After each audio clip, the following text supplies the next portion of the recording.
And me, man. Yeah, original deadly and tobacco on your case again. That's right. Yo, yo.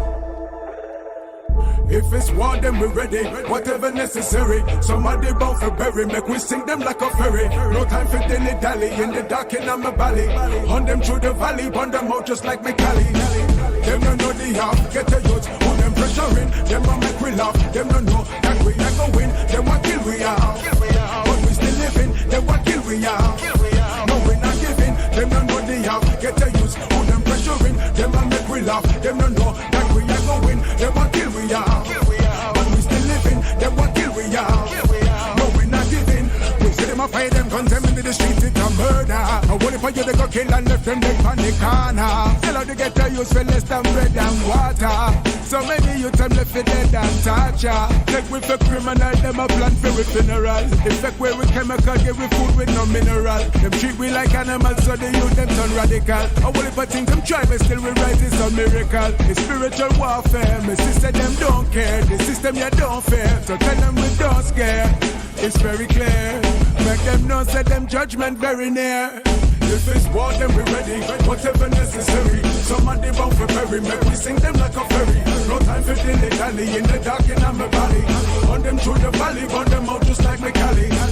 Them don't know the half, get the youth, put them pressure in. Them a make we laugh, them don't know that we ain't go win. Them what kill we are, but we still living. Them what kill we are, no we not giving. Them don't know the half, get the youth, put them pressure in. Them a make we laugh, them don't know that we ain't go win. Them what kill we are, but we still living. Them what kill we are, no we not giving. Long time we've been a victim, caught up in a system. Every day a bloodshed, war I'm predicting. The youths need uplifting, stop them from drifting. No matter what them try, get the youths keep persisting. Every day we're fighting, instead of us uniting. That's not the right thing, bloodshed them inciting. Murder them writing, life flash like a lightning. Long time me no said them white too conniving. Oh hey, tell them said they get a youth, now come yourself to play. Hey, oh hey, stop make the innocent youth go astray. If it's war, then we're ready, whatever necessary. Somebody I go bury, make we sing them like a fairy. No time for dilly-dally, in the dark in my valley. Hunt them through the valley, burn them out just like me Cali. Them don't know the half, get a youth, put them pressure in. Them a make we laugh, them don't know that we are go win. Them what kill we are, but we still living. Them what kill we are, no we not giving. Them don't know the half, get a youth, put them pressure in. Them a make we laugh, them don't know that we are go win. Them what kill we are, but we still living. Them what kill we are, no we not giving. Them don't know the half, get a youth, put them pressure in. Them a make we laugh, them don't know that we are go win. Them what kill we are, but we still living. Them what kill we are, no we not giving. Them don't know the half, get a youth, who them pressure in. Them a make we laugh, them don't know that we are going. Them what kill we are, but we still living. Them what kill we are, no we not giving. No time at all.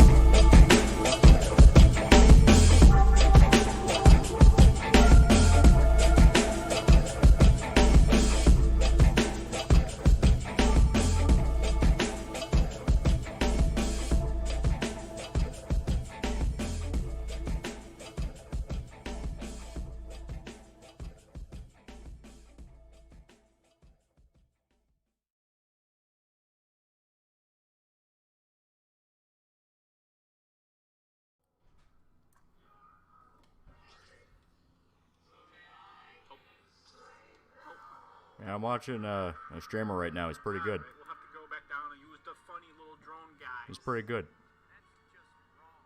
Look at him go, chat. Yeah, pretty good guy. Yeah. Stormcloaks are just pregnant. All right. Let me actually Now I gotta flip it back over to something else.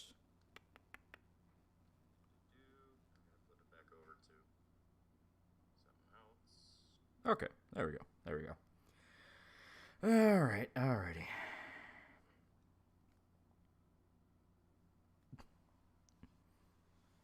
Oh yeah, and I will post a link real quick. Real quick.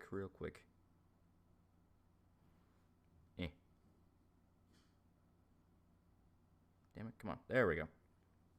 Alright. That's right, Friday Night Fumbles. You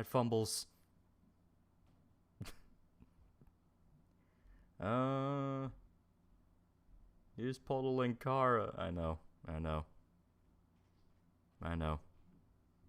Watching 3 streams isn't going so well. Well, I have, Cheez-Its, and By Way of Deception, which a drunk guy last night told me to read. So.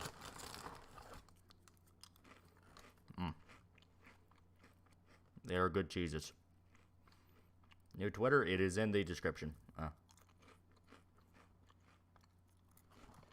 Nom nom nom. Good shit.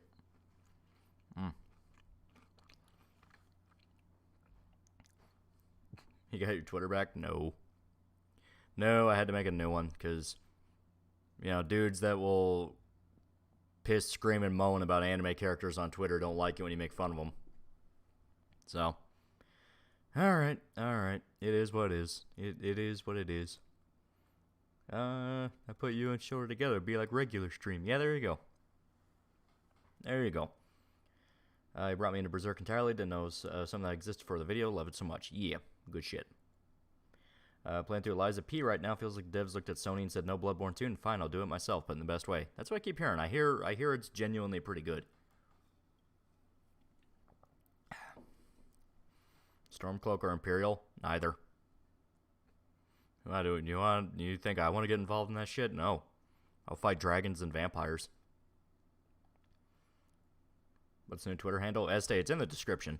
If you check the description, it'll be there. A rainbow pin was seen in the Persona 3 Reload trailers. That's sign things to come. I think it's Mox Nix. If it's going to be obnoxious, it's going to be in your face obnoxious. It's not going to be a rainbow pin.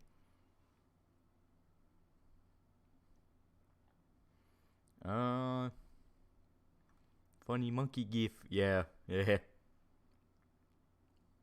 But yeah, that new Berserk chapter, it was pretty good. It was pretty good.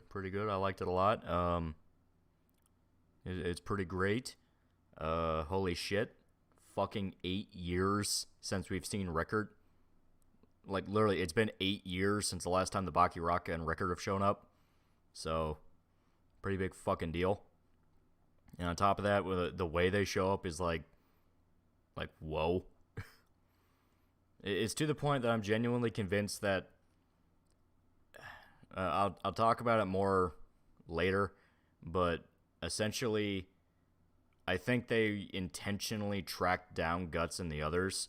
Because if you remember, Master Daiba's with them, and mages can like specifically hone in on people and their energy. It's how Shrike's able to go around and find the party and all that. So I think they went out of their way to find Guts. And if they intentionally went out of their way to find them, because if you read the chapter, they established this isn't like a pirate raid. This is a full-blown, the Kushin Navy tracked them down. So it's like, okay, obviously they know this is a big deal, so are they here to help? That's what I think. I'm starting to think like, oh, they're not pirates at all. Because if you notice, neither last chapter or this one, you've never seen the Kushin pirates kill anybody. It's never been on screen that somebody is slashed and killed. They've specifically cornered them and captured them. But no one's ever died. So it's like, okay, if no one's died, that means that they don't want to kill anybody. Because the Bakiraka are there. And the Bakiraka want to kill people. They'll kill people all fucking day. So I'm starting to think, just a tiny little bit, maybe possible, they intentionally tracked them down. So is Rickert going to smack some sense in the guts? That's what I think. Because as stated, Rickert was physically able to hit Griffith. Like, smack him in the face and send his head down. So, obviously, that's something to where Guts right now, he thinks Griffith's immortal, like, indestructible. It's like, every attack phased straight through him. So, you know, hearing from Rickert, I smacked the bitch. Like, yeah, that's gonna definitely get his brain jostling. Called personality for $10. Berserk. We're in the end game now, boys. Also tired of Twitter freaks supporting character redesigns that are just a means of censoring, especially when they say no, but redesign objectively better though. Yeah, I just saw the one that you're probably talking about, the one chick from My Hero, where it's like this generation is so sexually degenerate and like want to push porn on kids and all this crap. Like every fucking Zoomer is getting involved in like some circle surrounded by pornography, but they're so like puritanical as well, where it's like they'll perfectly enjoy Steven Universe characters getting fucked by dogs all day, but the minute there's an anime character that's in a bikini, that's when moral standards need to get heightened here. It's like, it's bullshit, and I really think it's just an entire generation of people that have been raised to bully the anime nerds, and so they will gun after them like the wrath of God, ignoring their own fuck-ups. Twitter freaks getting their knots and twist over McDonald's ad. Yeah, the one where it's a happy family with like a father and a wife and a daughter. It's like, yeah, they're pissed and moaning about that. Yeah, I thought that was funny. There was like some fan artist dude that did one of like Pippa, where it was like Pippa, Colress, and their daughter, and she just sent like a dejected anime girl, like depressed because, you know, like he was fucking with her. The slap was 8 years ago? Yeah, slap was 8 years ago. Brother Steelman, $5. Gus will find Islam and kill Griffith and Allah. Yeah. What's with hate towards anime shit? Estee, I think it's kids are being taught to think it's smelly and weird. Because, yeah, I mean, the smelly weeaboo guy has been a thing for a while. And from that, they throw the baby out with the bathwater. Also, you have, you know, individuals like Unseen Japan who are literally paid by the Chinese state to spread propaganda against Japan, so. Thoughts on Godsley's favorite island banning pit bulls? Yeah, that's bullshit. Don't tell people what dog breed they can own, you fucking assholes. Because then that's going to turn into, well, what technically counts as a pit bull. So you're going to have terriers and dogs like that get wrapped up in it, and you're going to have a lot of just outright tragic stories of dogs being kidnapped and killed. Meanwhile, the same people are on the hub watching Fausest and ASMR roleplay. Exactly. It's like a generation that's so sexually depraved and degenerate that wants to play the puritanical card. Like, I saw so many rainbow flag people talking about the fucking My Hero redesign where it's like, oh, it's good. You know, it didn't even match the characters. Like, really? You people want to complain? You people? You know, the ones that get in trouble every goddamn week for following children into bathrooms?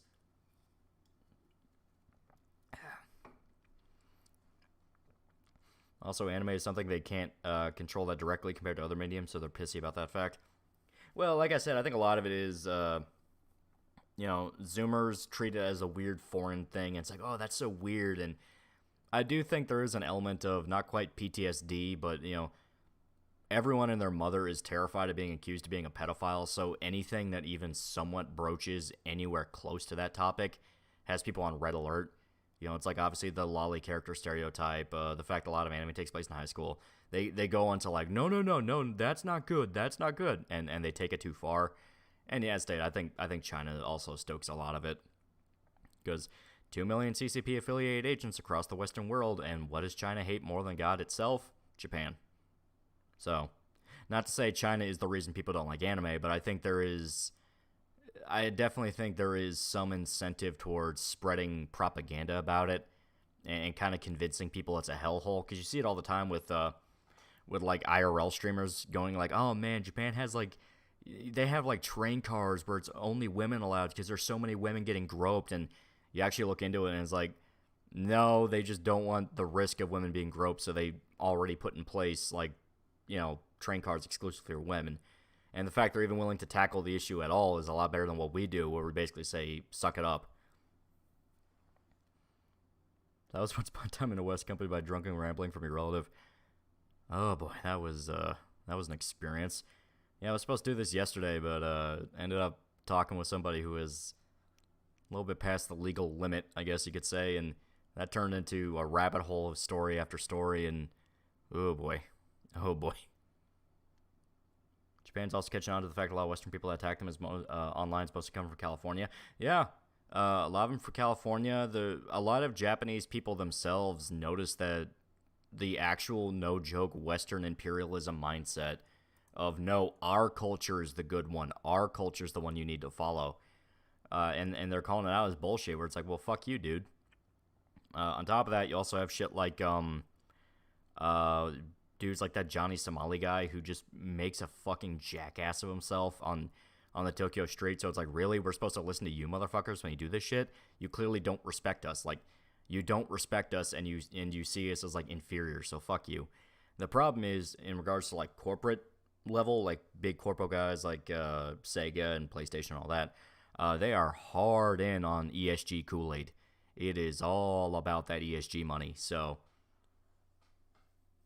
it's kind of like us, where the average Joe hates it or doesn't care, but the corpos push it and want to make it the new culture. So my thing is, Genshin got hate in China for looking like anime. Yeah, China despises Japan.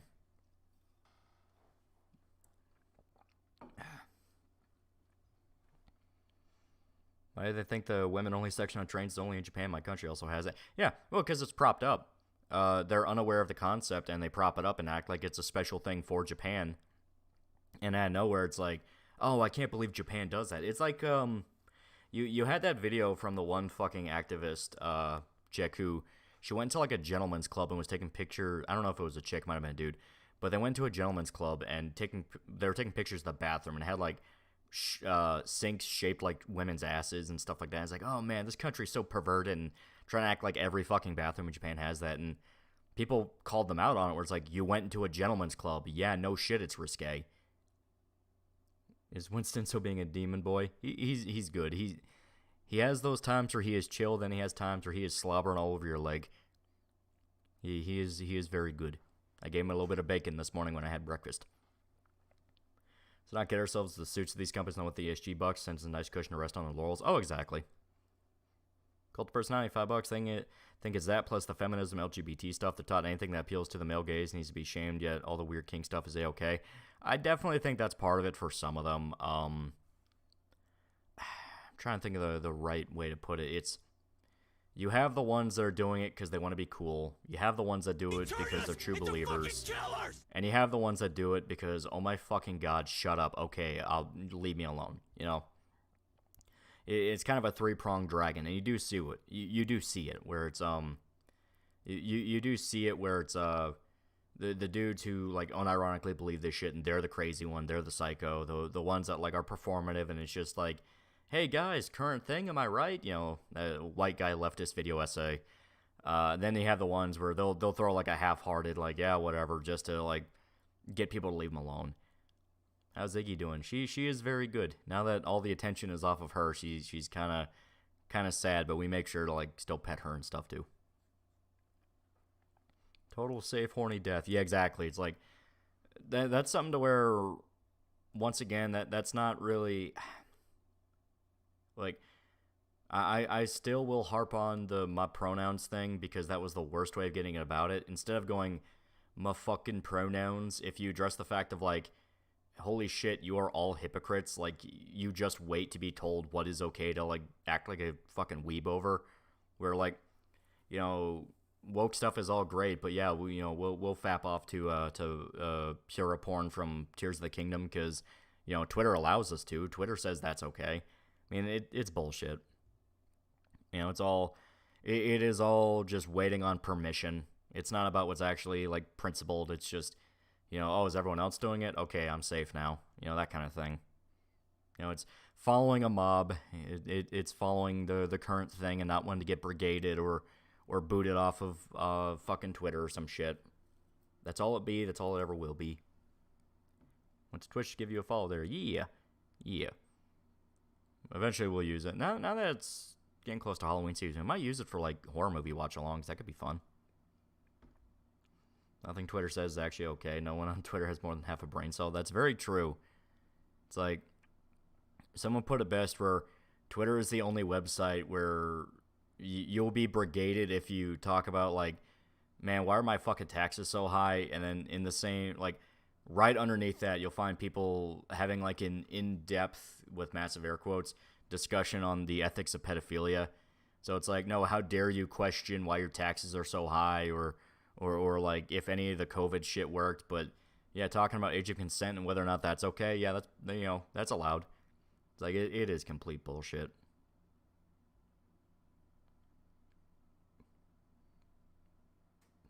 Pronouns are cringe, but has made a fool of himself. That will forever be my stance on it. It's like no one in that situation looked good. It was fucking stupid.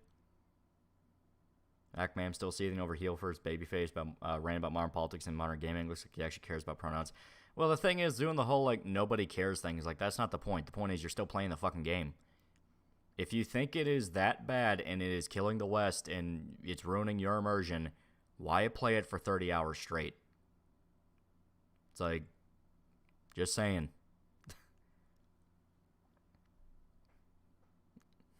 Was Vosh there? You know he was there.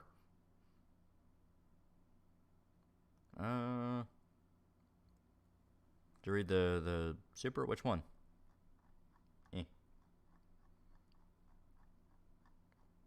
I do believe it did not give me an alert for Streamlabs, so let me check that real quick. Mark99 for $2. Reminder, drink some water. Also, why did you niggers have to stream at the same time? I meant to do it yesterday, but I got wrapped up with shit, so I'm doing it tonight.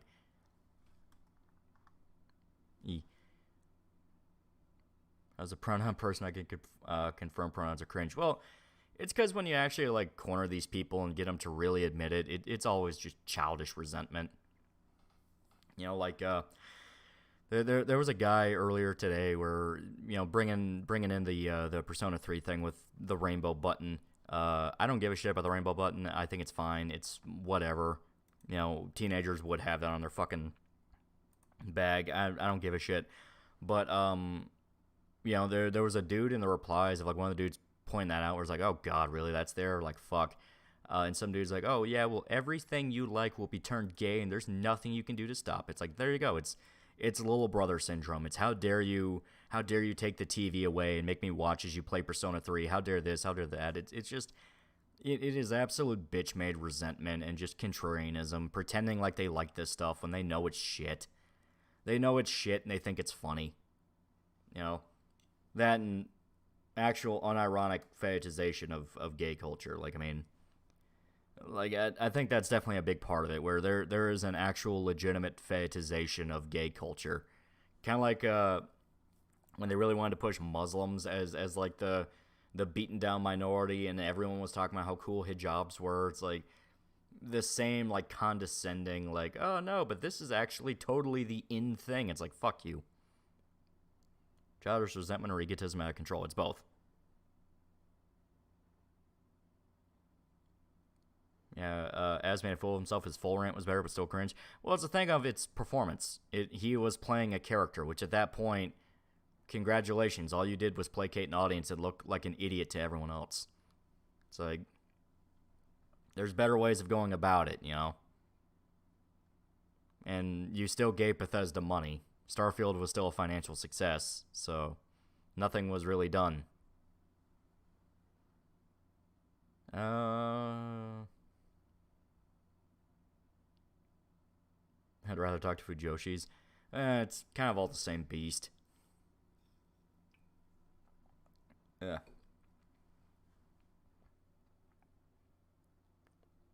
That's why I'm scared One Piece live action, giving Hollywood ideas, jump on anime trend and try to shame the industry. That's definitely going to happen. Hell, Oda repeatedly said that he had to like step in and stop Netflix from changing shit, and he had to watch him like a hawk. And obviously with more seasons, where they're talking about like stretching it to fucking 12 seasons. Like obviously he's not going to be able to watch them all the time, and those writers can't help themselves. It's, as stated, very, very childish resentment and like, no, fuck you, I can do it better, old man. It's like, ugh.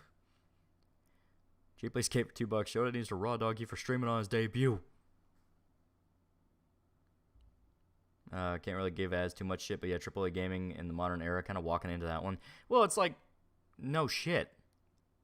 And honestly, some of the shit he was complaining about, where it's like the clone who is a woman, but the source material was from a man.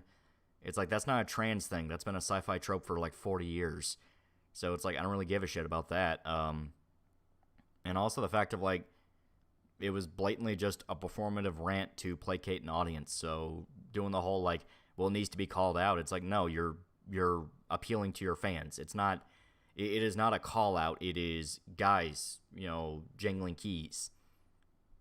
I mean, his fans liked it; they were entertained, but pretending it was anything more than that, it's like, no, you're still playing into this very system that you say you hate because you still bought the game and played it. It's Black Mirror episode 2, where it's the guys on the bikes. You're talking about how, oh, we need to take a stand, we need to do this, we need to do that, and you're still playing into the system.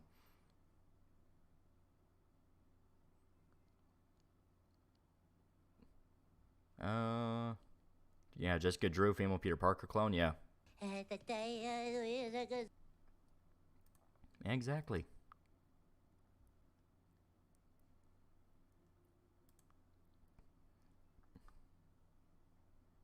Fujoshi's are what ruined My Hero and essentially any popular anime, more than one female character being friends. Yeah, exactly. That's what I mean by they're all kind of the same beast. That's on GTA 5 story. It's not the best. It has fun moments, but I think the over-reliance on setting up for a heist and then not rewarding you for said heist because they realized, holy shit, there's not much to really spend your money on in this game, so a single heist can carry you for a large chunk. Yeah, we need to find reasons for you to not make money off the heist.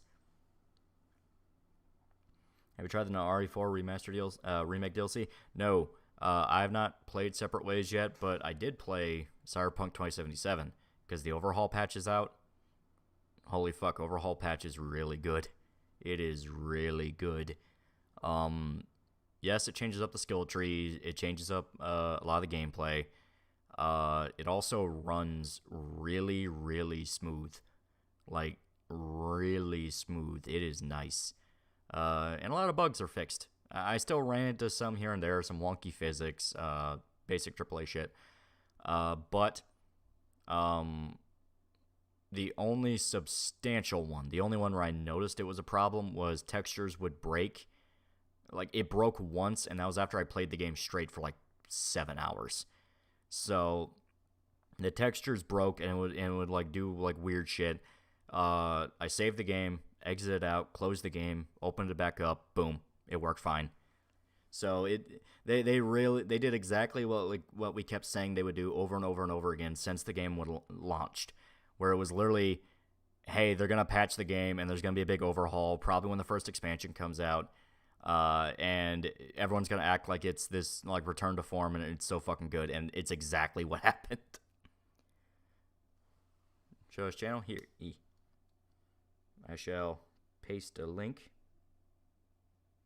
I'm pretty sure that's it.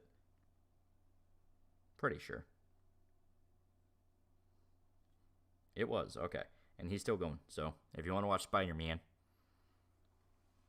That's 2012 Dread movie. Recently we watched it, and damn, I thought it was good. Like the visual effects and the gore. Oh yeah, it's awesome. It is awesome. Still waiting on DLC to enjoy it fully. You have like 3 days, so not too far away. My boy's gonna be sweating on his professional run. Yeah, they did. I know Separate Ways in regards to RE4. It includes a bunch of stuff from the original. Like you have the laser hallway and the throne room and all that. So that could be fun. The bug I got was the car would sometimes not come when I called it. Other than that, patch is great. Yeah. You seen the latest Berserk chapter? Yes, and script for the next video is already finished. Honestly, I would have waited 3 more years for Cyberpunk to launch that way.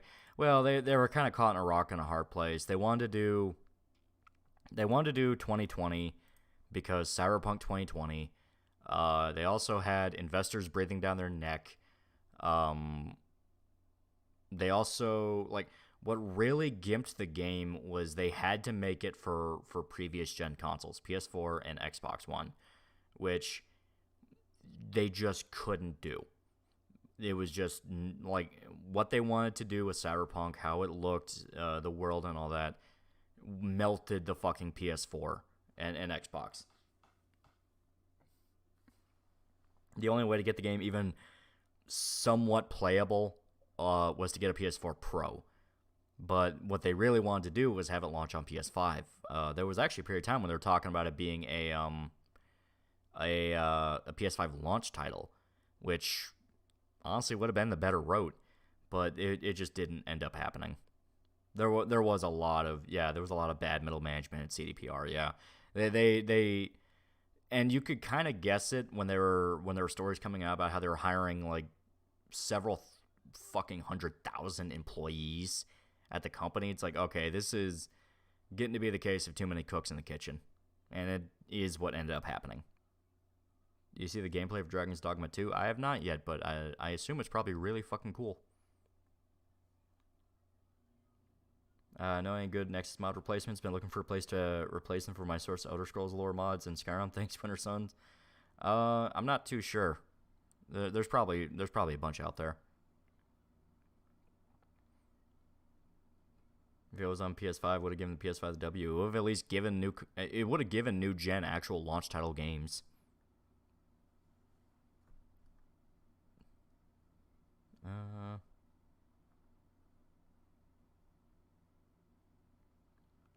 Can't believe they gave Laser Hallway to Ada. Big Sag. Yeah. Like, that's one of those where I think the more grounded tone is kind of cope, where it's like, dude, a lot of that shit was fun. No one's pretending Resident Evil is exactly fucking Shakespeare. My main issue is CDPR went out of their way to hide PS4 and Xbox versions issues. If it was EA or Ubisoft to pull that shit, people would never let them live that down. Well, that's the thing. No, they wouldn't. Like, no, they wouldn't. You want to know how I know? Fallout 76. It's like, people are hypocrites, you know? They bought into the hype cycle, they got too excited, and because of that, they got burned. You know? Yeah, CDPR did not do themselves any favors, but in the same vein, it was a Slav jank company since fucking Witcher 3. Since before Witcher 3.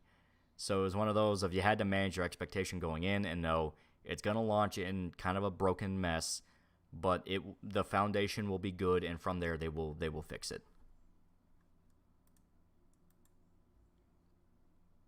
At least Cyberpunk is working better. Imagine being a Payday fan right now. Exactly. It's like, are you talking about CDPR? Thoughts on 2.0 update? It's taking me getting used to how much they changed, but I'm loving it. It is very good. It is very good right now. Picking the last gen ports, Mortal Kombat port for the Switch, fucking rough looking. Well, it's because Mortal Kombat 1 is using Unreal, and Unreal apparently really does not like the Switch.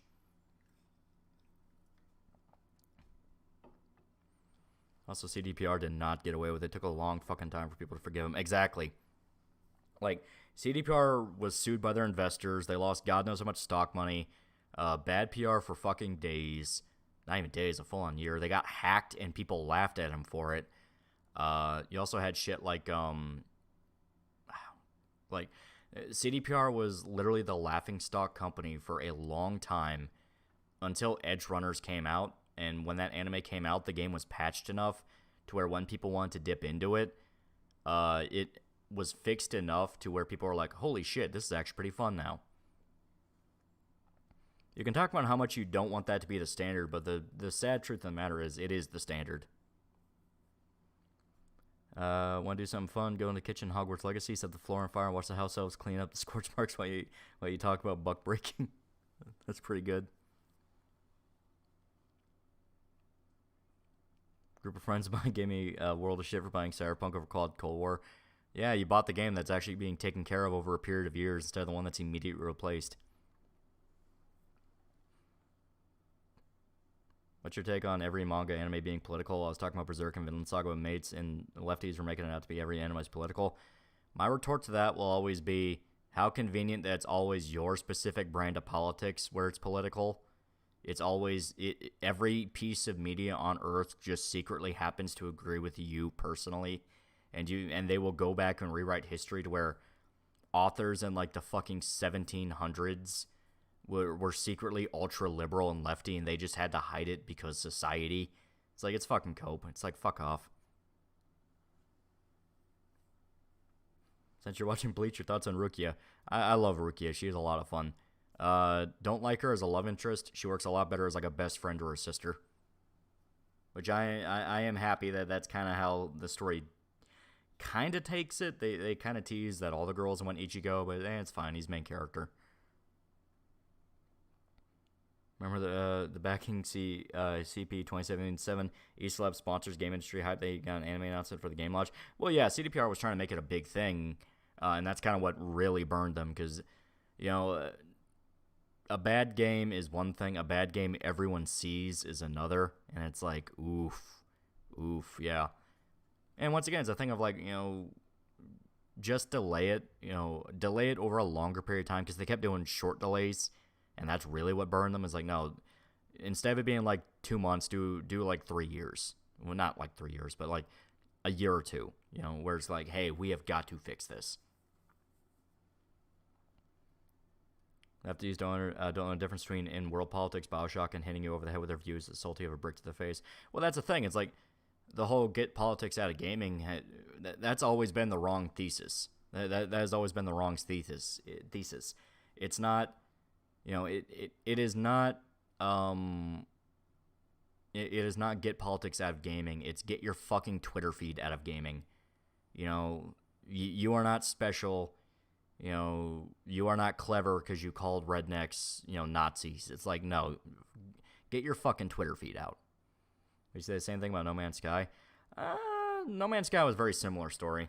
And I think that's why people were open to 2077 and keeping it going. That and there's tons of Slavjank games that are busted as fuck that fans kind of rally around and either patch themselves or wait to be patched, and they end up becoming cult hits. I mean, fucking Stalker. Look at how Stalker launched, and tell me with a straight face that what CDPR did was somehow, crossing the Rubicon in regards to game development. It's like, no. Dumb motherfuckers nowadays don't know the difference between politics and political themes. Starfield is politics with pronoun nonsense, while Fallout New Vegas is political themes. I stated, not even that. Not even that. Chat's broken? Yeah, I know, it does that sometimes. But it's not even that. It is... You have people who have bought into the English teacher's bullshit of the blue curtains mean depression. So they look for... it's why I mentioned earlier... how convenient that every single piece of media just happens to include anti-capitalist themes and agrees with you personally. You can find political themes in any fucking story if you look for it, and how convenient it will be your political themes. Like, there are the commies who get so fucking mad if you point out how Disco Elysium criticizes communism, to the point that, like, there are dudes who have, like, unironically said to me of, like, well, the harshness of how Disco Elysium criticizes communism proves that only communists could have made the game. And it's like, it's calling it an ideology of failure and murderers.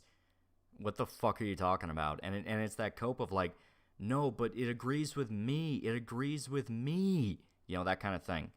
And that's what you see a lot of, where people are so desperate for that validation of, but it agrees with me, that they refuse to look at it any other way. Samurai Bear for $2. Hey, Loli, you think Judge Dredd should have gotten a video game instead of RoboCop? No offense to RoboCop, I don't think being a tank on legs is fun. I can see it working. I can see both working. I think it'd be fun. Fierce Apathetic Black Q for $1. Thoughts on everyone who walked out of Aqua Baby death on Aquaman 2? Did they actually kill a baby? Like, I don't know. I don't know anything about that. I don't watch DC. Remember wandering into a My Hero Academia video and its politics on late-stage capitalism, fascism, and socialism? Yeah, once again, everything just happens to agree with me forever. Even though it's like, it's a fucking superhero story.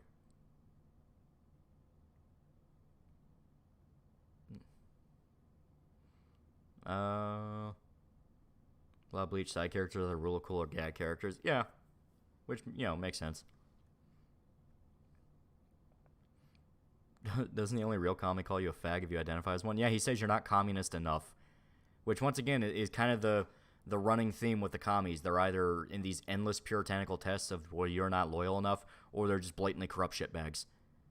There are people who try to defend the fucking, like, Everett dude. The like, hilariously corrupt union official that murdered a lady to win an election, and they're like, no, but they never actually proved that, and he had good intentions, and he actually was going to build that rec center. It's like, oh my fucking god.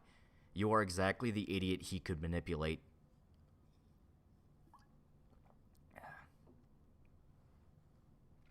And yeah, I'm biased because I don't like commies, but guess what? That allowed me to actually suss out a lot of the game. I'm not even kidding. My distrust of commies helped me speedrun the game because I never got involved with the Everetts. I did my own thing.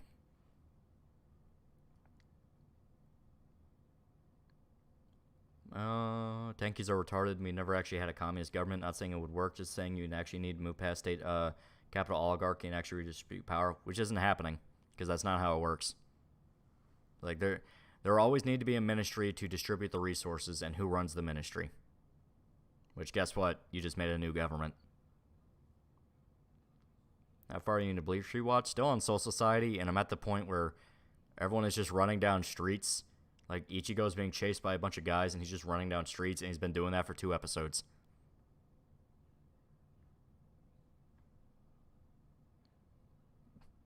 Marty Robbins has a lovely song about commies. Yep. Big problem is letting incompetent, immature, insecure, narcissistic teens and man-children who hate their parents write fictional stories that are meant to relate to people other than themselves. Yeah. That's pretty much exactly it. It's like, there's no attempt to understand a different perspective. It's all about me, though. So an awful Night in the Woods video essay that had 1, Zoe Quinn kill Alec denialism, and 2, a 4-minute long analysis on what the Pixar movies Cars capitalist propaganda. Oh my god. It is a thing where, like, people need to stop getting, like, upset or angry. Like, this is what I mean by the fucking pronouns thing is stupid. Why are you getting angry at something so hilariously stupid? Like, why are you getting angry and not just going like, oh my god, you're a grown adult pushing this crap. You are a grown adult, you know, talking about, like, the capitalist themes of Cars. You know, you are in your 30s and you think having a pronoun menu in a video game is like this like major step towards equal rights. It's like you focus on the fact that it's genuinely very pathetic. Tabernacle claims Breaking Bad, all of Metal Gear, BioShock, Fight Club are socialist. Fight Club is explicitly anarchist. Like, the author talked about it multiple times. It is an anarchy movie. And BioShock, no. If you play BioShock 2, it is not collectivist. I know as playing a character, but he was serious about the pronoun thing. If he was serious about the whole thing, he should have made fun of it, made a bigger point while you're pleasing nonsense. Well, yeah, I mean, it's like, just switch the game. Like, if you are that mad, why are you playing it? And the answer is because it was the hot new game that came out and you wanted money. Like, yeah, it's a grift. Call those people champagne socialist. Same fucking thing. Every socialist is a champagne socialist. You just gotta give them the right opportunity. Don't want that rot seeping into my games. Motherfucker, it's already there. It is already there. Like, you're talking about the rot setting in when the fucking wound is gangrenous. It's already there. Classic stories, fighting and struggling in spite of evil influences, bringing about a literal hell on earth. Modern stories, we know better than you. You suck, be ashamed of yourself and worship us. Yeah, that's kind of it. Yeah, it is blatant ego. Rukia is the main girl of Bleach. She's clearly better as a love interest, just like how Casca is Berserk's main girl. How bad would the story be if Casca was Guts' little sister? No. They push Orihime pretty hard in Bleach. Like, Rukia is like, there was never a time with Rukia, even in the manga, where I'm like, yeah, they would totally get together. It's like, no, she is blatantly a best friend or a sister figure. Like, they're friends. It's kind of like Aqua and Konosuba. It's like, just because she showed up first doesn't mean she gets the title.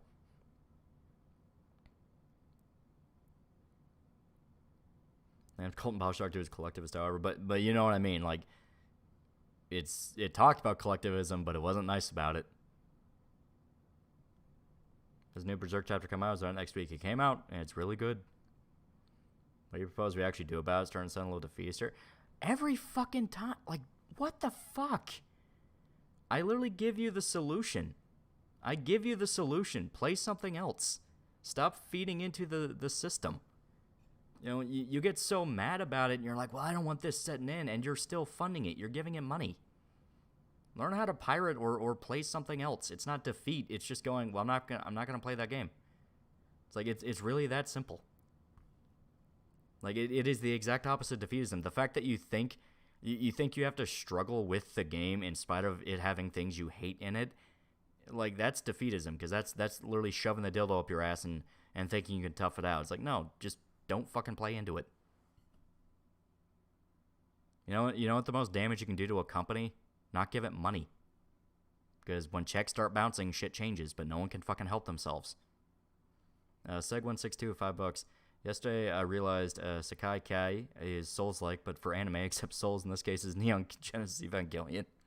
Yeah. Pirate allows you to play the game without really giving the company money. And why would you want to play the game?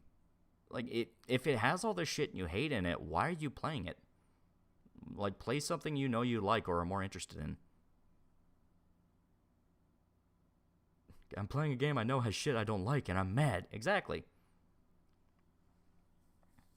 What's a series that I care? Protagonists actually break a cycle of revenge with it being good. Monster. Monster actually has a pretty damn good story to it. What's your whole take on the thing with the random rainbow button in the latest P3R trailer? Don't think it's much outside of pointing it out. I'm seeing people heels about it. I don't give a shit. It's so small. It's like, eh. Until I get a scene of someone shit-talking Minato and talking about how he's a piece of shit, even though he literally sacrificed himself at the end, I don't care about any of that. They get to have their performative thing, and I'm like, eh. Companies unfortunately learn that most people nowadays don't know how to pirate and can't avoid it. That is true. People just flat out taught themselves how not to pirate because they've gotten addicted to digital storefronts and convenience features, even though piracy in a lot of ways is more convenient because you don't even have to put money down on it.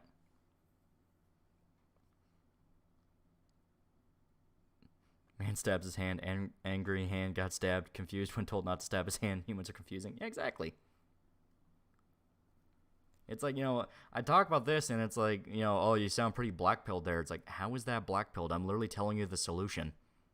Like, I'm telling you the solution. The solution is don't give these people money. That is the exact opposite of defeat. That is just telling you how to win.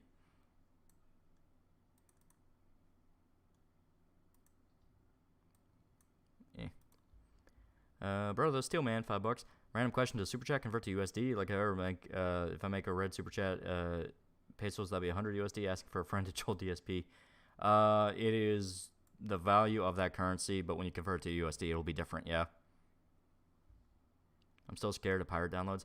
That's another thing. People have allowed the fear-mongering of piracy to get in their head of like, ooh, but I'll get a virus. It's like, if you know what you're doing, you will not get a virus. If you know what you're doing, you will not get a virus. Pirating games also getting harder. I think there's only people that still try to crack them. Is, but it isn't. Like, they're trying to come up with more anti-piracy software, but a lot of those get cracked pretty fast. Because they just keep going back to Denuvo, and Denuvo's already been cracked.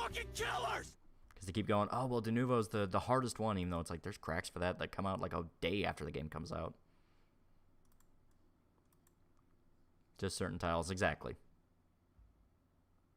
I don't know what I'm doing. Then learn. Like, I'm going to be a dick about it. Learn. What's this Rainbow P3 thing? I mean, it's a rainbow, but does that actually mean gay shit or just seeing CC? They're on our side. In the trailer, there's a chick with a school bag and has like a little rainbow button on it. That's what I mean by like, it's so small, I don't give a shit. Can you teach me? No. Google how to do it and fucking learn. Like, I don't need to sit down and teach you this. This is something you have to learn yourself. You will come out and you will learn and you will push the trend and you'll teach your friends how to fucking do it. Because it's so simple that once you learn how to do it yourself, you're gonna feel stupid you even asked. Aren't games very big in the gigabyte department? Wouldn't now pirating be a good idea if the game isn't optimized for shit? Well, no, because it's gonna be the same version regardless. And guess what? You can download fan patches. You can download shit that does apply to pirated copies.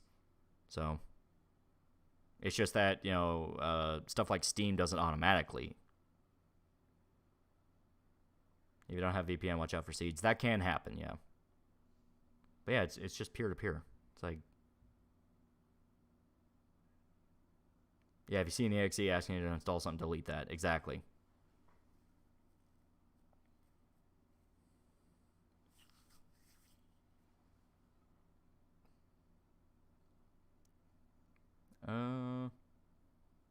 There's only a Reddit thread for pirates. People don't want to learn. That's their problem. Exactly. It's like...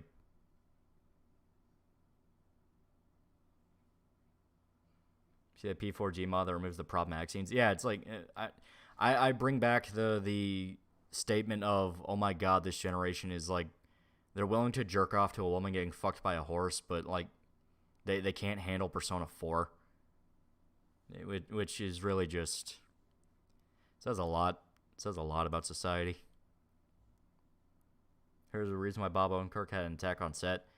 I know he talked about, like, he had to admit his doctor, who was, like, a conservative, was right, and he was pissy about that, so when did he have a heart attack? Because if it was on, like, 2020 time frame,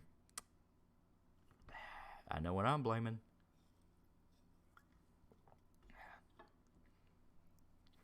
You will pirate your games, you will deprive companies of your hard-earned money. Exactly.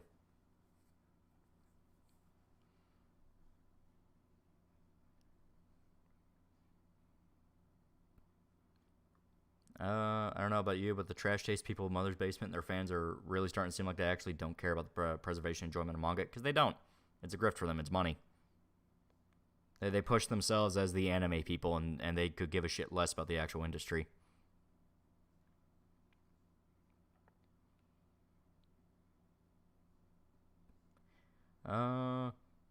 P4G was never played by these people and only read on NeoGAF about it. Exactly. Persona fan excited to start Persona for the first time.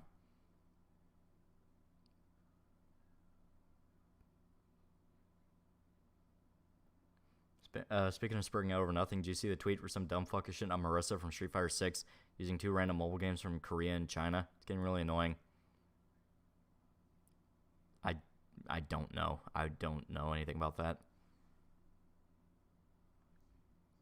Alright.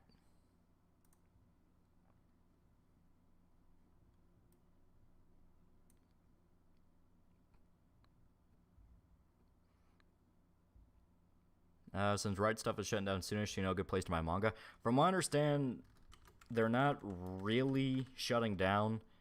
They are, like, technically, because Crunchyroll bought them up, but they apparently have an alternative store already set up.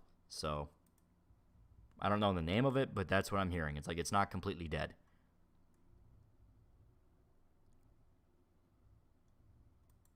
Alright.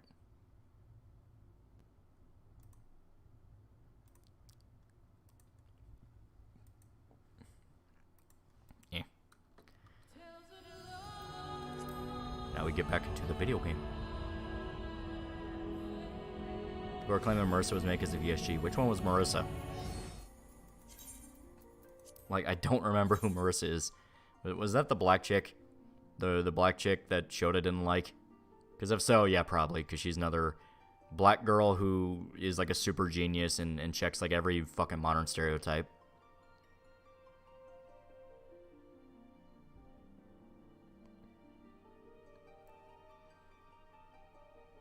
Buff, pink-haired woman. I have no idea. Like, I don't know the situation going on. I remember her, because, yeah, she's the one in Italy, right? Where she has, like, the pet tiger. But, like, I don't know about the situation going on.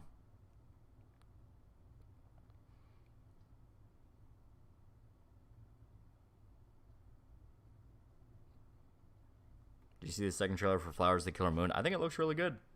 I think it looks really good. And supposedly, like, Scorsese is outright going to do a fucking sequel to not Passion of Christ, Last Temptation of Christ. That's what I'm hearing.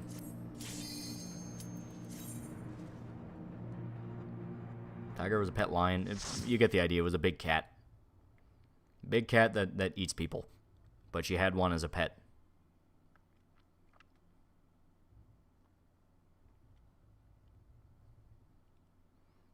I hate Hassan. He ruined One Piece discourse on the internet.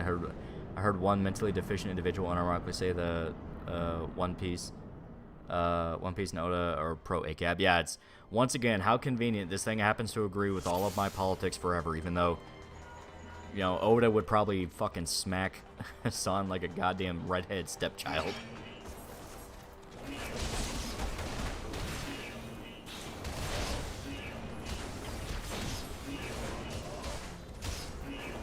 Ugh.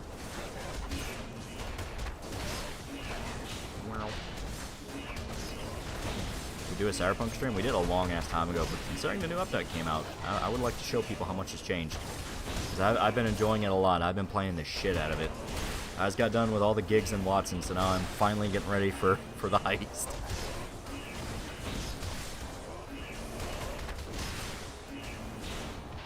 We just have a shit culture. Yeah, you know, it's...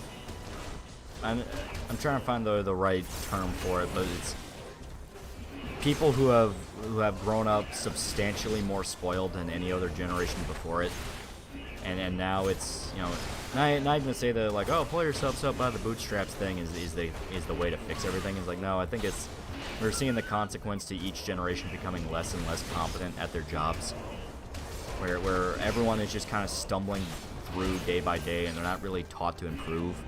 Like, you especially notice it when you talk to like really white guilt consumed people who like unironically think they deserve to have high rent and taxes just because they were born American.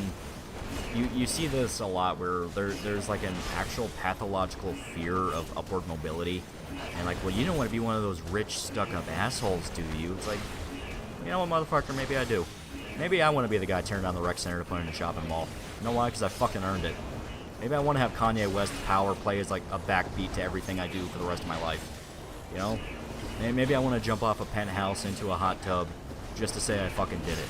You know? But people are kind of turned away from that. You know, they're taught it's greedy, it's stupid, you'll never get anywhere. A lot of society is built to specifically hold people down. And because you're taught not to improve, well, obviously you can't be taught the right information. So it's kind of like Peggy Hill sabotaging Lucky, where you're given the wrong lessons and told to abide by them at all costs. Crab bucket mentality. Crab bucket mentality. And if you want to look at it from the elitist perspective of like aristocracy, yeah, people in DC want to set up the two-class system of you have the ones that run the country and everyone else, the serfs. You know, and that's why they don't like upward mobility. That's why whenever someone finds a way to trick the stock market or make a bunch of money overnight, they shut it down because, like, how dare the poor's learn a way to get up to our level, like you saw with GameStop. And the problem is everyone's a fucking retard about it and jumps immediately to Marx. And it's like, Marx is the worst fucking motherfucker to quote here because he's the exact idiot that is built for this kind of system. You know, you have the people who run the ministry and are supposed to hand out the apples, and then the serfs who are supposed to be thankful for their apples. You know, they're the exact idiots that cause some of the worst famines on the planet out of sheer ego and stupidity. All things in buck breaking came to be true. Really did. You know, Tariq knew. Tariq knew. He understood the white man just wants to fuck black men. Not bad to live a humble life, don't be a self-hating fag. Exactly, there is a difference. Like, yes, it's well and good that you're humble and, oh, money isn't the key to happiness. Yeah, that's all nice. But your kids would really appreciate not worrying about the bills.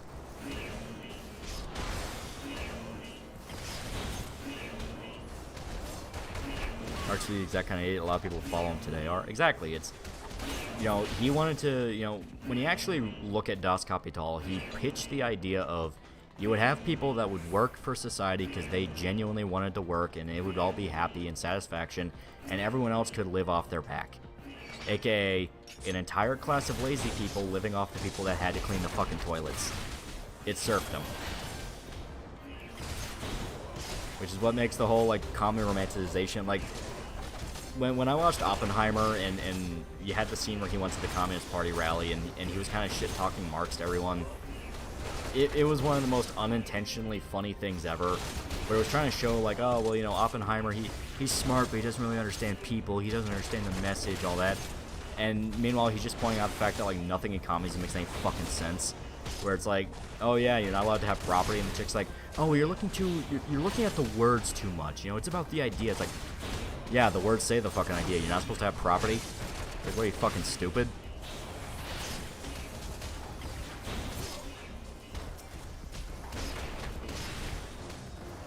Ugh. Money can't buy happiness, but can buy peace of mind. Exactly.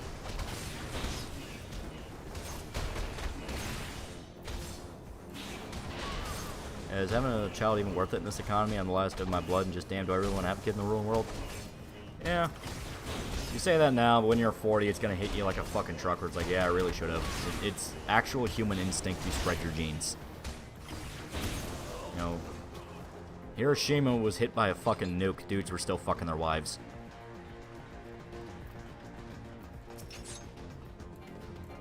Yeah.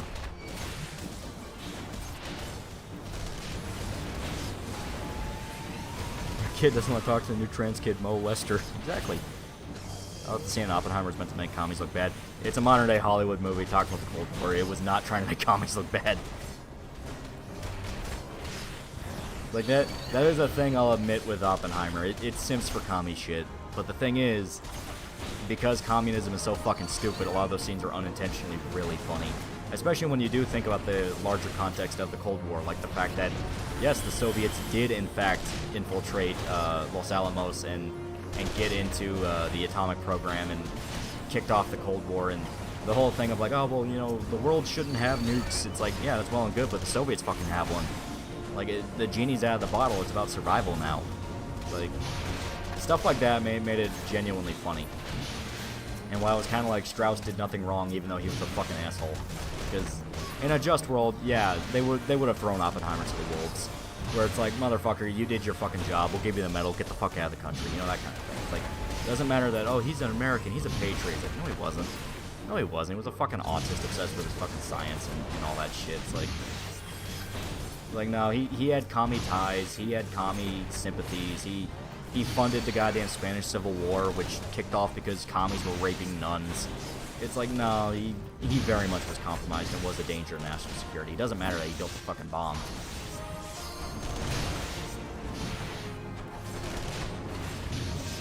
Let's talk about how Soviets were the first to send things up to space and losers nowadays think the Soviet Union is the greatest country. Yeah, the thing is, they literally just shot rockets into the air. They didn't give two shits about getting people back. What took America so long was they actually cared about their fucking astronauts coming back. Where it's like, holy fuck, we need to find a way to get this dude down. You know, how is he supposed to get back to Earth? And I know everyone, you know, talks about how, oh, well, we just ended up, you know, we just ended up getting Stanley Kubrick to film the moon landing, and all I say is, well, see, that doesn't disprove that we didn't go to the moon, because Stanley Kubrick was a notorious perfectionist. Like, I fully believe he would have threatened to open the goddamn airlock door on the surface of the moon if Buzz didn't read his lines right.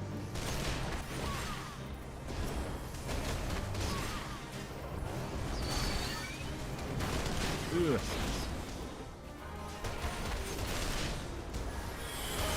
Oppenheimer just wanted to see if his science experiment worked and wanted to kill white people for change the mind of students' institutions. Yeah, that's another thing to point out, where the moral quandary only came into effect when the target switched from Nazis to the Japanese. And it's something where I actually really liked what his buddy said, where before that even happened, they were just getting Los Alamos set up. It's, you know, when that bomb drops, it hits the just and the unjust, and I don't want physics to... I don't want the greatest legacy of physics being a world-ending weapon. And Oppenheimer's like, yeah, but the Nazis, though. And then only when it became not about the Nazis and became a different target, they hit him, oh shit, we shouldn't be doing this. It's like, yeah. Almost like he was a fucking sociopath. Mentioned on the Pippa stream she was reading the Super Cats. Yeah, she streamed Faith, so I looked up some, like, Bible quotes from movies. And I put those in, because, had Father Merrin from The Exorcist, and then, Samuel L. Jackson's thing from Pulp Fiction, where he read, I think it was Ezekiel 25:12 or something.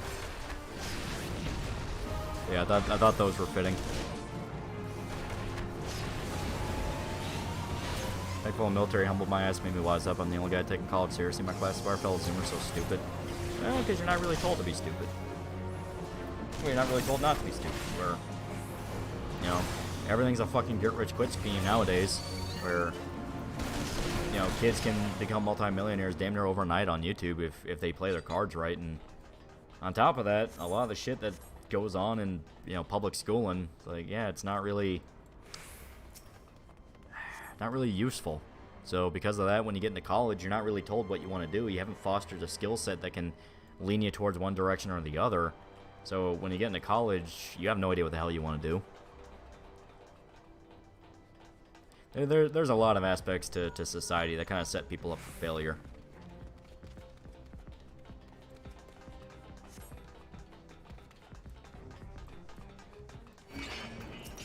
I remember someone trying to argue Gareth Jones was a liar. Remember this guy was one who exposed true condition in the USSR.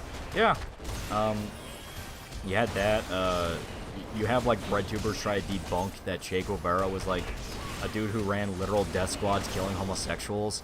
And it's like, no, Che loved the gays. Here's these quotes where he loved the gays. And you look up what like actual Cubans saying. It's like they called him the fucking butcher. Like some crazy where like almost every fucking Cuban that you could talk to had some relative, you know, like a certain period of time when Che was active, like everyone had like some relative that was killed by Che Guevara for some reason, and they point to like, no, but he apologized later. It's like, that's the same energy as, well, you know, Hitler regretted the Holocaust, therefore we have to forgive him. It's like, are you fucking stupid?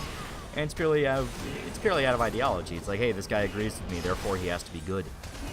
You know, it's like, fuck off.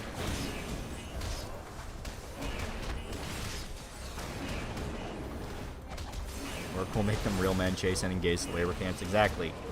And it's like, oh, well, he wasn't racist. He went to go fight in Africa for countries. Like, he only gave a shit about spreading communism. I'm pretty sure he was calling them niggers behind their backs.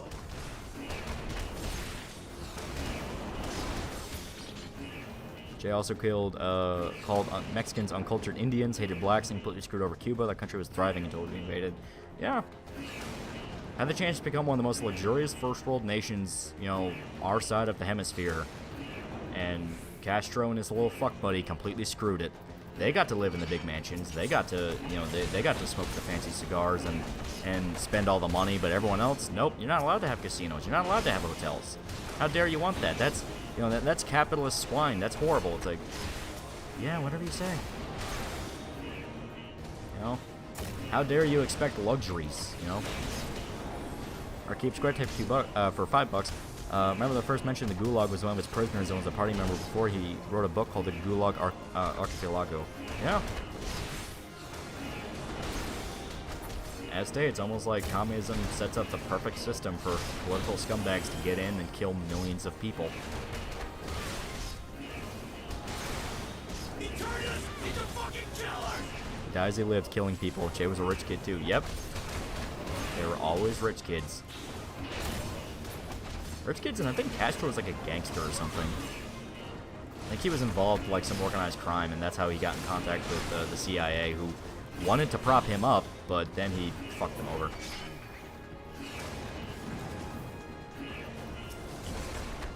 Now you see why I wanted to hold off this quest until next week, because there's a lot of fighting.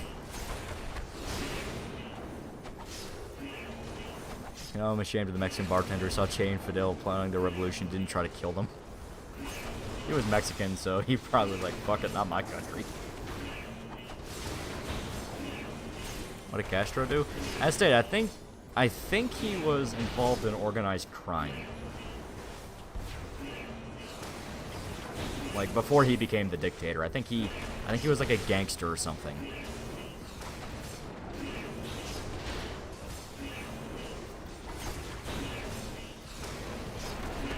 Godfather Part 2 had a good depiction of Cuba prior to the revolution. Yeah, it was literally a luxury island.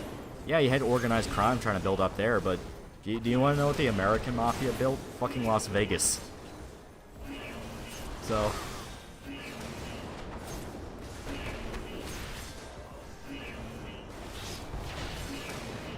Che was also Argentinian, so you're just an imperialist. Yeah.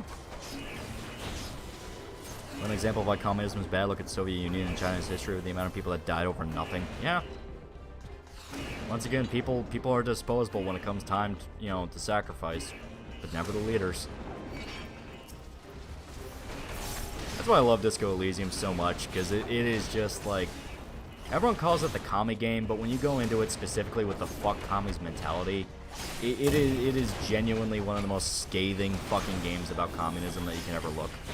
You know, kind of like, another thing to mention is, fucking the Parasite director, Bong Joon-ho. I think he's the director. He's back on it again with his media tour, talking about how, like, oh, well, you see, you know, Parasite's a movie about capitalism. It's about what it makes, you know, it's about what capitalism makes people do and shit like that. And you watch the movie, and at no point was the poor family ever forced to do anything that they do. They choose to do it. And it increasingly gets worse and worse and worse to the point of, okay, the people that did this are just bad. It doesn't matter their excuse. They are just greedy and they are bad.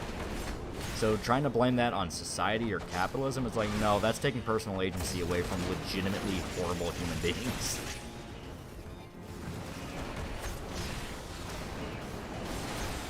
It's the Kami game, it's just not what Kami thinks it is. Exactly. And they get so mad when you bring that up, where, you know, if you follow, like, Bulwark on Twitter, in between his threads where he's simping over Commander Shepard or Lara Croft or V or something like that, that man loves his fucking women in video games. But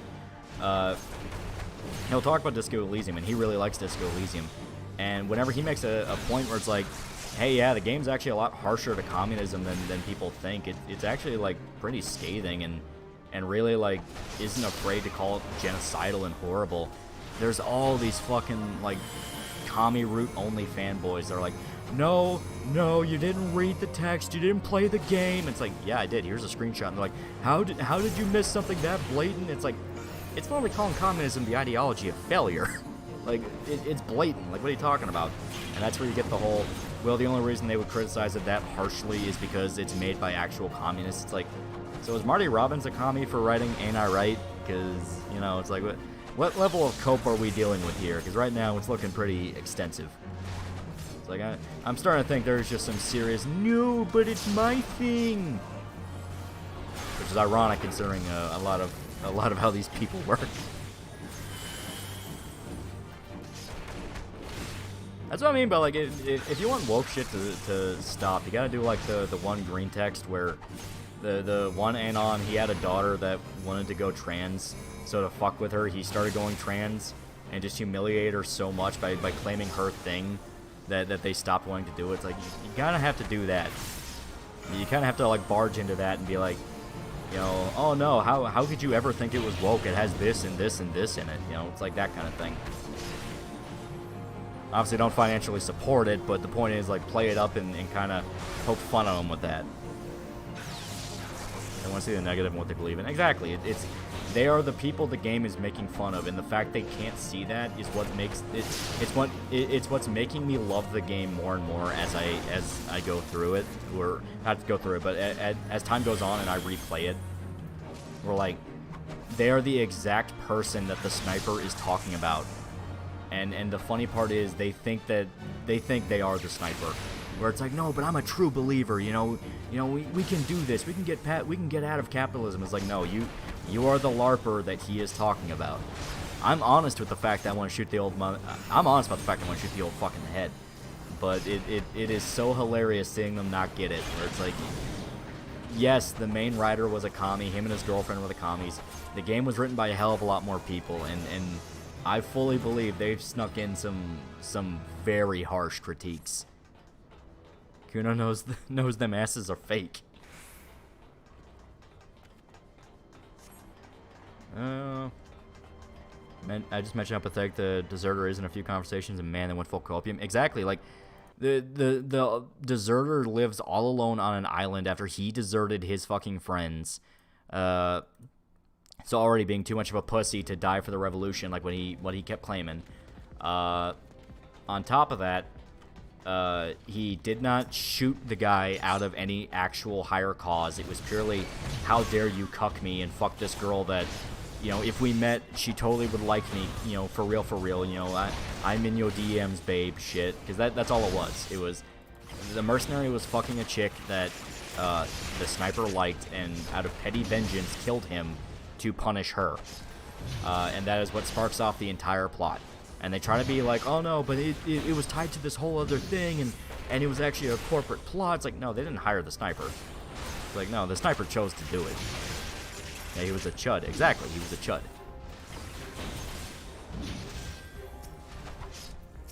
Yeah, friendless loner creeper who jerks off while looking through a scope. Exactly. That is the true communist according to Disco Elysium. The true communist according to Disco Elysium is a friendless loser that jerks off to a girl that has no idea he exists through a scope. And they're fascist. They're horrible, evil fascists that you're supposed to roll your eyes at with whatever he says. Is an old man involved in the community with a friend and genuinely loved a woman. Now do you guys see why I defend the game? Because not even Disco Elysium knew what its actual politics were. And the reference will always be, oh, but the college book club, they were the ones that only brought real hope to the city. No, because you also had the nightclub where it's like, hey, just make it a place about positive vibes. You also had just, you know, talking to people and being nice to them. You know, you had shut down the drug trafficking ring that turned Kuno into a junkie. But then, that being called the deserter is the closest thing to feeling cool in his life, yeah. I love those two old dudes. Even after all that happened, they're still good friends. And that's what I mean, like, the old man is supposed to represent fascists. You know, he's the one that Everett really wants to fuck with. He's the guy where if you break into his apartment, he has all the fascist stuff on it.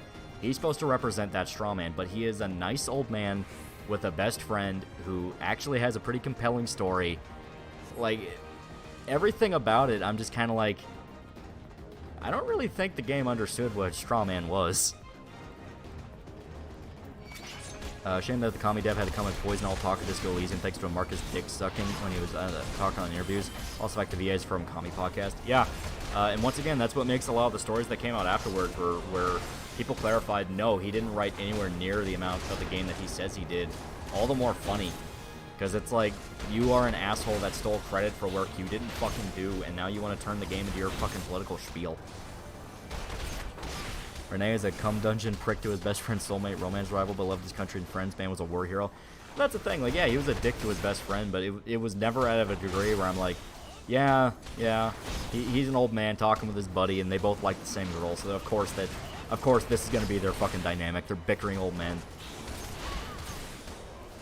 Mr. Marx has caused the cancellation of the sequel, and honestly, I think that is for the best. Don't give him a chance to like break the world and make it all about communism, because if you read his fucking book that takes place in the same world, it is just a fucking dick-sucking spree of Marx, and is like, no, the only way to stop the pale is through communism, because communism gives people hope. It's like, you look at the actual game, and it's about how these ideologies are flawed, and how broken people exploit them or get involved with them to cope. How you have complete fucking idiots like the Hardy Boys that think they're the heroes of the story, when all they did was make the situation a million times worse. You know, all this interesting look and genuinely mature look at mental illness and politics and society, like, very well thought out game. And if you make that just, but communism is the right answer, you are literally killing the entire fucking point. Literally killing the entire point. So if I find this video collapsed the minute money became involved, right?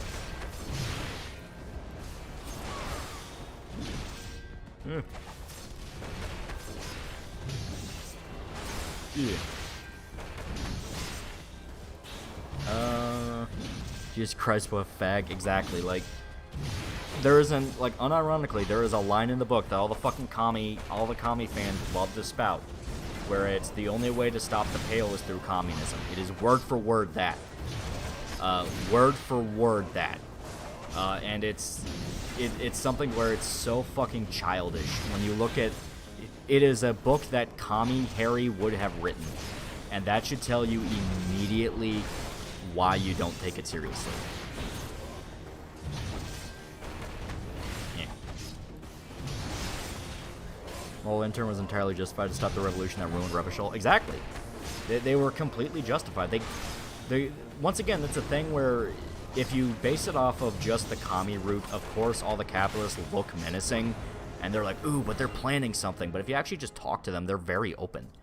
Like, they try to say, like, oh, well, the capitalist chick hired mercenaries behind your back, and they were going to kill everybody, and the end game where the mercenaries are about to execute the Hardy Boys, it's like, oh, well, you know, the PR chick left, and she left, and she's not going to explain anything. And when I was sitting through that, and I was like, well, yeah, no shit, she left. She told me she was going to leave. She told me she was going to do this. She outright fucking tells you what she's going to do. So the idea that she was trying to hide it is just bullshit. It's like, no, she was very upfront. My response to Comedy Sims is always the same. Prove with your actions. Actually dedicate your life, your efforts in living like that. And they never do. People pulling things down to a meme and killing the point of a story. Can't imagine what that's like. Yeah, right? Any other media that criticizes something unintentionally? A lot of people quote Starship Troopers. I don't think too much of Starship Troopers. I think it's a thing where people don't really want to make the connection of how a government like Starship Troopers could become very, very bad in the wrong hands. Shouldn't politics be used to comment on human nature? Yeah, that's where you get Bioshock. Where Andrew Ryan thought he could be Anne Rind and make a capitalist utopia and be like, hey, you know, if you want to do something, you can fucking do it. And in the end, he gets exposed as a hypocrite. He wouldn't allow people to worship God. People had to smuggle in Bibles, and anyone that caught was literally crucified. It's like, so at that point, you don't give a shit about the individual.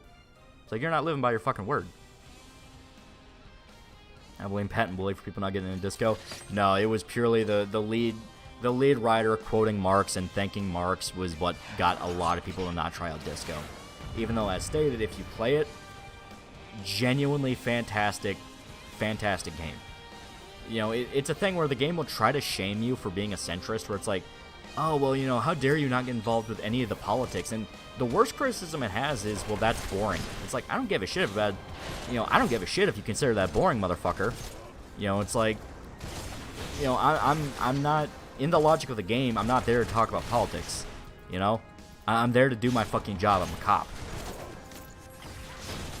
You know, there is a level of professionalism expected here, and I will act like a professional.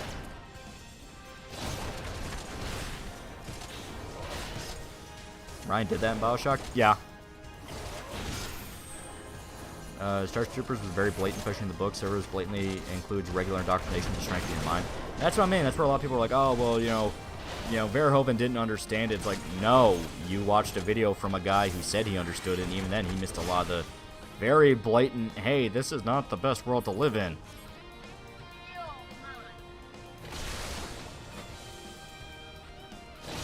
God.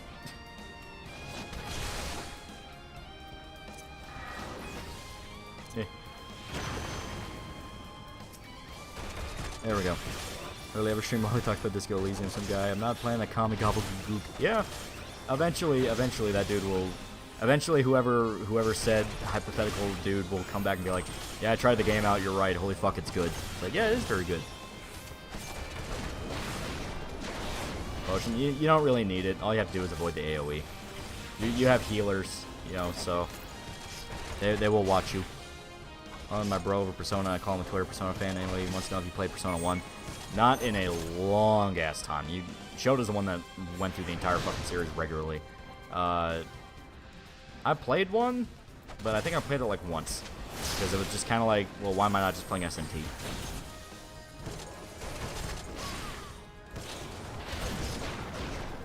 Is there a physical release of DE? Nah, it's way too modern for it to be physical. Maybe if you look at GameStop for one of the console versions, but at that point, it's like, dude, just put it on like a flash drive or something. It's not the best solution, but do what it is. Oh, ow. Oh, that was an immediate nuke. Holy fuck. Oof.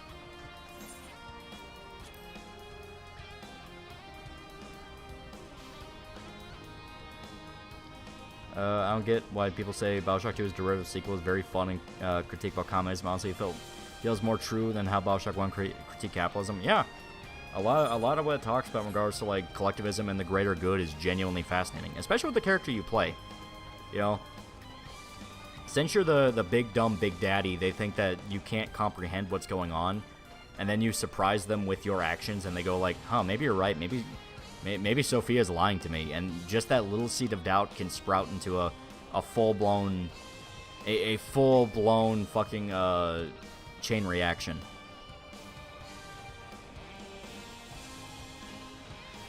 I said.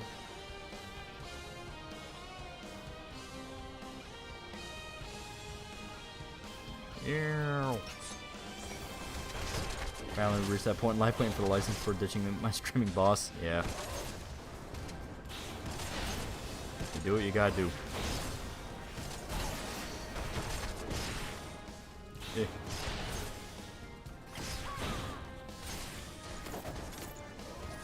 Okay.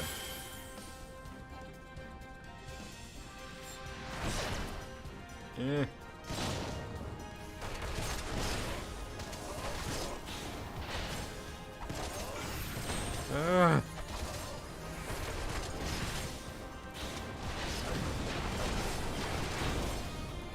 Joe's winding down. Yeah, I'm not gonna stream over his days all the time. No, this was purely because yesterday had real life circumstances where it's like, holy fuck. And I feel like I should probably explain one of the stories. So, said drunk relative who I had to not so much babysit, but yeah, we had to kind of like sit with him and make sure it's like, hey, don't get too tore up. Like, he would go from stories of like, hey, there's this book I really want you to read. I actually have the book like right next to me on my fucking computer called By Way of Deception, which is like, I guess like a story about like how the Mossad trains their agents and shit like that. And he really wanted me to read the book, and he's like, no, but like when you read it, it'll teach you so much about people, and you'll know like how spies manipulate people. It's like, okay, that sounds kind of interesting. And immediately afterwards, he's explaining a story of like, yeah, you know, I got like a brother, he lives in California, and he owns like a music studio and like plays with rock stars and shit. It's really fucking cool. You should meet him. It's like, okay, I don't know who that dude is, but he sounds cool. And immediately after that, it's like, so did you know our family is like actually listed in papers and like from World War II that we were one of the families that would like hide Jews during the Holocaust. So like we were anti-government since day one, motherfucker. It's like, okay, that's cool. And then immediately after that, it's, you know that once my buddy in college shoved a bar of soap up his ass after he got arrested? It's like one of those of it just it spiraled like all sorts of different subjects over and over and over again.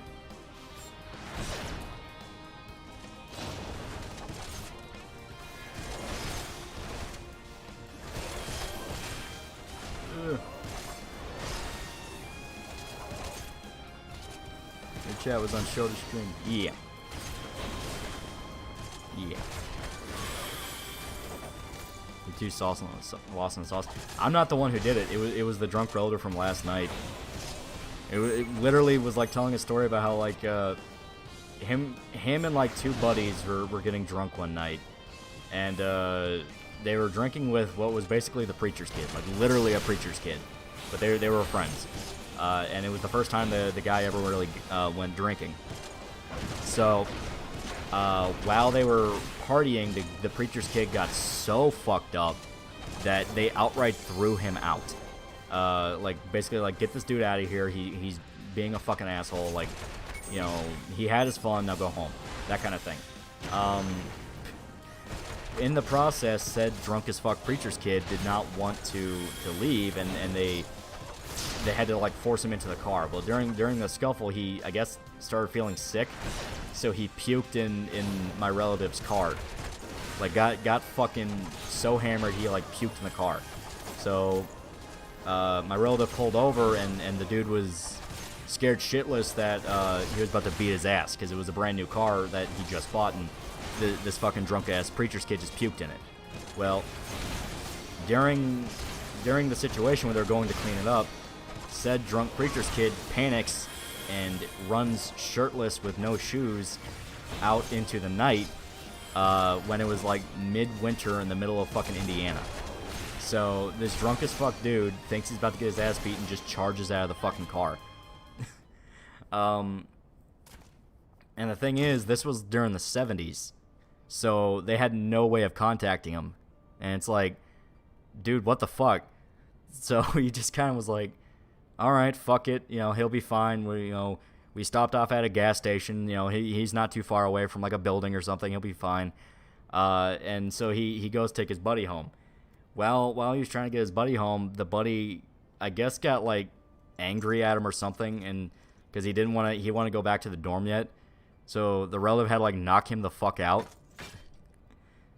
Like, knock him the fuck out and then take him to the dorm, and they both just passed out.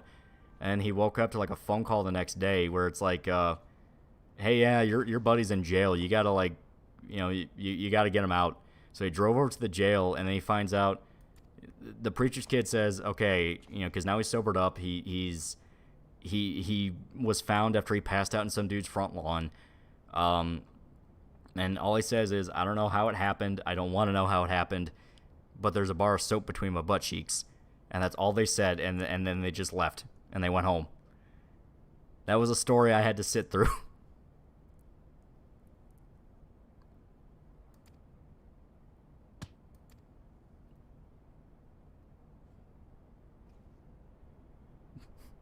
I do hate when I'm drinking with my friends and they get drunk and I gotta be the designated adult. You get used to it, and eventually you see it enough times and you kind of start realizing, yeah, this is, you know, maybe I don't want to get this fucked up.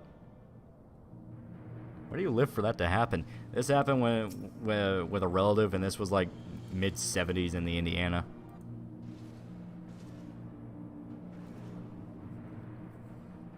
Beers Rickard's become a Kushaboo. He's been seduced by the dark-skinned ladies just like Guts taught him. Yeah.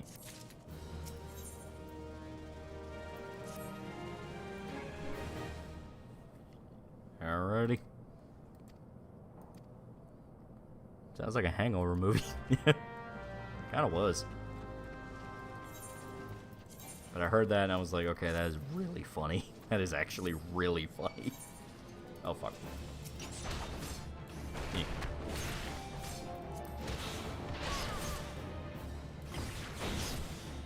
Yeah.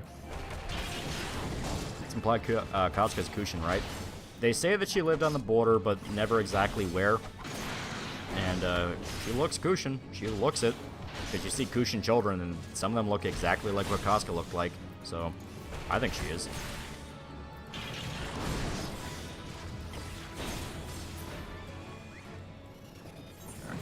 And before we continue, I say we...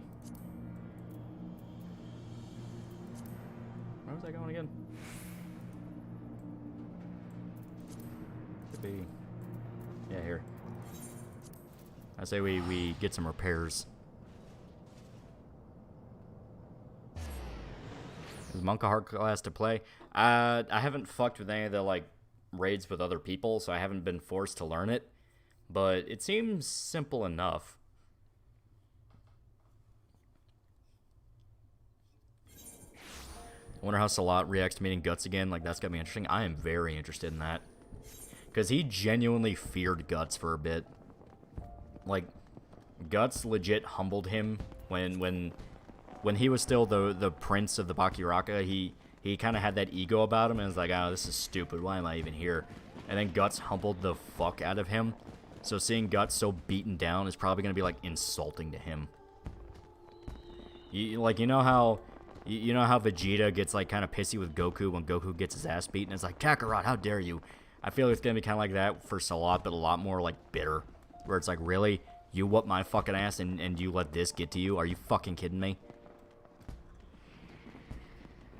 Where's the fuck you voice clip come from? You use in your videos, makes me die of laughter. It is Gachi Muchi. They kind of imply Kasuga came from Midland border town. That one chapter implies Midland doesn't directly border Kushin. It doesn't, but I think there's enough there to at the very least be like, hey, I think they look similar. And obviously, it never has to be like a plot point or anything, but just, you know, kind of one of those things of like, huh, I kind of think. But Vegeta never lost to Goku. But you know what I mean? It's like Goku's getting his ass whooped. Not from Vegeta, but just one of those times where, like, maybe Boo's beating his ass or Cell.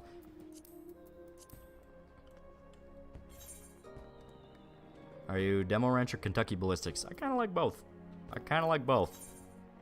I think Kentucky Ballistics has, like, a really big personality, though, so you kind of have to take them in doses.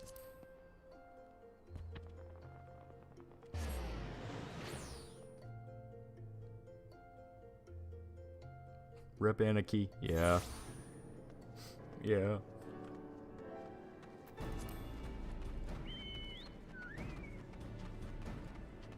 Salah didn't just lose to Guts, he was humiliated. Yeah, humiliated twice. Borderline in a row.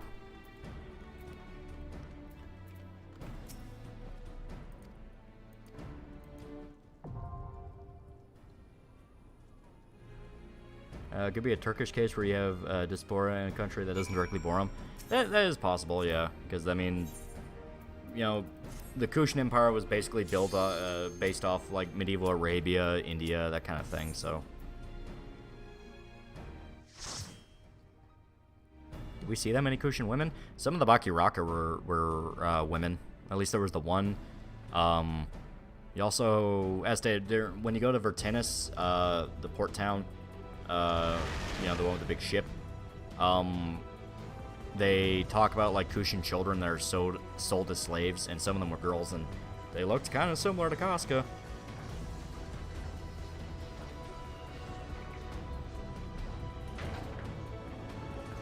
Was Midland just Germany? Germany, France, yeah.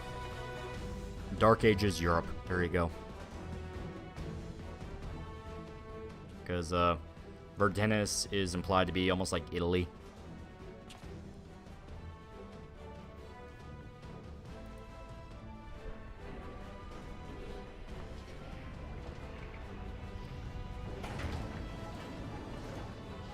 Vegeta gets one win against Goku and one cheap shot. Suddenly Vegeta fans think he got shit.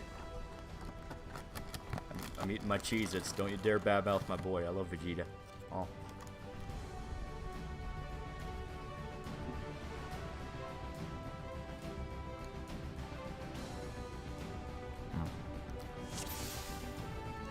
I had 2 Cheez-Its and I already feel like I ate 10. Alright. How about these?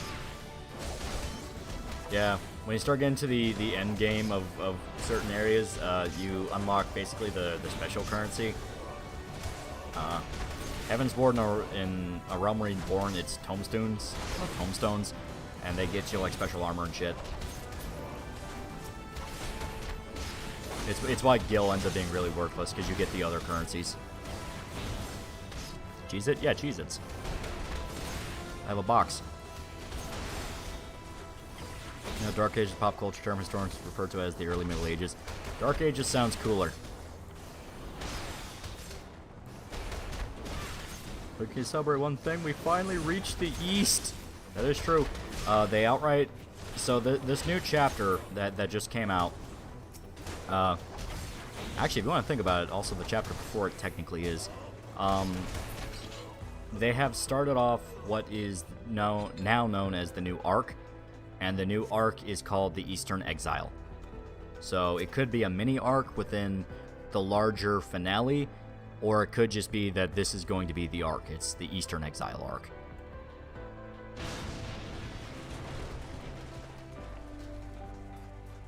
Dark Ages sounds 100 times more metal. Exactly. And Berserk's not historical, so no one cares, nerds. It's not Dark Ages, though. They're canons in Berserk. Nerd. Nerd.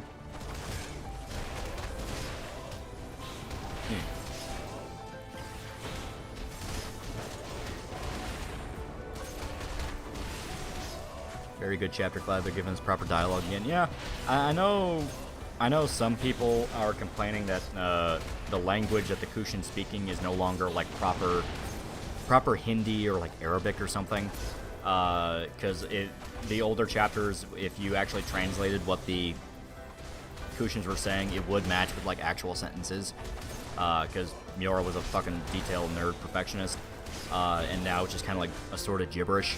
It could just be how the translation is, but it's one of those where, hey, I don't speak that, I speak English, so I don't care. It's like, you know, it's not the point of the scene. I get it, it's one of those details that is like, ooh, you know, that's kind of cool, but I'm willing to overlook it. I hope in the new arc, Rickert uses the new invention of skipping time for everyone to be in the East. I don't think we're gonna get a time skip because they have to address, like, they have to address the fact that Guts, Rickert, and Salat are all meeting together again. They have to address that. You don't time skip that. I'm trying to remember how to get out of here.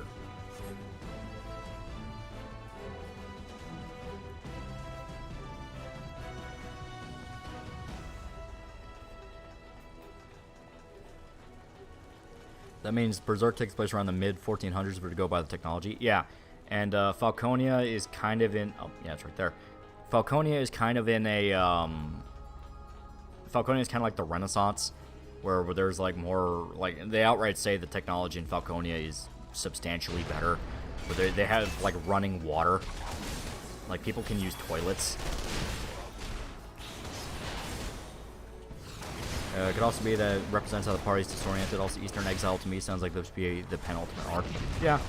Well, I mean, you feel it. Like, the fact they're bringing in Rickert and Salat again is like, yeah, that is a big deal.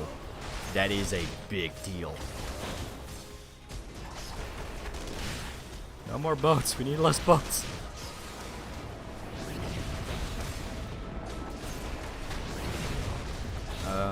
My bet is that Griffith will attack the Baki Rocket, but Guts and Co. will have a Pyrrhic victory. They'll hold off Falconia, but they'll lose something big in the process. It's possible. I still very much am of the belief that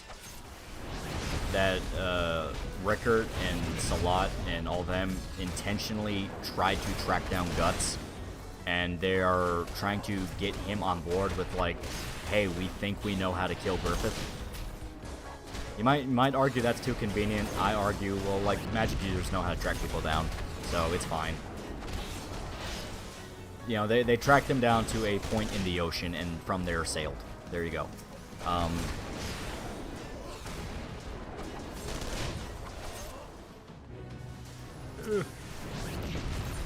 Damn it. Yeah, Holy Roman Empire X Renaissance. Yeah, kind of like that. Could be a Volga-German situation where in the 1700s a bunch of German immigrated to Middle Russia, so there could be a small bunch of Kushans living in Midland. Yeah, it's possible. There's a little mark on him that attracts demons. Yeah, and, you know, Strike's not there to cover that up, so... Of course, granted, how the hell does the brand even work anymore now that everything's all fucked up? With the realms merged, like...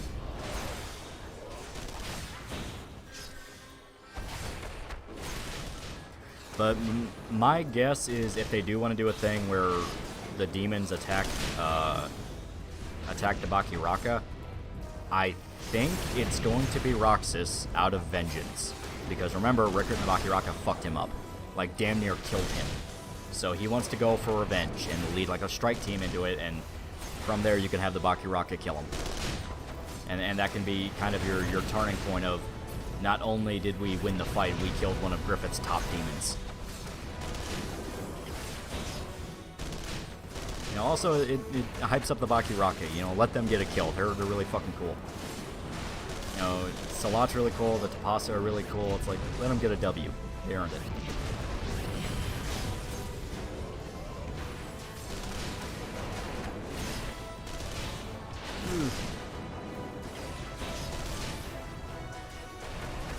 Where's Strike's ult at the moment? Falconia? Yeah. Because remember, she went into the branch of the world tree to try to track down Casca.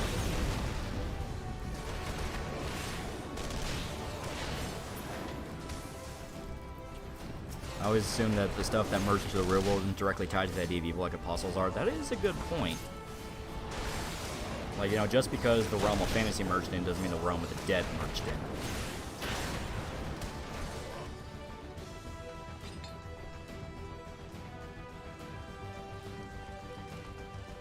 So a lot you get to styling a demon after watching Guts fight them and figuring out a strategy. Well, yeah, they established that, like, Salat is at the level that he can fight a demon. Like, he did it with Roxas.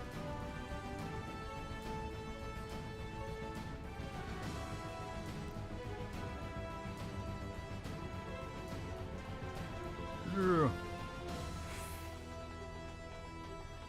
about thee, bad man? Roxas? Yeah. There's the demon cloak guy. His name is Roxas. It's not spelled like Kingdom Hearts Roxas. It's Raksas. Roxas.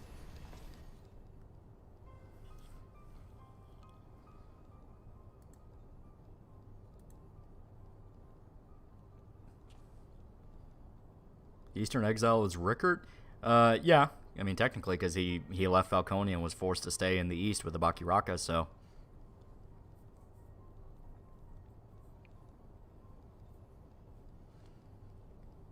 Also, we could have Casca spill the beans on the eclipse to Charlotte, since she'd be curious about why Casca's there and what happened to the original Band of the Hawk. I don't think it'd be Casca who did it, but I definitely think Charlotte will start having suspicions, because it's like, okay, what the fuck? I mean, she'll have her thing where she wants to trust Griffith, but she'll notice Casca is acting completely different from when she knew her. Because I want to have faith in Charlotte. I want to have faith that she'll be the one to notice stuff and be like, something's going on here. Because she's a genuinely good person. Like, that's been the saddest part about Charlotte. She is a genuinely good person.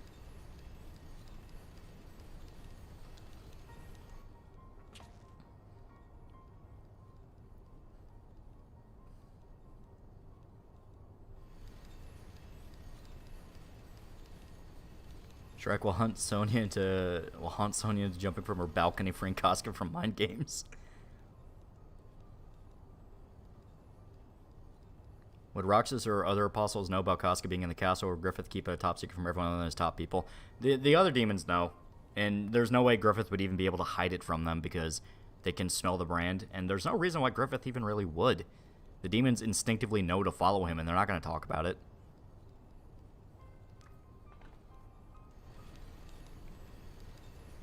Charlotte, Mule, Owen, and Laban are the only people loyal to Falconia who I don't want to die. The prostitutes aren't really loyal, they're just living there. Yeah, they're just good people stuck in the situation.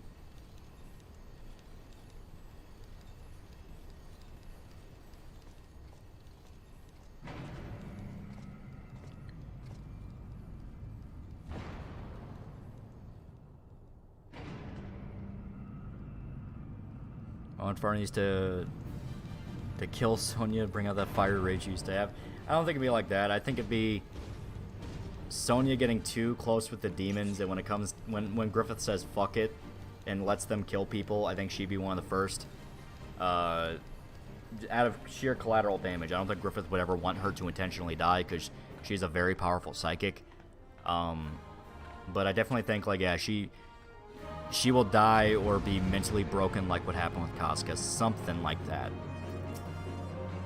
Because the way they're kind of doing it with her, I'm really convinced she knows a lot more than what they're letting on. Like, if she is as powerful of a psychic as we are led to believe, there's no way on God's green earth that she doesn't, in some way, know what Griffith actually is. She kind of did when she was telling the story about the falcon and I forgot what bird she was. I think she was like the crane or something.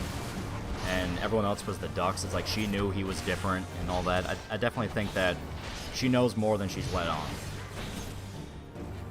One man's army swamp party for $5. Yo, that edible hitting for real, for real. I don't have any money. Please leave. Yeah, kite. Yeah, she was a kite bird, yeah.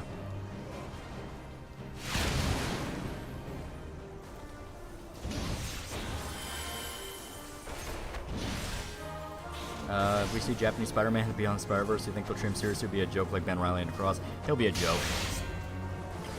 He turned us into fucking killers! So we're gonna let the Apostle eat her on purpose or some weird shit. No, I truly think it'd be a thing where she would get a little too close to the sun, would try to get a little too buddy-buddy with Griffith, maybe try to, like, study his subconscious or something. And from there would just be broken by knowledge she's not meant to have. Because I think she knows what Griffith did, but it's different from physically seeing it, you know? I think if she received visions of the eclipse, like actual visions of it, she would go insane.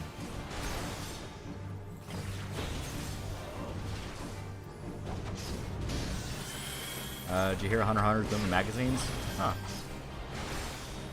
Not like it's gonna get any chapters, so you know.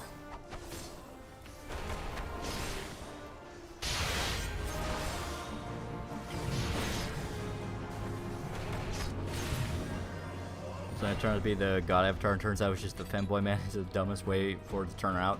I don't think it'd be anything like that, no. They've kind of implied she's kind of like a mirror of like Shrike or Casca during Golden Age, where she is more sinister and obviously like blindly loyal to Griffith, who as he is as we know him now, is a fucking evil motherfucker. So someone blindly loyal to him would be serving evil. So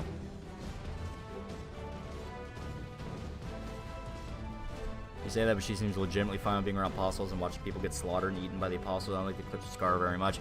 And the difference between just seeing a demon eat a dead body or fighting in a war and seeing the actual hell on earth that was the Eclipse. I mean, that was something that was driving like the Band of the Hawk insane as it was going on, you know. Hell, even Shrike and Farnese, when they saw it, were fucking horrified. Well, man, Swamp Party, $5. Oh, by the way, I got my dad into JoJo's Bizarre Adventure. Start off in the beginning with him because I'm far ahead in the story. Yeah, it is a lot of fun, and he will either like it or think it's the dumbest thing on the world, but it is a lot of fun.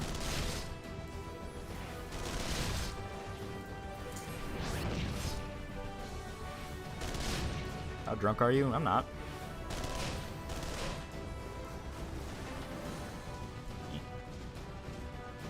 She's a psychopath. Yeah, I definitely think on some level she is. But you know, there's a level where even psychopathy will not protect against that, because just your own self-preservation kicks in, and you'll have that instinctual, oh fuck, I'm not supposed to be here. Hell, Mule even already talks about where it's like, when you're around a demon, you just instinctively feel not safe. Because you know this thing is evil and it wants to kill you. They don't really play up the moral ambiguity with the demons very much at all. They flat out say they're incompatible with humanity. The only reason demons and humans are working together right now is because of Griffith. And they outright establish that, hey, that's not as pretty as it sounds. One Man Swamp Party, One Man's Army Swamp Party for $5. Jonathan's best Joe stars because he's literally Giga Chad. Joseph's better of the early ones. Any chance the Baylit's meant for Sonya? I think if it was meant for her, it would already be in Falconia. I don't know exactly who it's for, because we just don't know, but if it's meant for Guts, I think it would have activated already, so it could be for someone else.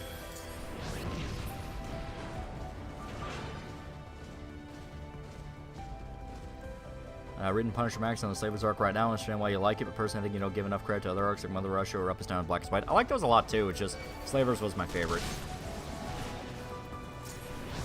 William Vasquez for $2 between Owen and Laban, who joined Guts and Co. I like to think Sir... I'm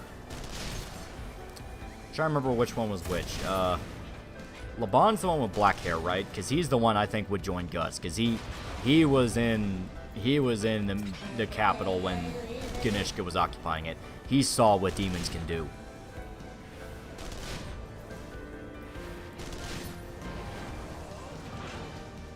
What about Mule? As to if it was for anyone like that, it would be in Falconia already. I don't think it would like travel halfway across the world just to then go back to Falconia. I think it would already be in their possession. I think it is meant for somebody that's like immediate and is close to them.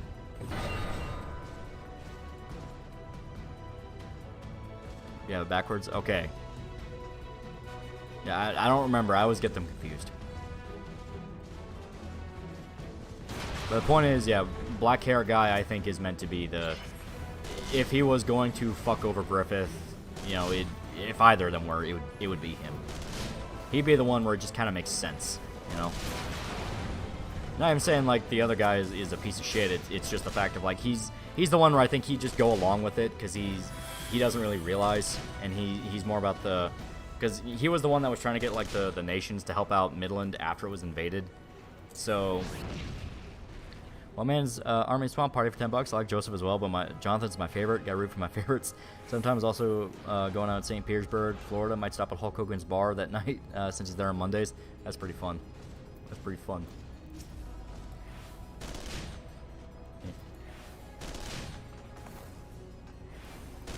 Here. As for Erica, she's going to sacrifice Puck to become a blacksmith.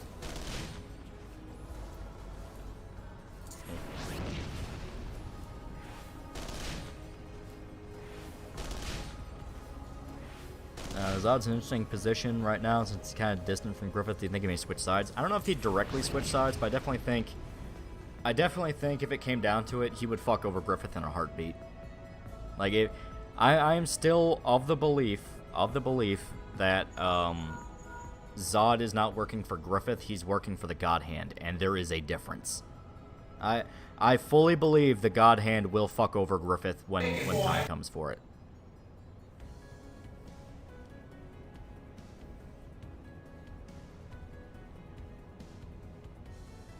Have you played the Toradora PSP game? I have not.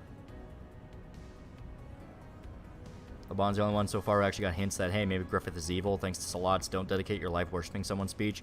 Owen might join too because the two are bros. Yeah. Yeah, you're right, because Salat flat out told him, like, hey, I don't want to work for a demon again. And he's like, what the hell does that mean? He's like, figure it out.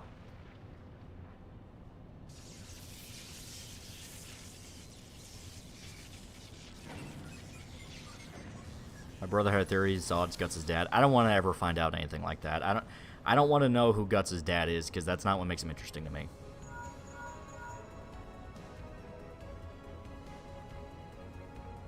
What's the next video after Berserk one? It's going to be Watchmen 2019.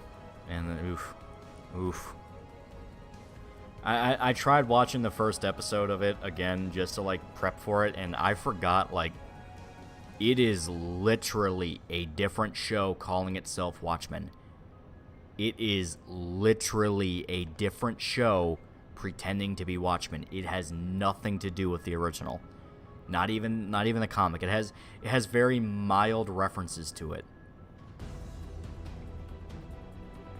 How long will the Watchmen video be? It's probably going to be like 20 minutes at most. I don't want to dedicate a bunch of time to it. You know, just because of the sense of, like, I just don't want to. It's not even worth it because it's just such an attention whore about everything it does. Like, it exploits the Tulsa Massacre thing and paints it as, like, the KKK killing a bunch of innocent black people, and that's not what fucking happened.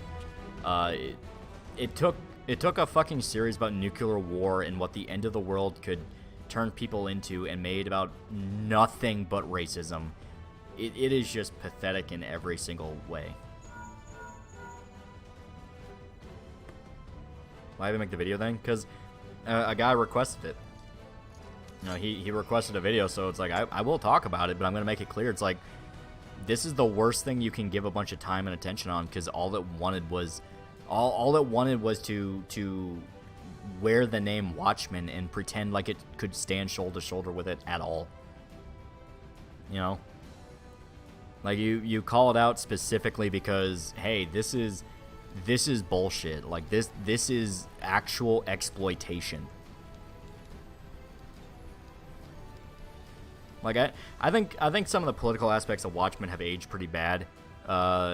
If you listen to what Alan Moore thinks about the story, he agrees with Ozymandias on some level, where he's like, well, you know, Ozymandias, you know, he did what he thought was right, and Rorschach really wasn't looking at the bigger picture, and you know, he put principles above human survival, that kind of shit.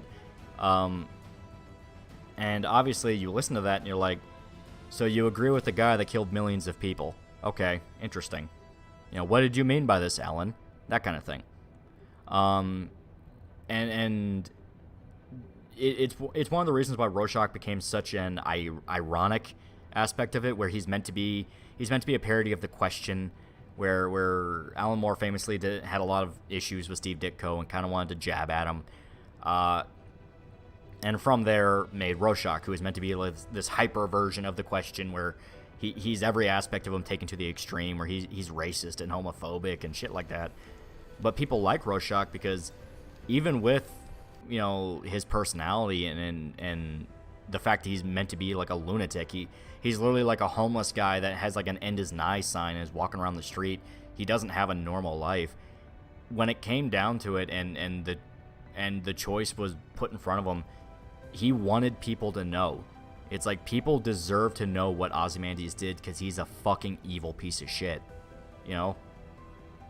And his philosophy honestly wasn't as crazy, even in the world they set up, where to believe that nuclear war was actually about to kick off, you actually have to buy into a lot of the Soviet peacocking that was going on at the time. And the only reason Alan Moore even sets that up is because he himself was an anarcho-commie. He agrees with a lot of that shit. When you actually look at the greater context of the Cold War and what it meant, no, the Russians were never going to drop the nuke. They never wanted to. They had no intention to. It was all just a game of peacock and playing chicken, you know, because everyone knew if you drop that nuke, everyone dies. Everyone dies. So it gets to a point where you kind of understand that, hey, call the bluff. Call the bluff. And that's what Ronald Reagan did. He called their bluff. He kept poking at them, and he kept getting into races with them, and they would lose and lose and lose, and eventually the Berlin Wall fell. It's like, yeah, the world was never going to burn. And I think that actually kind of makes Watchmen interesting in some way, where you can look at as what hysteria can do, where even people who are supposed to be the Watchmen, the superheroes, the one that know better and they're there to protect people, can buy into propaganda and get so fearful that they allow themselves to do horrible things.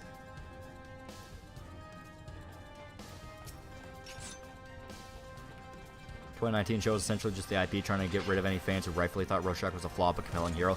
Yeah, like, having Rorschach's legacy be like a white supremacist gang is like, that's fucking stupid, and you know what you're doing. Like, I think there was even an interview where Lindelof, like, was talking to Alan Moore, and he said, haha, I'm gonna ruin your series. Like, something like that, where it is so obvious what the intention behind it was. And so I'm gonna be like, yeah, anyone that told you this was good, they're fucking lying. They're lying because they, for some reason, thought this was the current thing to say. And it's fucking stupid. It treats you like an idiot. You know, like, the world the show sets up is cops are being targeted left and right, so they have to wear masks and basically adopt superhero personas. In the same breath of that, they have to literally wait for permission to pull the gun out of their fucking holster. So it's like, okay, are cops being targeted left and right to the point they need to protect their fucking identity and have double lives as other people than being police officers? Or are they shooting people so much that they need permission to pull their fucking gun out of their holster? You can't have both. Have you read the new Berserk chapter? Yes, I have. And they openly say they hate the show and openly try to destroy it. Maybe they hate it. Exactly. It's like, there's so much shit to it where it's just, it is just nonsense. It is stupid. It is just stupid. And that's how I will always, always, always reference it. It's like, I don't care what someone says. I don't care, like, well, racism is a big problem in America. I don't care. The show is stupid. What was the point of the flashback at Tulsa? I didn't watch the show. It does come into play later in a pretty fucking ass-pulled reveal. Like, if I remember right, the main character chick is revealed to have been related to someone involved in that massacre. And fucking the point of the massacre is because Ta-Nehisi quotes references the massacre and wrote a book on it. Everyone, all these BLM motherfuckers love Ta-Nehisi Coates, even though he's a pretentious douche. It's like, basically going like, well, you didn't even know about the Tulsa massacre, did you? It's like, I don't care. It's like, I have a life. Yeah, they revealed who Hooded Justice was, which was another, like, dumbass fucking reveal. There's so much shit to that show. Like I said, I tried going through the first episode again, and it was physically painful. Physically painful. It's to the point of, like, I have the files downloaded on my computer, and I will only watch the show on my computer while I'm playing a game, because I don't want my family to know I watched the show. It's legitimately embarrassing. Where I'm like, Yeah, it's Watchmen 2019. Like, I feel embarrassed to say I watched it. I smell Bleach. Yeah, that shit, yeah. Didn't ER also point out how the Tulsa depiction was 100 times more violent than the actual event? Yeah, it wasn't a massacre. It was a gunfight. Did Brad Patch Wolf say he loved the new show? Yeah, of course he did. Because if you are left-leaning on the internet, you're not allowed to hate the show that everyone says left-leaning people like. Like, it's fucking stupid. That is the only thing I will ever say about the show. I don't care if someone praises it as a masterpiece or, well, you just didn't get it. It's fucking stupid. Watchmen 2009 was good. What do you think? Ultimate Cut is the best way because it's basically the comic restructured minus a few things here and there. And it still has some Zack Snyderisms that I think really just don't work. His like love of slow-mo is really annoying. But yeah, in regards to the actual movie, I think they handled Watchmen well. You know, I can talk shit about it all I want, but the opening sequence where it's set to the times are changing and you see the 40s heroes getting older and the new generation coming in to replace them, that was a genuinely good sequence. You said I've been reading Bleach. What do you think of Chad as a character? I really like Chad. Like, Chad's a lot of fun. He is just such a blunt dude in every single thing he does. Like, you know, he finds out he can't see what where a hollow is, and he literally just demands Rukia tell him where it is so he can hit it with a fucking street pole. It's like, he's fun. He's just fun. Rorschach in the movie is portrayed masterfully. He was really good. Jackie Earle Haley did a really good job as Rorschach. Remember the show mainly from Cosmonaut Variety Hour defending by saying Watchmen was always woke and then forgot about it? It is completely different. It's once again a case of it just happens to all agree with my politics without even really understanding what the politics of the original were.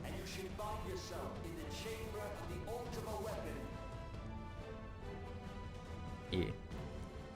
But yeah, so the whole thing is the original comic was about the Cold War. It was about human nature, you know? It was about, hey, if you were faced with the possible end of the world, what would you do to save it? And at what point do you stop being a superhero and become a villain? You know, that kind of thing. The problem is the new show is just racism, reparations, pay people reparations. How dare you say reparations are a bad idea? How dare you? Like, it is the most surface level. We came out when BLM was a thing ever. So anyone that goes, well, the original was woke anyway, it's like, you did not fucking read the original. You watched a goddamn idiot on YouTube tell you what the fucking original was. You didn't fucking read it.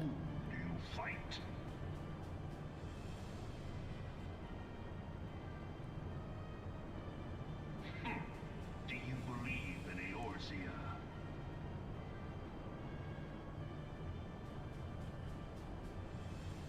Eorzea's unity is forged of falsehood. I wish Jackie Earle Haley did more stuff. The only thing I know him from the Evil Within and Dark Shadows movie.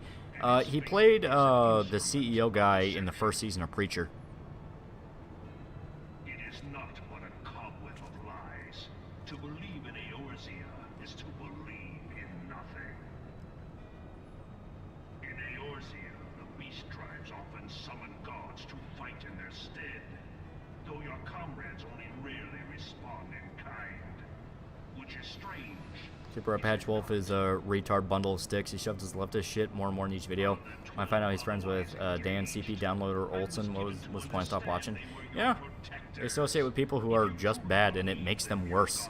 Like, it can never just be, oh, well, they just know each other. It's like, no, they actively have to, like, peacock to them and get worse for them. They will answer, so long as you lavish them with crystals and gorge them on ether. Your gods are no different from those of the beasts. Icons, everyone. Except for this. And you will see how Eorzea's... Was Night Patch Wolf the one who hated the Grumbeld novel? Well, a lot of people had issues with the Grumbeld novel. Nor is this unknown to your masters. Never know, sure remake was good. I don't care what people say. Don't go that far, man. Earl Haley was fun as Freddy. The movie was not good. Even the great Louis sworn to grovel at their feet. The answer? According to Jay, he shit-talked the franchise to his face. Yeah, Jackie Earle Haley, yeah. He saw the original. In all fairness, there are elements of the original that haven't aged the best. It can be kind of cheesy. I think 3 is the best one by far. And especially with the mood of everyone when they got into it. Like, I wouldn't be surprised if a lot of people involved with the remake just don't want to think about Nightmare on Elm Street anymore. And not in the good way. But in Super Patch Wolf, the guy who said the cave tribe in Fear and Hunger was clearly racing against Native Americans. Yeah, because they were based off Wendigos or something.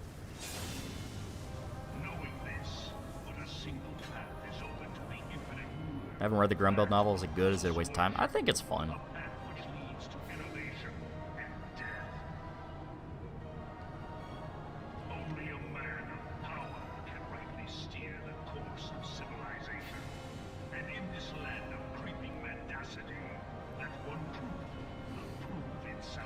You see a tweet of Wendigoon and with Quentin reviews? Yeah. Of course, Quentin will try to snuggle up to anyone with a bigger sub count than him. Super Patch Wolf's on Chainsaw Man was unbearable, dude. Ironically said Danji being homeless represents how the wage gap in society is widening. No. Danji, like, I keep saying Danji. Denji is homeless because Denji's just meant to be an unlucky loser. He's a schlub. It's not trying to critique capitalism. It's just meant to be a fun story about demons. Want to watch a video about Gantz, so I watch Eye Patch Wolf. In the middle of it, he just takes me out of it, bringing up sexism in the story out of nowhere. Even though a lot of the women in Gantz are actually really fucking cool. Yeah, they don't always know how to fight, but guess what? The entire point of the story is they're normal people forced to kill aliens out of nowhere. Like, you know, have some appreciation for authenticity and understand that not everyone knows how to react in a situation.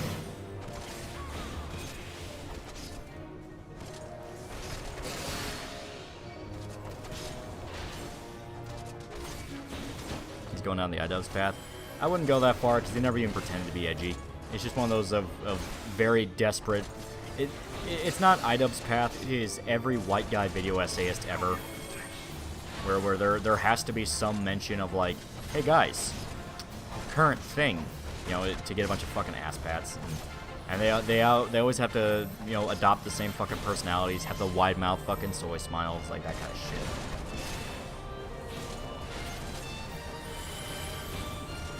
When I watch Super Eye Patch Wolf, I remind myself I can't trust the word of a man that legitimately fears life. Yeah, it's like, guys, I'm so, like, do you want to hear about my mental illnesses, guys? I'm so perky. I had depression.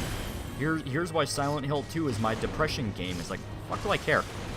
The fuck do I care? Capitalism, am I right, guys? Yeah, it's like, when I hear that, all I think is, your job is to make fucking video essays on the internet about video games. You have the most capitalistic job in the world.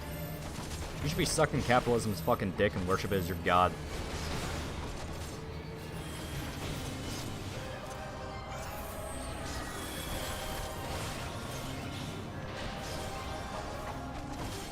Denji's meant to relate to broke boys and want some pussy. Exactly. He's as blue collar as it gets, and that's why we love him.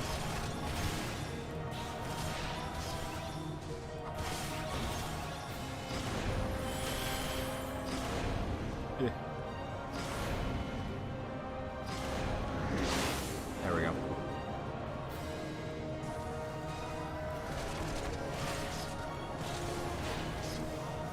Chainsaw Man example is just another example of every allegory is about American society, even if it's a different country. Exactly. It's everything, you know, everything is political, and all those politics just happen to agree with me. That's what it always means. You know, that's why people need to stop doing the get politics out of gaming and point out, like, oh, how convenient. Everything is political, and it always agrees with you. And the response is usually, well, it's because conservatives don't make art, and it's like, oh, how convenient. Every piece of art was made by modern-day liberals, even if it's hundreds of years in the past.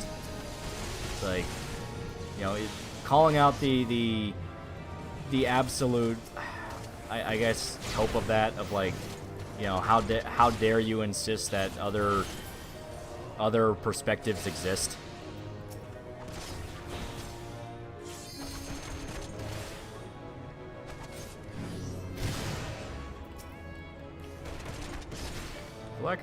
It's like a pussy that fucks countries up. Thank you, Denji. Is narcissism? Yeah, that's literally it. It's narcissism. It's, you know, I'm so smart. I found all these themes. Like, yeah, interpretations exist, and that's the problem. You know, it's not everything happens to agree with me. It's that this is my interpretation of a story, and from there they need to push their interpretation as the only canon interpretation. You know, you can't view it a different way. It's why I stated already when you look at Disco Elysium fans and insist the game actually shit-talk communism, they get very fucking pissy. They get very pissy because they're like, no, it's a game about communism. It's a game about why capitalism sucks. It's the commie simulator. Like, they refuse, and I mean refuse, to engage with any other mindset, which is ironic for a game that's all about different mindsets.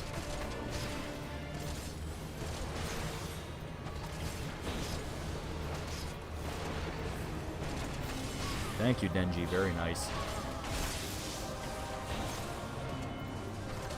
That does remind me, the video the guy was talking about where, like, Jackie Earle Haley shit talking Nightmare on Elm Street, that was the Kyle Garner special. Because Kyle Garner played one of the kids in the Nightmare on Elm Street remake. And Jay was cast as, like, one of the body doubles, where it's like, hey, if we need a scene where, like, hey, we need, like, a back or something like that, you kind of look like Kyle, so we'll let you do it. Mike made a joke where it's like, well, it's good to know that if I ever met Kyle Gardner in real life, I can kick his fucking ass. That made me laugh. That made me laugh. Yet, you lack the resolve to put it to proper use. A waste. On the bright side, Pyrocynical made a video about myhouse.wadnet where it said the gay trans theories are so stupid and make no sense. The game's actually about X. God damn. Why do you have to jerk off to furry inflation fart shit, man? Why? There was based there. There was based there. And you ruined it.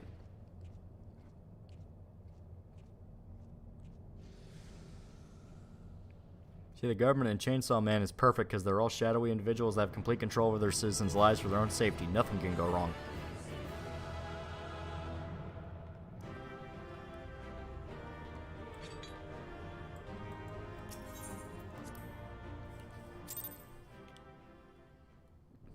Pyro said, what?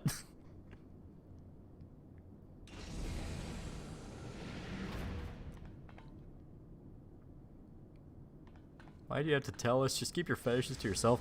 Well, in his defense, he didn't tell anyone. He got outed.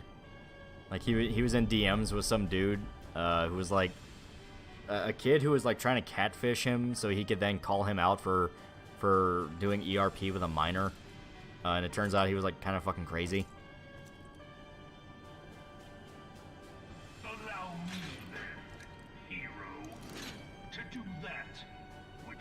You're better off not knowing what Pyro jerked it to.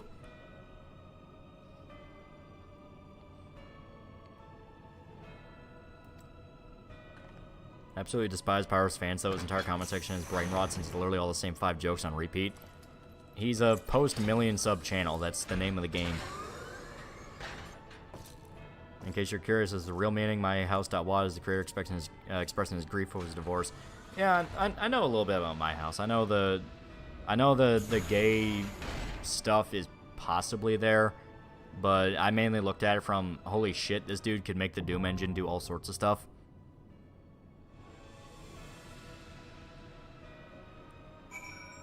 So yeah, myhouse.wad in actuality is about the creator's divorce and the memories of his marriage. The fact the woman took the house, the main focus of the WAD, says a lot, really. She took the fucking house!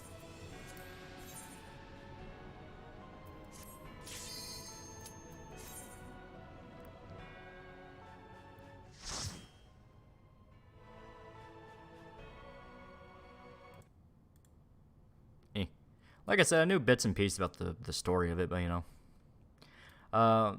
Middle row for $1. Loli, do you have any idea why still so many people believe in the Me Too movement? What is the real reason false rape assault allegations going rampant? Why all the people lie about it? Wokeness, gold digger culture, feminist coaching? All of the above. Everyone has their own reason for it, and a lot of it is, yeah, it's socially pushed, and there's financial incentive. And a lot of people believe in the Me Too thing because you know, they don't want to feel like they're bad people, you know, for accusing a rape victim of lying, even though you don't have to be like well, you're a fucking liar, pull up your pants right now, I want to smell the semen on you, you know, that kind of shit. You don't have to be that, just ask very basic questions. And yeah, you have the whole like, well, that's traumatizing to the victim. It's like, they're already fucking traumatized. Like, they're already fucking traumatized. This is about trying to make sure that this doesn't happen again to somebody else. It's like, yeah, it fucking sucks, but at that point, why even have laws against rape if you're not gonna fucking enforce them?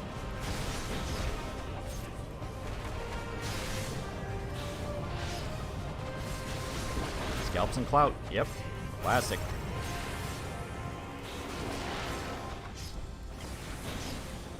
Marshmallow's $2. Kids are growing up to entrap people for clout. That's definitely a part of it.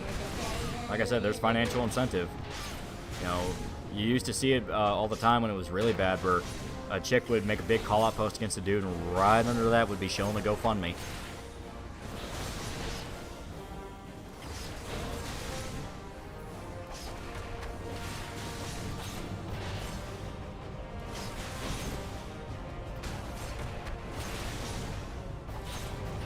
Critical Drinker complains about the message of the liberal politics he believes are unnecessary, ham-fisted addition that he actually drags the movie down.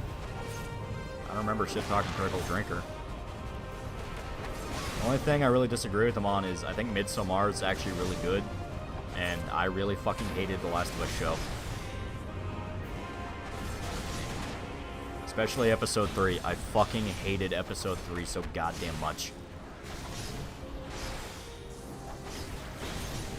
What you got planned for Sunday? Well, Saturday for us, but not sure. I know Shota's been all excited playing his Spooderman games, so it's possible we could do maybe like a Spider-Man. It'd be up to him. We don't really have a plan yet. This is gonna hurt. This is gonna really fucking hurt. Kids who trap people for clout feels like a modern version of the kids from 1984 were taught to tell their parents to the party for an infraction.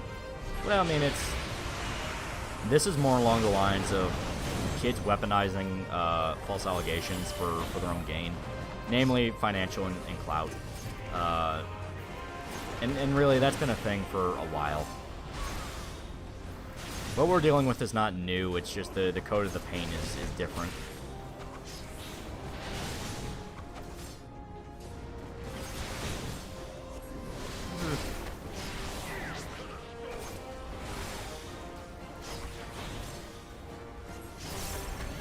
I hope people call you a homophobe for not liking episode 3, even though say you didn't, you like gold characters in the game. Well, yeah, and that's the default defense. It's how dare you criticize it? Are you a homophobe? It's like, that's exactly what the fucking director of the episode wanted. It's like, you're not allowed to criticize it. You're supposed to call it great. It's about a gay romance. It is so important. And it's like, fuck you. Fuck you. This is supposed to be a show aimed at fucking adults. They would be well aware of fucking gay shit. Like, you are not fucking... You're not breaking new ground here, okay? Fuck you. The idea that we have to praise it because it included a gay romance, like, that's just fucking childish. It's like, be a fucking grown adult.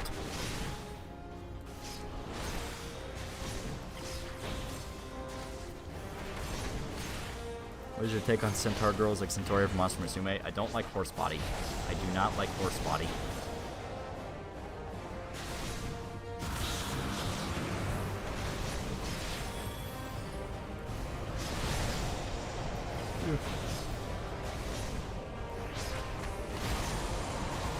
Adults in quotes, yeah, but you get what I mean, where it's like, hey, fuck off, this is stupid. Like, it's a literal filler episode in a show where already people are complaining that you're not getting enough of the fucking main two.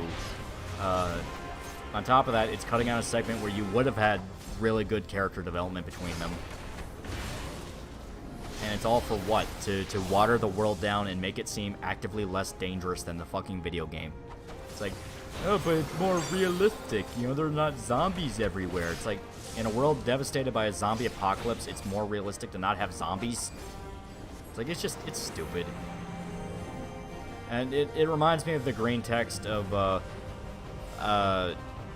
the difference between, like, something written for a smart person writing something for smart people, and a dumb show written by what someone thinks is smart, where it's like Sherlock and No Country. You know, No Country for Old Men, you know, that kind of thing. Where it's like, yeah, you can see the difference between something that genuinely respects your intelligence and you can keep up with and is like, oh, okay, this makes sense, and something that is appealing to lowest common denominator. And I mean, it's not even like everything that appeals to lowest common denominator is immediately bad. You can enjoy mindless fun stuff all the time. Hell, Final Fantasy 14 is pretty damn fun. The thing is the fact that you don't get to do both. You don't get to be a lowest common denominator and in the same vein talk about how high art you are. You're not fucking high art. And that's what pisses me off about everything Last of Us related post the first game. It truly buys into its own hype and thinks it is the video game that breaks all the conventions and does this and does that. And it's like, dude, you're not fucking special. Legacy of Kain was fucking running circles around you in the goddamn 90s.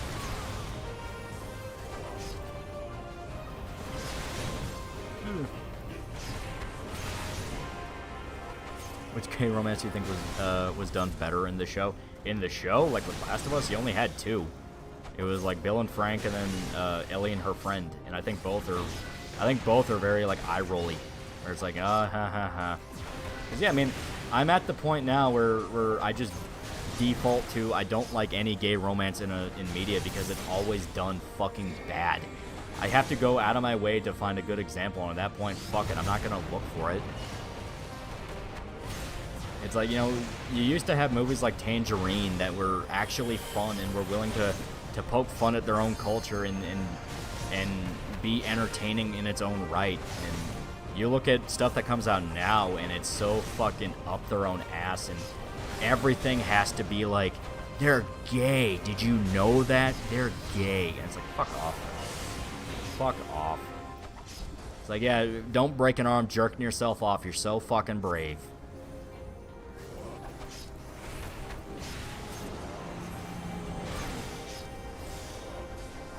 Yeah, Last of Us had no zombies in episodes 4, 6, and 9, and only one in episode 3, 7, and 10. Yeah. Seriously. Where'd the money go, Neil? $10 million per episode, Neil.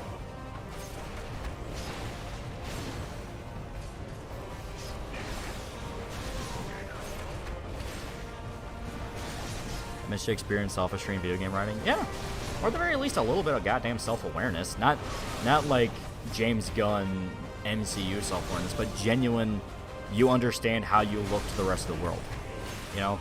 Because you watch a show like Ozarks, where you had the two gay FBI guys, and they were able to be human characters that were a lot more than just the dick-sucking scenes.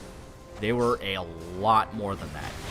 And that's kind of the point. It's, you know, you're not writing a gay romance because no one's there to watch a fucking romance movie. You know? They are pieces of a larger puzzle.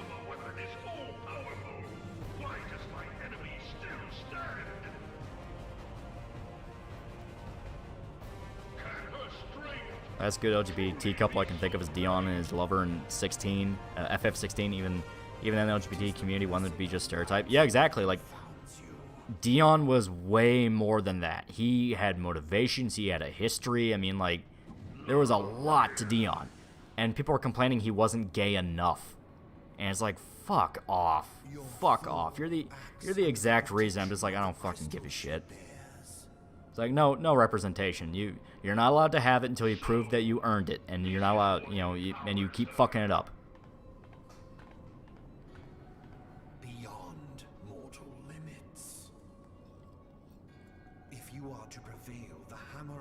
I got this Zevia Zero Sugar Root Beer. Tastes fucking weird. It tastes fucking weird. For the ultimate weapon is host to a power of which you are as yet ignorant. Speak plainly, Asian. The heart of Sabik. It is the weapon's core. An enigma whose surface even the vaunted scholars of ancient Alec failed to scratch. That soda gives you cancer. The artificial sweetener this one uses isn't one of the carcinogenic ones. It's Zevia. Judge Holden, the dick, this dick in ya for $1. Asian Quentin Reviews, aka Squintin Reviews. Here's the thing. I fucking hate Trump. I got Rev Frago art when in his berserk vid he said that Casca's skin color is brought to how pale she is when her skin color is never mentioned. For no other reason but to quicken the core. For the true power of the ultimate weapon lies within its now beating heart. If Dion was straight and people claim that he wasn't straight enough, they'd be lambasted being sexist and want titillation. Exactly. It's like, it's a ridiculous, it is a ridiculous criticism because you're literally demanding people act like stereotypes. For my God to be And it's all pushed by, once again, dumbass Zoomers with rainbow flags plastered over their fucking Twitter accounts who treat it all as just the new in thing, you know? Sexuality now is the new designer purse, and everyone has to come up with their own fucking one, or talk about like, oh, well, I totally feel bi. It's like, no, you're not. No, you're not. You want attention. You want attention. You know, you corner them, and it's like, hey, you know, why does every fucking character have to be bi? Why does every character have to be gay? And it's like, well, being straight's boring. It's like, no, it's not. No, it's not. pinnacle of the heavens. The world shall tremble. Unleash Ultima.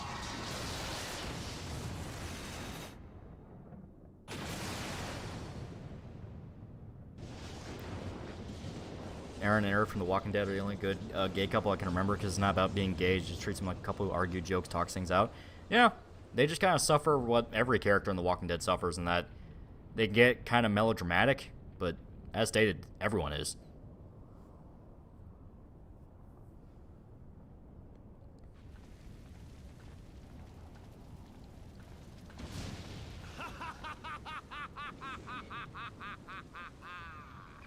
Such devastation. This was not. Why isn't this character? Why isn't this gay character a fruity homophobic stereotype? Yeah, right.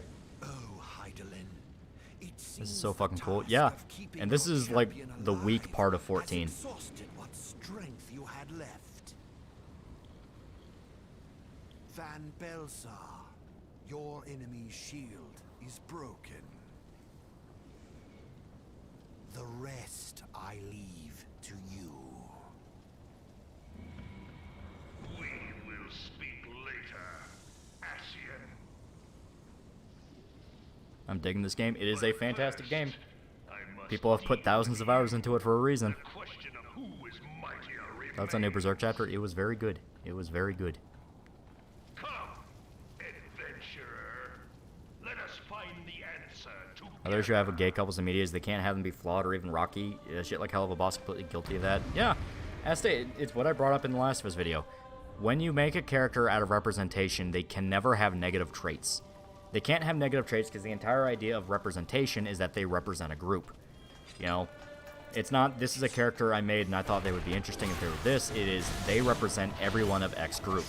So, for instance, if you make a black character and who is the black representation, and he's a thief, you are now saying every black person is a thief. So if you make a gay couple and they're supposed to be the gay representation in the story, they can never be rocky or have a bad relationship or consider cheating on each other. Anything like that, because then you're saying that's every gay relationship.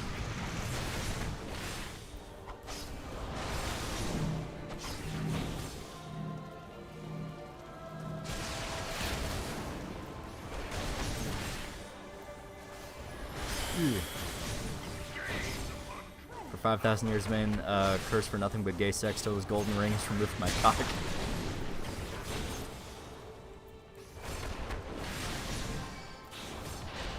I remember talking with this one guy who wanted Frank and Matt together and really wanted Matt to be a gay twink, and then he spiraled on and told him Matt cheating on his mentally insane wife. I have no idea what that's in reference to.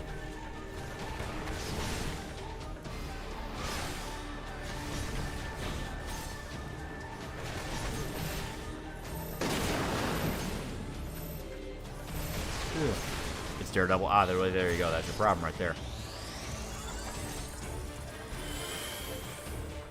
Yes, you fucker. Have you watched Paradise PD? I have not. If I remember right, that one kind of looked like not Family Guy, Brickleberry style adult animation comedy with big quotes and bold text there. So I was like, fuck it, I got better things to watch. Best film of 2023? So far, I've really dug Oppenheimer. I liked that a lot. That might be it for now.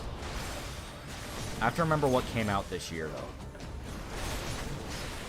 Have you considered making a video on Disco Elysium? I think it'd be a lot of fun. I think it'd be really funny, especially with how pissy a lot of the commie fans are. And you point out, like, hey, the game itself is, like, very open with its criticisms of communism.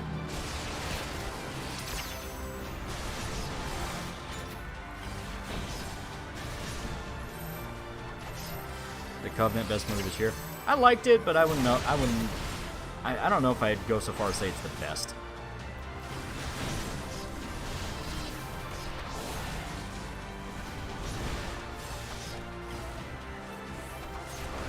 Mario Bros. Or Oppenheimer.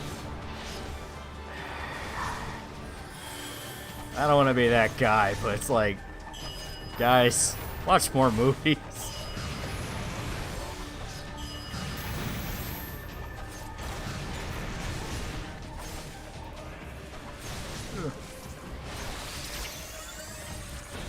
Sound of Freedom was pretty good, but there's a movie on October 20th I want to see. Yeah, I do want to check out Scorsese's movie, Killer of the Flower Moon. I think that'd be really fucking good.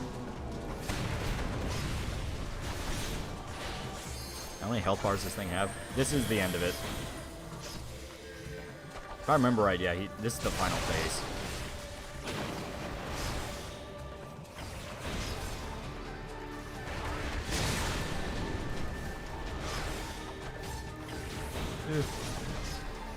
Haunting in Venice is pretty good. Third whodunit film in the series. Didn't John Wick 4 come out this year? That is true. John Wick 4 came out this year. I need to see a Haunting in Venice. I heard that was actually really good. I want to check out Cobweb. I heard Cobweb was a lot of fun. You can do it, Bunny Koska. Do it for guts. This is what's going through her mind as she's fucking trapped in Falconia. Just imagining herself in a Final Fantasy game.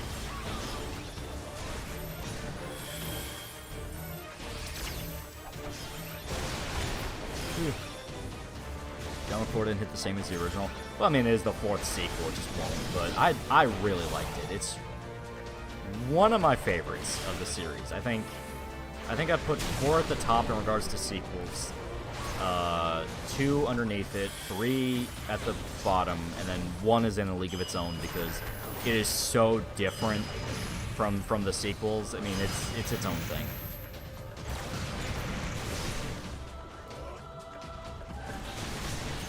John Wick 4 is decent. I think that spin-off's coming out soon. Yeah, The Continental. It's gonna be on Peacock, which I will check out. I think it could be good.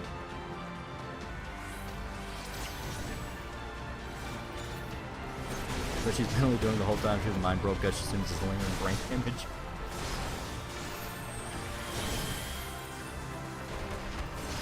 What would Final Fantasy 14 Berserk look like? 16. Like, there you go, Final Fantasy 16. IG on my mind, I just met Sid. I want to ride the Chocobo.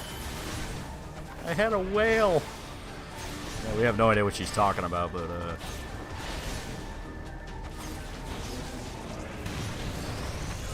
Peacock's getting some decent shows. Yeah, it really is. It had Twisted Metal, which surprisingly ended up good. If they can keep on track where, at the very least, what they put out is fun, they can easily overtake Netflix, because Netflix has just been like, they fucked up all sorts of anime distributions, they canceled all sorts of shit that people liked. Like, Netflix is really in a position where they could be shot on the side of the street. Oh, and I think I fucked up. Yep, I fucked up.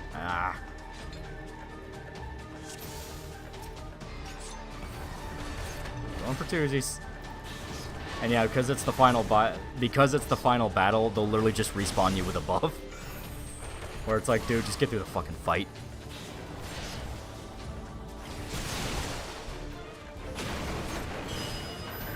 The book of Killer of the Flower Moon is really good.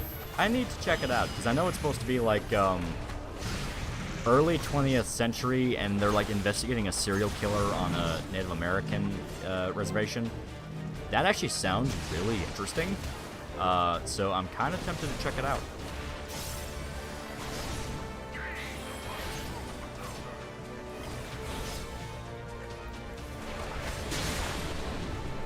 Welcome to an episode of Fucked Up, and that's fucked up.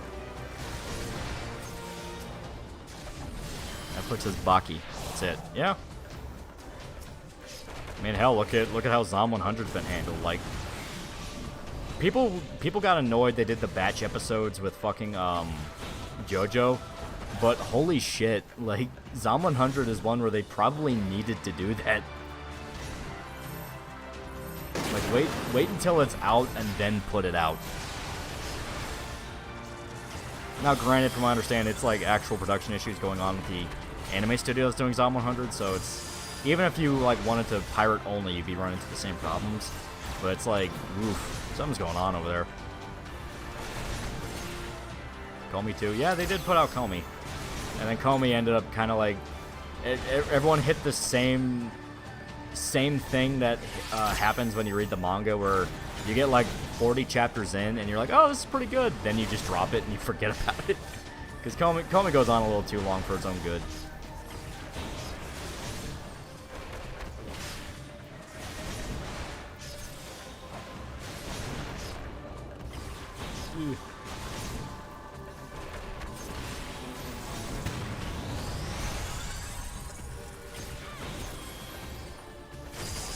There we go. Comey just drags. Really is. Best Crane film, for me, it's A Taxi Driver or Handmaiden. Taxi Driver was really good. From what I understand, the actual history of it is not like the movie at all, but fuck it, you know, creative liberties, they can get away with some shit. But, I really like that one. Obviously, Old Boy, the Vengeance trilogy, Sympathy for Lady Vengeance, Man from Nowhere is really good. I like I Saw the Devil. The Villainous is really fucking cool. Especially the intro, where it's like a 10-minute long POV fight, where it's literally a reference to Old Boy, where the main chick is like fighting her way through a whole drug den in first person and like slashing dudes up. It's fucking awesome. Like there's a lot of really good ones. Of course, you also have Parasite, but Parasite's a little too safe now. Everyone knows what Parasite is.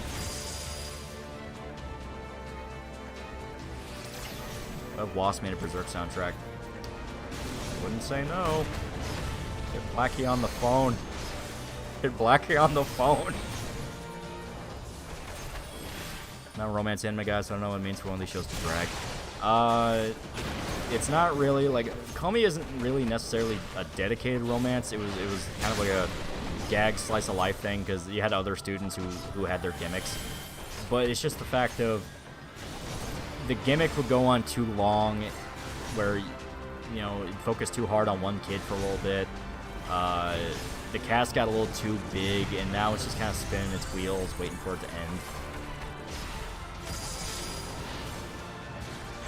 Never saw the Jap legal comedy show Legal High. It's really fun. I have not, but that could be funny.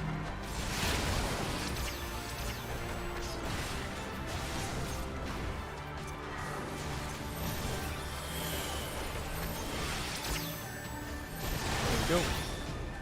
This protagonist that Comey gets with her. Yeah, you know, I kind of like the Gyaru more.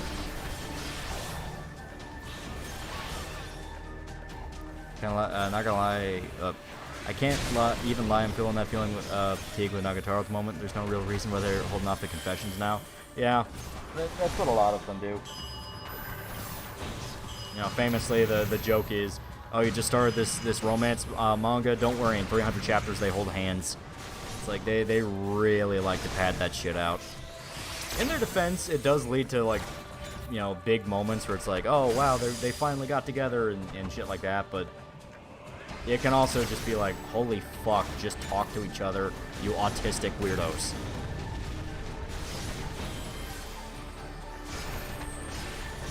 If you haven't seen it, The Terror is a great show. The Terror is a really good show.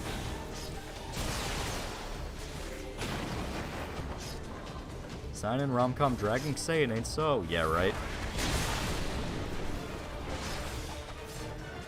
Take on the criticism by Nerdrotic and Drinker about 90-pound woman beating 300-pound men in movies. Personally, I don't know. I look at that scene, the villainous thing is cool as fuck. It's all about how you do it. The villainess is very stylized, and she isn't just punching a dude in the face and sending him back. She's using a lot of martial arts and weapons and stuff like that, so it makes sense why she can. It's not too much of an issue with me. I'm able to suspend disbelief just enough.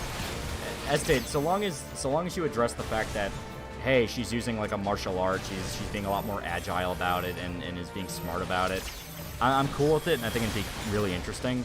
But there are absolutely cases where it's a lady who is like half the size of a guy who's like 6'4", covered in muscle, hits him in the jaw, and he's like going down and like knocked out. It's like, no, that's not a thing. That is not a thing.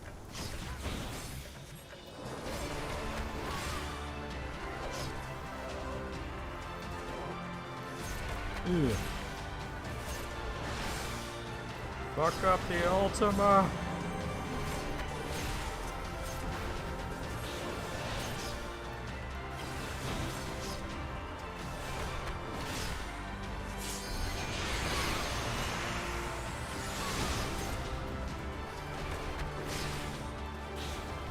Would you rather have Anime of Paradise Lost or Regained?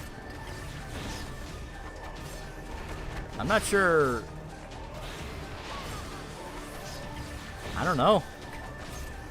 Because, like, maybe if it was like a Miyazaki style anime that could work, but like traditional anime, it's like, I'm not sure that'd work with Paradise Lost. I want that to be like a grand, like, Shakespearean biblical epic, you know? And there we go, we beat a Realm Reborn. Birds of Prey is an example of the 90-pound woman fighting men done horribly wrong. Yeah, like, I understand the criticism, but it's one of those of, like, if you are able to establish that the logic already doesn't make a lot of sense, I'm willing to accept it. You know, it's just one of those of, at the very least, try to sell it where it's like, hey, don't have it where she's just like hitting him in the jaw. Have it more like in a martial art where she's giving like you know, the palm strike up where that does a lot more damage or something like that, you know. The misguided elevate the frail, and the frail lead the people astray. So is Road to 80 over and done with? There's 4 expansion packs. We're nowhere near. Unless a man of power wrests control. Atomic Blonde kind of got it right, but it has a share of fuck-ups. Yeah, Atomic Blonde, John Wick, they at the very least try where they show the female assassins fight differently. People must see the truth in this. You who have the strength to rule. Hot take, Robert De Niro Taxi Driver is a trash film. Okay, you actively just have bad taste.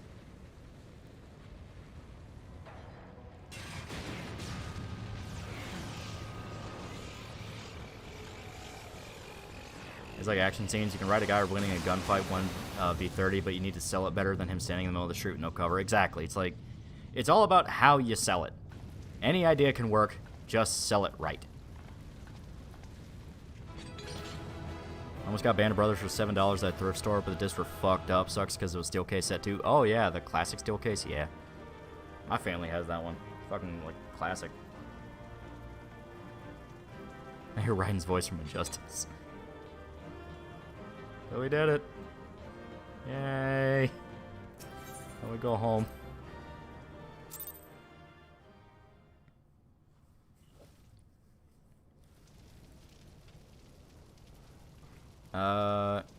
Seeing as you like Mr. In-Between, there's another Aussie show coming out that looks neat. It's called Caught, and it's about 4 soldiers forced to make fake torture videos by terrorists to go viral.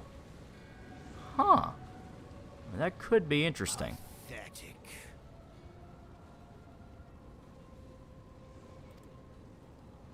You boasted of unrivaled power. You were entrusted with the ultimate weapon. The ultimate magic. Everyone to check out Bocchi the Rock, maybe review, one of the few modern slice life I'll watch. Yeah, I liked Bocchi. That was fun. And still, you failed. So much for the... John Wick is realistic and doesn't have infinite magazines. John Wick is, I wouldn't even say grounded. It is tactical. It understands that at least trying to adhere to the reality is more fun. Because you have the cool reloads and all the martial arts shit. It's not realistic. The first movie you can argue, but even then. If it is permitted to worsen, the very laws of existence, both etheric and physical, will be warped beyond all recognition. Could you see Skull Knight and Zod being rivals when he was Geiseric? Well, I mean, they kind of imply it. Know you the root of this corruption? Hydelin. Did you ever watch the film The Man Who Killed Hitler and Then Bigfoot? It's a good flick. That's one with Sam Elliott, right? I have not seen it. Like a parasite, she must be burned out if the planet is to recover. And not but the return of the one true God will ensure her complete excision. The reality of properly manipulating a gun is cool. That's what John Wick got right. Exactly. Tactical. Yet, to pave the way for the Master's return, a chaotic confluence of untold proportions must needs be brought about. And that will necessitate the presence of the primals. Needless to say, both you and your scion accomplices cannot be suffered to interfere in this endeavor. You will not leave this place alive. Are you ready for the actual final battle?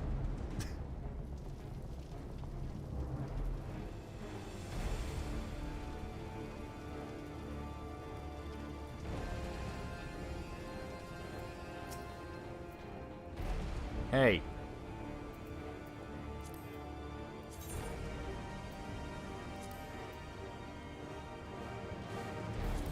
That's no good.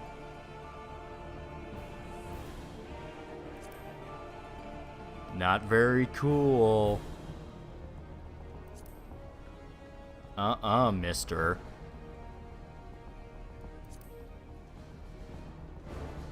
I can't believe you.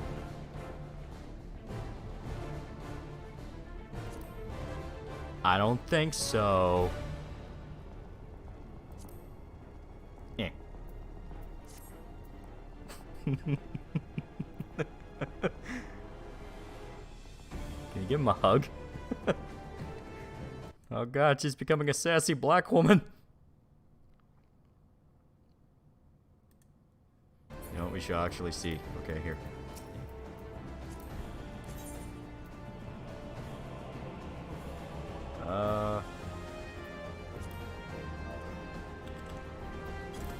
We can. We can. The only way to stop La Hebrea is love. We did it. We did it.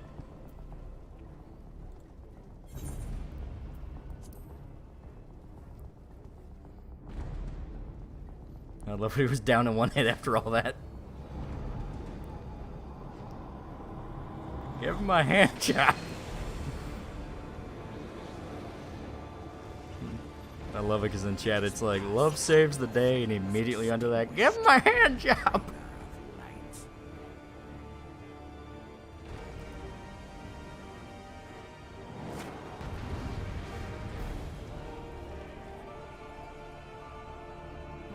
That's on Dune 2022. I liked it. I'm excited for part 2.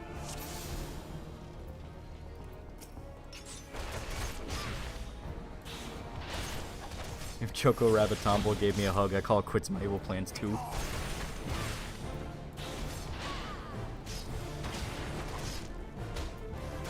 Now we need the ultimate true power, the power of friendship. Ugh.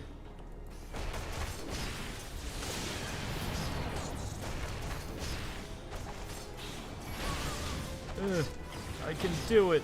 I can win. Yeah, I don't remember if this is us supposed to lose or not. I don't think so.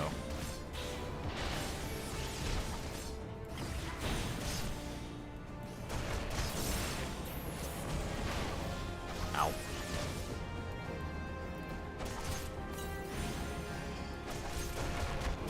Triss or Yennefer? I like Yennefer. Yeah, she's bitchy wife, but I kind of like that.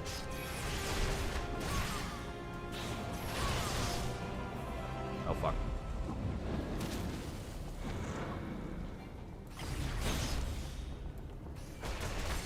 How bad was the Barbie film on 1 out of 10? I have not seen it. I don't want to see it. I saw the screen cap of the fascist joke, and I was like, oh my fucking god. Everyone kept telling me this movie's not what it was, but that's literally just... that is exactly what I did not want to see.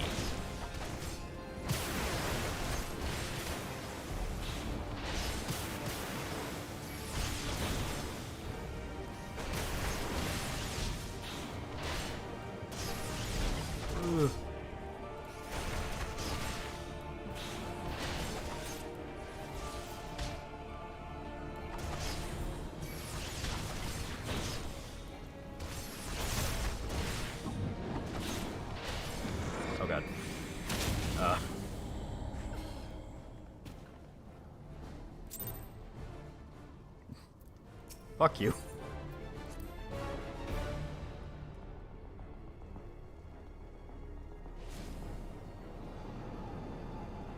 I like Yennefer, the Booksmith, made me hate Triss. Yeah, Triss is just kind of a whore. She is just kind of a whore. Barbie's definitely a case of people writing whatever beliefs they want into the script. Yeah, I definitely think that's part of it. Because I had people swearing to me up and down. It's like, no, it actually makes fun of feminism. It's like, I know who the director is. No, it's not. Have you played other Prototype games? Yeah. Yeah.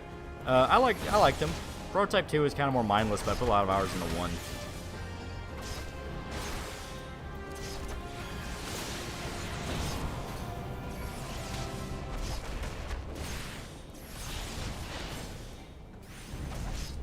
The eyeless chick is better than all 3.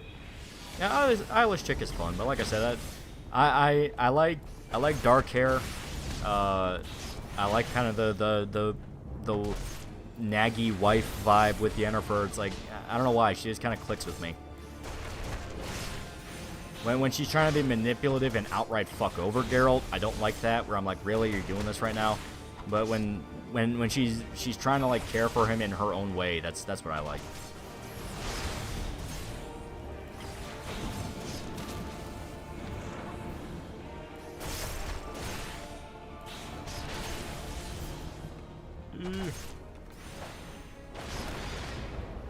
Motherfucker.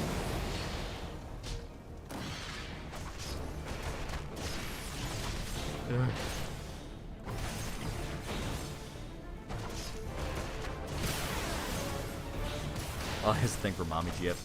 She's not even really that. It's just kind of the, only one to actually want a genuine, serious relationship with Geralt. Everyone else just kind of, they want to fuck.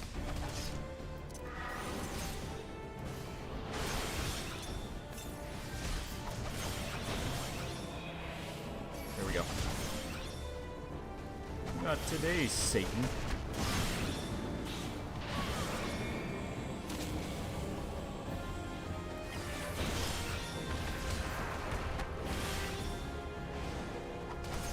Are the elf girls short or tall? In Witcher, kind of both. There's some that are short, some are tall. They're kind of just people.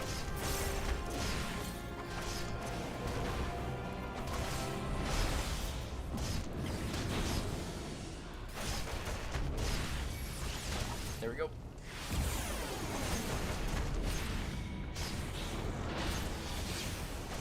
Yeah, she's infertile, by the way. Yeah, Yennefer. It's because she's a witch. All witches are. Which, once again, is why she gets really, really close with Ciri, because she kind of views her as like a daughter.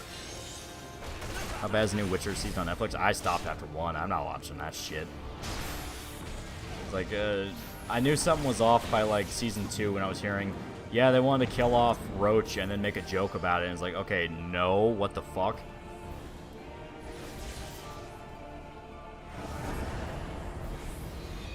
You wouldn't hit a guy with glasses, would you?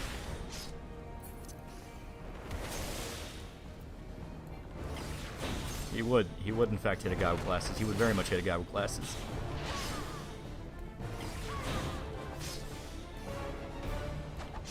I wouldn't even say season 1 was too good. No. Season 1 had its issues. Like, they really wanted to let you know that Yennefer fucked a black guy, and like they would harp on it so much. Oh god. You wouldn't hit a guy with glasses. What's this about witches being fertile? Yeah, it's part of the lore in The Witcher is witches and I think even wizards can't have children. Like, to become a witch or a wizard, they have to give up being fertile. Because it's kind of a thing that Geralt and Yennefer are able to bond over. The fact that Geralt can't have kids because he's the Witcher, and Yennefer can't because she's a witch. Ow.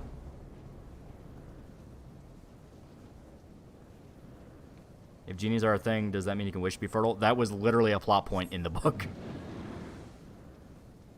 Like, I'm not even kidding. That was literally one of the storylines, and that's actually how fucking Geralt and Yennefer met, they were both looking for a genie, and Yennefer found it, and she specifically was going to ask the genie to make her a mother.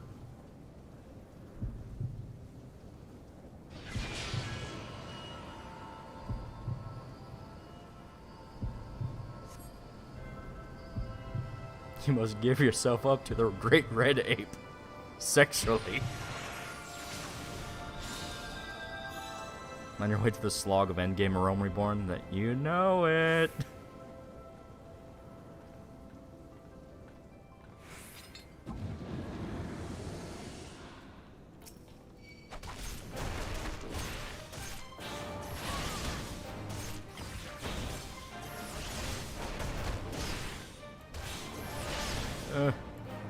Now we whooping his ass. Your fixation on the white woman fucking a black man is making me uneasy. Good day, sir.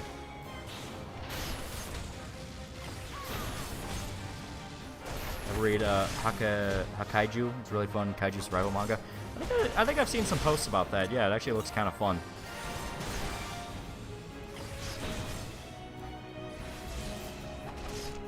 In the age where we have interplanetary warfare, do you think worlds will have one world governments or coalitions, continents, or countries on each planet that would conduct war? I don't know. I think it would depend on how far along, like, ow.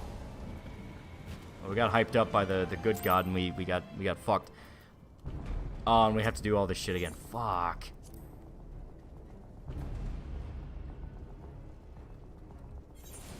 Yeah, whatever.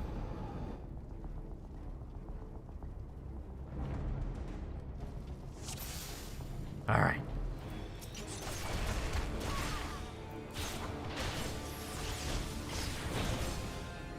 Alright.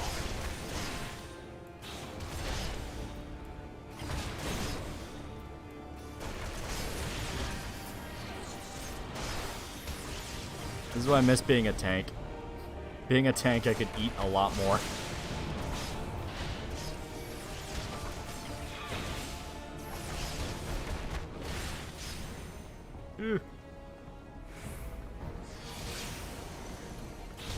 There we go.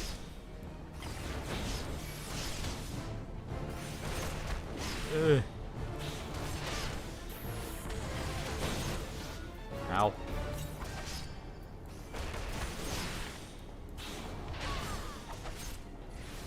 Come on. Okay, there we go. Here.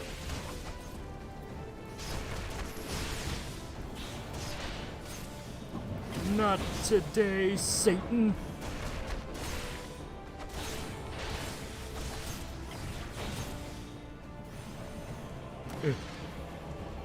Fucker.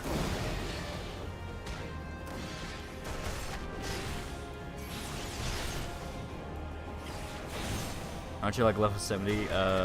No. We are level like 55, so not too far away from where we were at. And on top of that, when you run through these dungeons, you have to run them on level sync, meaning your level is gimped to the max that it will allow. So you can't just steamroll it. You can run desyncs later, but since we're going through a Realm Reborn story, we don't have that.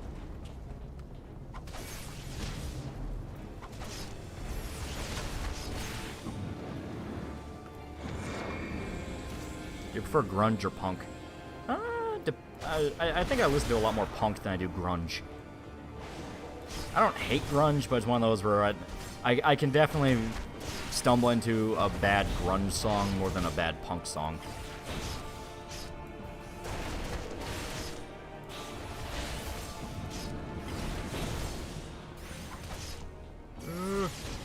You ever watch any of Kid Icarus's Crash Bandicoot videos? I think they're funny. I have not. I never really watched much Kid Icarus.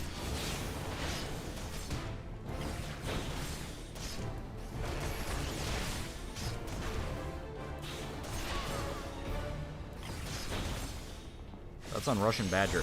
I always liked him. I always thought it was funny.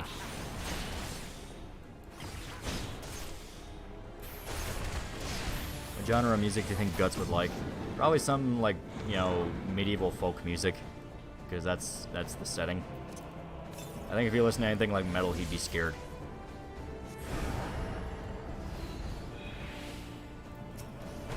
Ugh. Kadekra is also a white lib. Yeah, that's 95% of YouTube. It's all white libs, and we wonder why it's a fucking nightmare.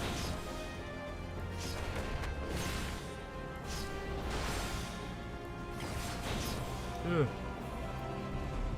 I will not live in the pod. I will not eat the bugs.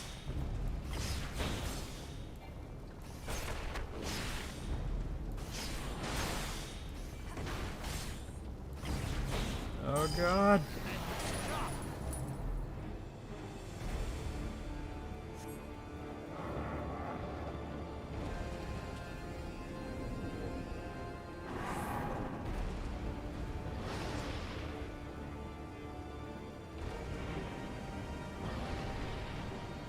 Have you heard Johnny Ramone talk about Kurt Cobain commit suicide? Kind of brutal, to be honest. Yeah.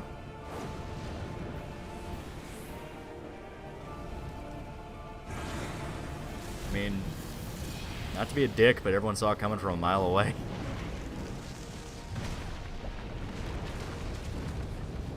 Honestly, search feature is still broken. Yeah. Yeah.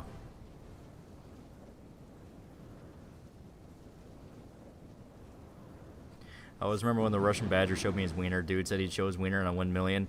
Then stepped into view wearing a giant hot dog costume. He was a Chad. Yeah. Guts seems like a root beer guy, agree or no? I think Guts is just an ale guy. Like, he if it's not alcoholic, he doesn't want to drink it because he has memories he wants to make go away.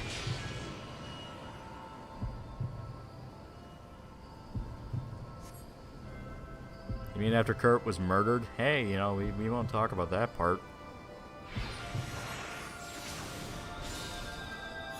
We won't talk about the fact that Courtney Love objectively benefited from his death.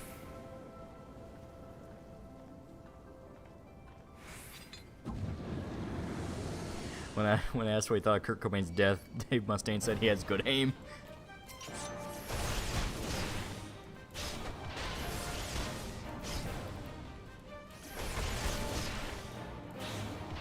Why do you think the Yakuza game director isn't as famous as Hideo Kojima? Because he hasn't really put his name all over it, you know, and plus there's been multiple Yakuza directors. So it's a thing where they didn't really want to make it about them. They wanted to put the game first and foremost. Kojima, he kind of likes having his name on it and be like, hey, this is a Kojima production. But, you know, he earns it, so fuck it.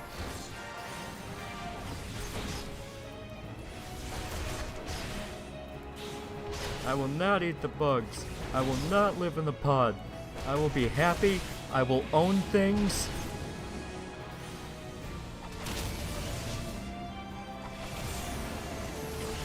Ugh.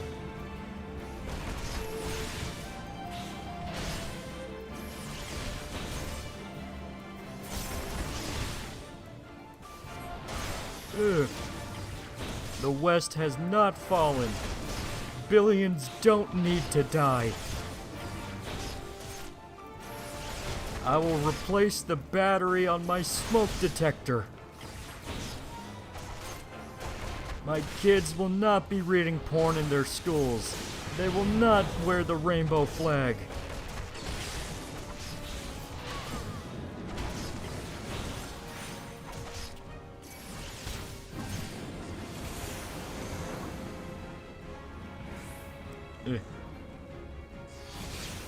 We'll see.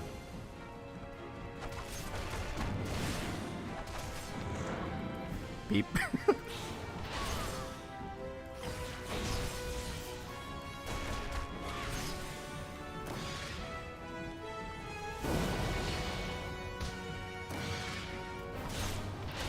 Beep.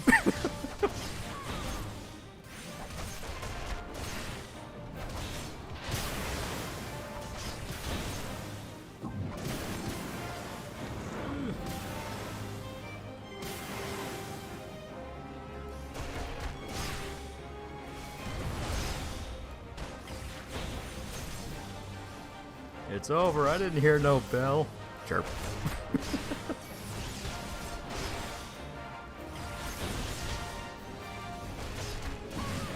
Oh, fuck. Come on, Pansy. We almost did it. We're almost there.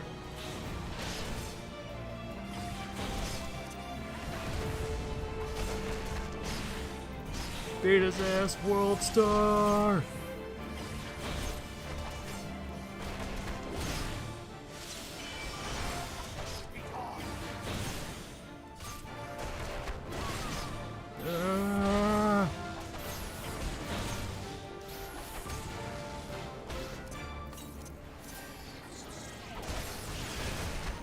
We're almost there. See new Persona 3 Reload gameplay? Yeah, it's basically gonna be 5, which I'm fine with. 5 had good gameplay. Where's the safe end?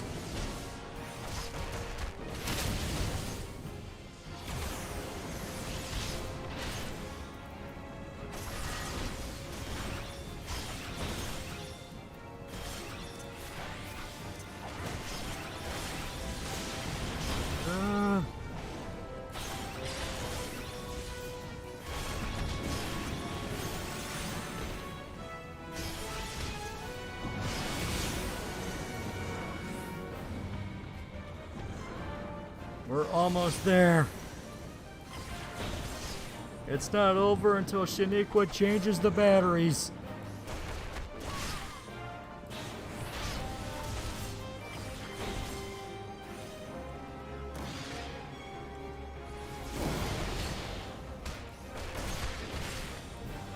Come on.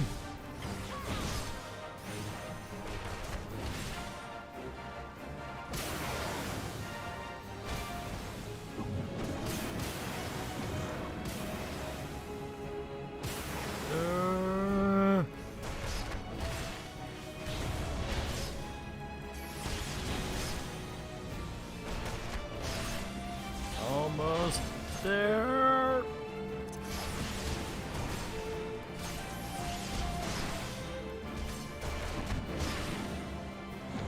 Oh fuck.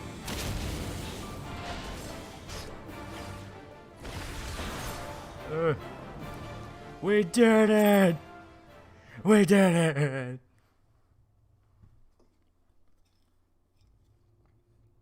it! Beep, chirp.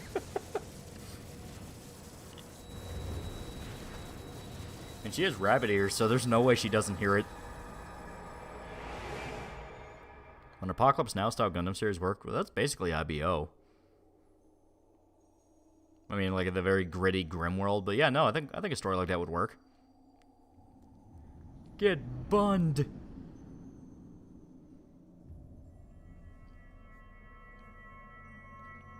Beep. On this day, the caveman triumphs over the wizards. Make thee a blade of light.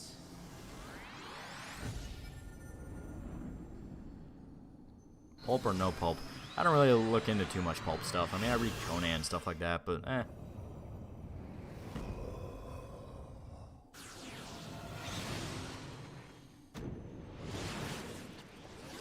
Catch these hands! Out of all the slasher horror movie series, which one's your favorite? I like Texas Chainsaw series. I like Friday the 13th. He's talking about orange juice, you fucking retard. What?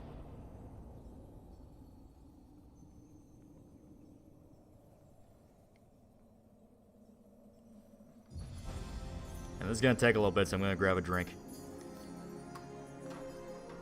Yeah.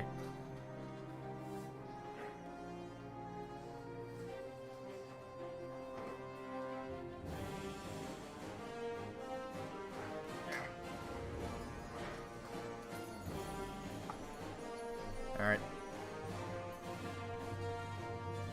Now put the fucking can next to the other can so I can throw it away.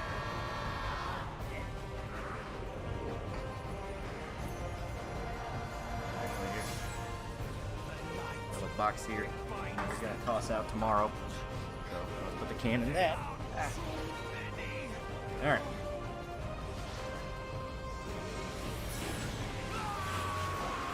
And we did it with the power of light.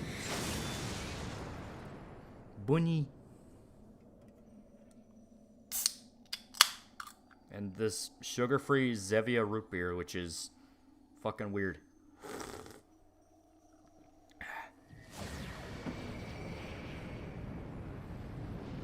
Have you kept up with Skibbity Toilet lore? I know you're a huge fan. I have no idea what any of those words mean. Did we just Kingdom Hearts his ass? And with juice? Yeah, no, they explained it. I also have this little Reese's Take 5 that was in my fridge. The power of stinky bunny feet. Why do you keep drinking it? Because it's not bad. It just tastes weird.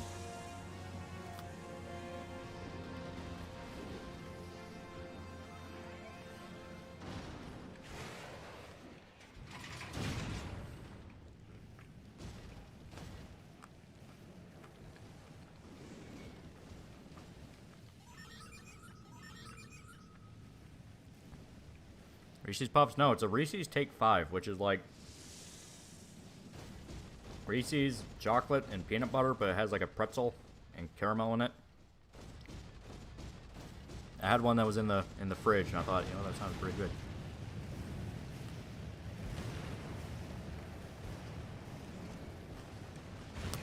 I was waiting for when we defeated this boss to eat it. So my conquest ends, Sid.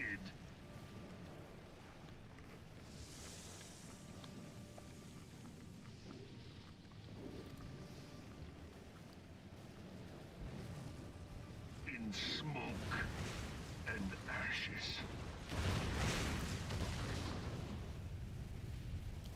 The Take 5s are great. It's like everything. It's everything I like about candy in one. That is true.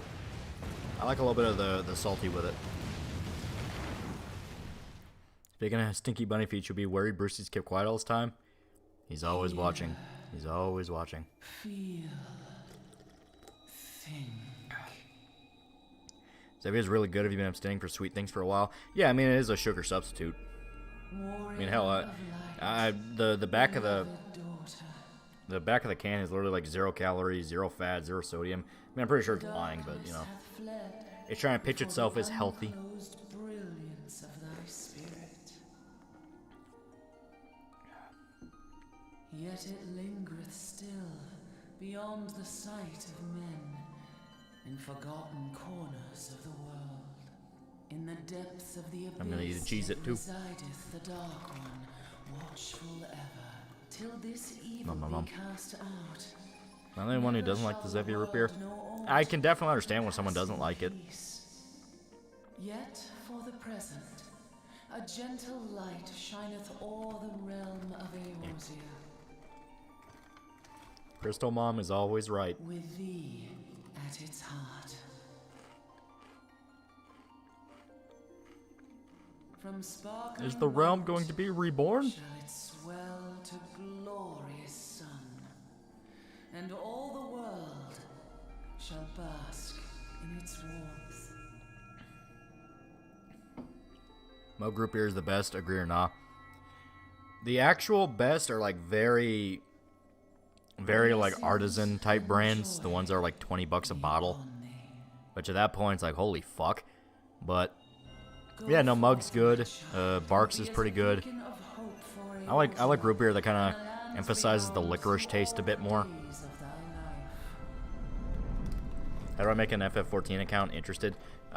When you buy the game, it takes you through it and you set it up. You have to make like a Square Enix ID and shit like that.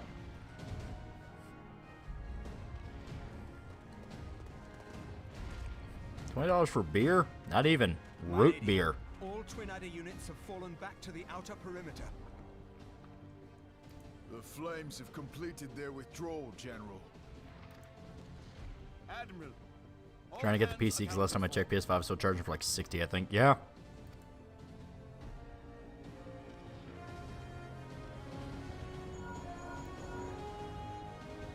She's still in there. Sid, has there been no word? Nothing. My favorite Zevia flavor is cherry cola, but super rare where I live. Huh. Damnation! Economics teacher said America's a generous country. Thoughts? I mean, it is. You're looking at how much money we She's send to going other make nations. it, I know she is.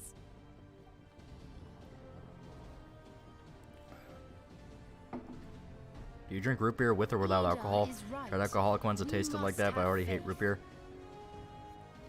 I mean, when I drink root beer, it's because I just want a soda. I'm not really interested in like hard sodas or anything like that. Aboard the Enterprise. If I want to drink beer, I get beer, because beer tastes completely different. That adventurer and the Scions are as the warriors of light. Favorite Silent Hill 2 ending, I like the Maria ending. I don't care if my interpretation's wrong. I like to think Harry got to walk away with his wife into the sunset. I like it in like the Doomer aspect where, yeah, he gets to take care of the little girl, but it's implied that, yeah, Maria's gonna die the exact same way. To their fate. Not again. That's on Sprite. Sprite is good. Sprite's like weirdly refreshing sometimes. In the midst of that would only add to the fireworks. Dr. Pepper's best soda. You're not wrong. Dr. Pepper is pretty good. There must be something we can do. Please, Mother Heidelin. Please light her way through the darkness. Look into the light, my child. If thou would see thy companions return safe. Have you tried Zevia cream soda? I have not. Out to them now. That could either be pretty good or the worst thing ever. Sprite root beer mix sounds like a disgrace to humanity I have to try.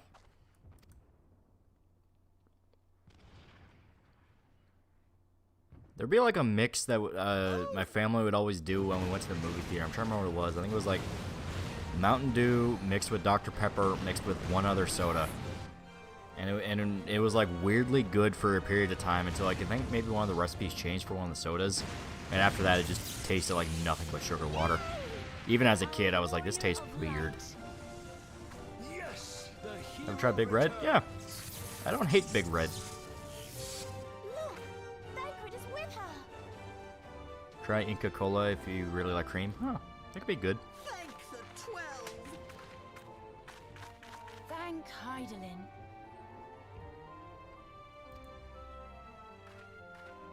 I picked the Guts character in my first Dragon's Dogma playthrough. Good, you beat the game. It's like, oh, you decided to play Archer, you didn't beat Dragon's Dogma. Oh, you decided to play Fighter with the Sword and Shield, you didn't beat Dragon's Dogma. Oh, you decided to beat it with Magic? No, you didn't. You didn't beat Dragon's Dogma. Oh, you played Warrior? Oh, there you go, you beat the game. Do you like Big Red? Yeah, like I said, I like it.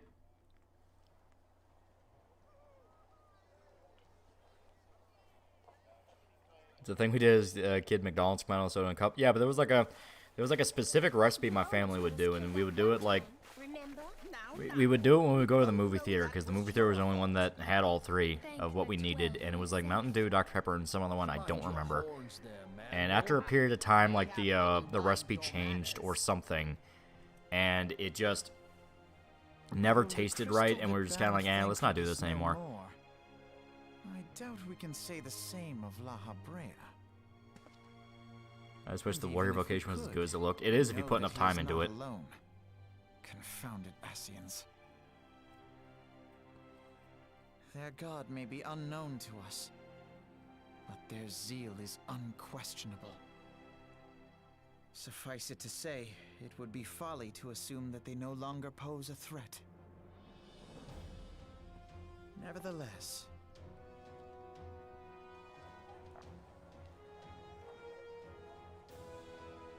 Realize P is a zombie Victorian mall level. I'm not even joking. It does look fun. I keep hearing it's actually pretty fun.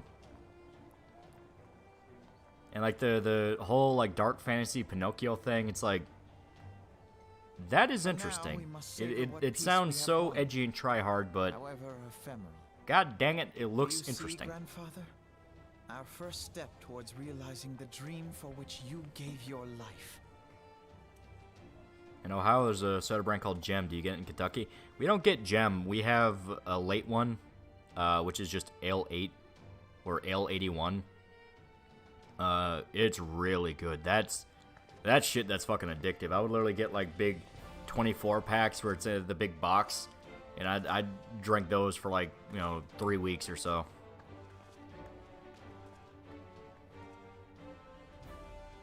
Here, double page spread and berserk. Been looking at them and holy shit, there's a lot of good ones. I think I think Lost Children has some of the best, because I love the double page of Guts going ham on all the flaming children, and he just looks like a fucking animal.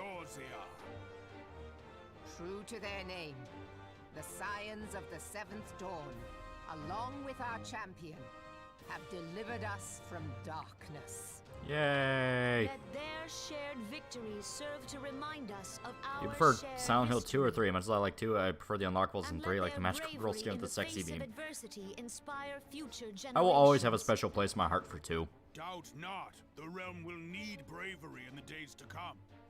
Old rifts threaten to divide us within our walls, while hordes of beastmen claw at our gates. And though the Black Wolf be slain, the rest of the pack remains. Yet I kind of wish they kept the anime voice actors throughout so the long as we stand as one. throughout the rest of 14. So long as the Scions stand for peace. I'm gonna be a dick about it. They were bad.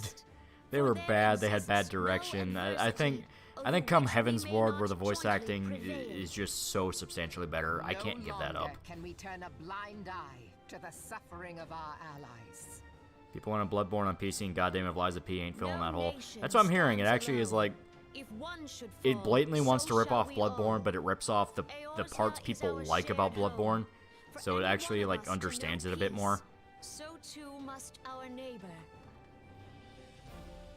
Just as we join in solidarity before you this day, so too shall our grand companies be joined henceforth. And I actually have to keep moving the mouse around. This will go on so long your computer screen will freeze.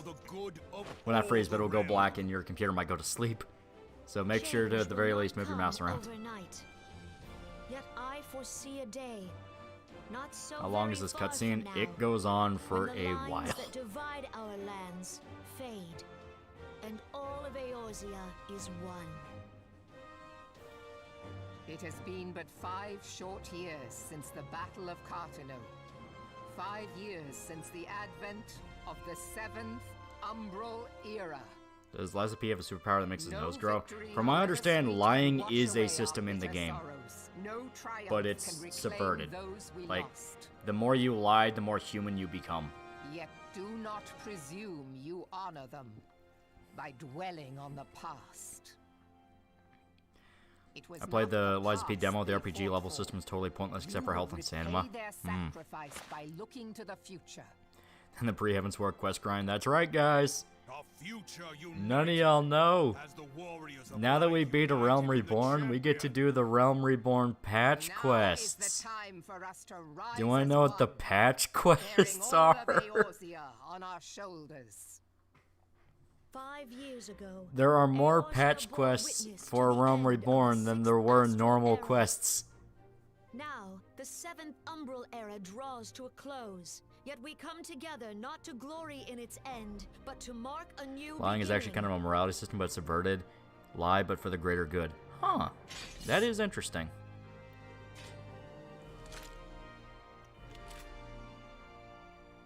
Let it be writ that on this day, by the light of the crystal, Eorzea ushered in a new era. The 7th Astral Era is come. And thus is ours a realm reborn. Yay. Good King Moogle. Yeah.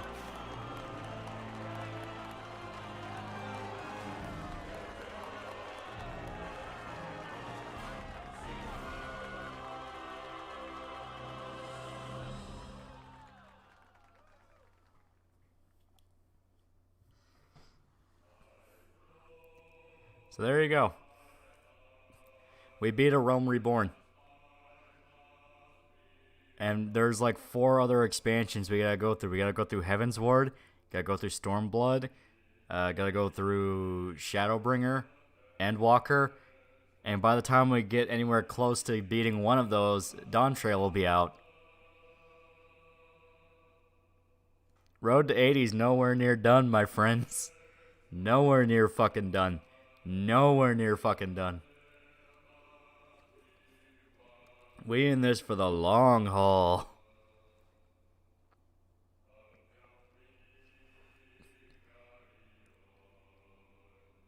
Cute bunny outfit when?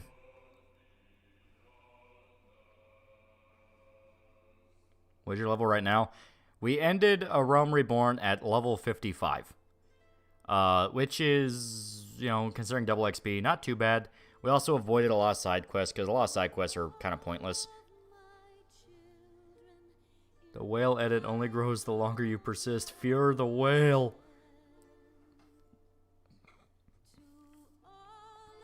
Have you ever played Metal Gear Rising: Revengeance? I have played a shitload of Revengeance.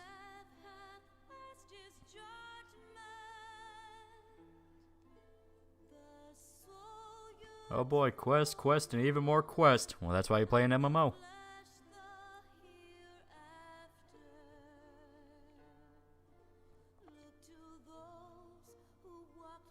Team Sam or Team Raiden? I like Raiden, just because, like, the whole cyborg samurai thing works for him. Sam is boatloads of fun, but I prefer him as a rival than a main character. Or, like, the protag, you know what I mean? He works because he's a foil to Raiden. And finding out that, like, Sam is, like, barely cybernetically augmented is, like, such a cool reveal. Where it's like, oh, he is just that good.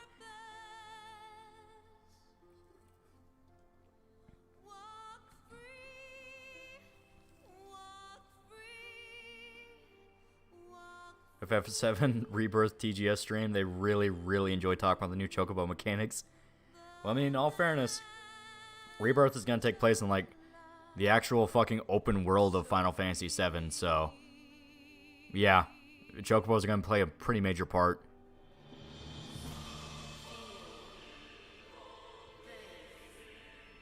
Remember he got jumped by gorillas during the Metal Gear stream? It will happen again. That was funny. Yeah, I completely forgot how hard, because I usually played it on, like, hard, and then would go from very hard there on, like, New Game Plus or something.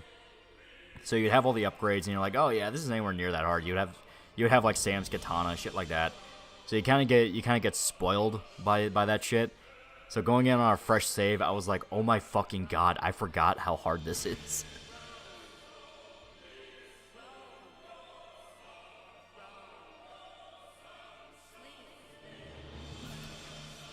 Get to enjoy this Final Fantasy music.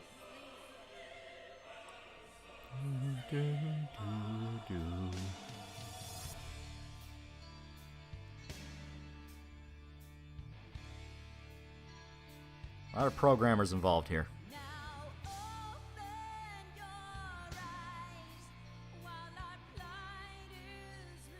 Name every character in fiction you know of who had white hair and used the sword. Go. Your ass. When I kick it.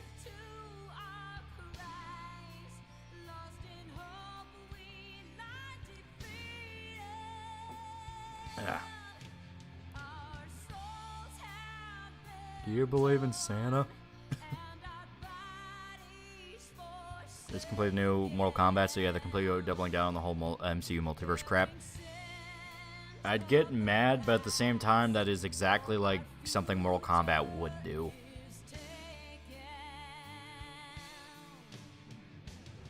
Sounds like the end credits to a 90s movie. 2 a.m. Unfortunately, we need to sleep soon, boys. Yeah, we're gonna wrap it up here because we have technically finished A Realm Reborn. I told you we would. I want to wrap it up, and then I got to record audio for the Berserk video, so.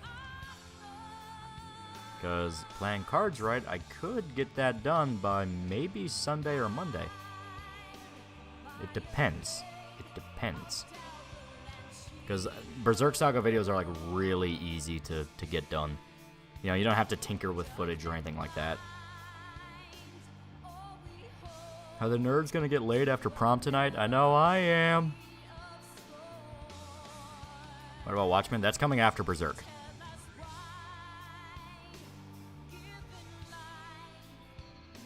And Watchmen will probably be like, maybe first week of October.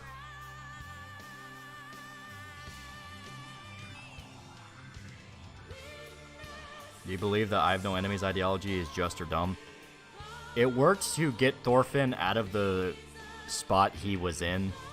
But even he eventually learns that that's not something you stick by as for your entire life. he runs into situations where he is forced to kill again. Watchmen do what? Masturbate?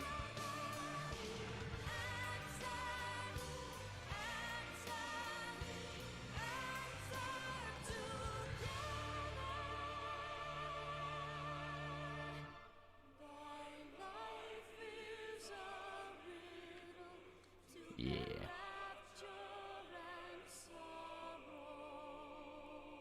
The I have no enemies ideology is fucking stupid. I said it worked for where Thorfinn was at and the fact that he was really fucked up. So it was like he was already on one end of the extreme. He needed to be pulled to the other end. So now he is able to ride the middle, and he understands both can be useful.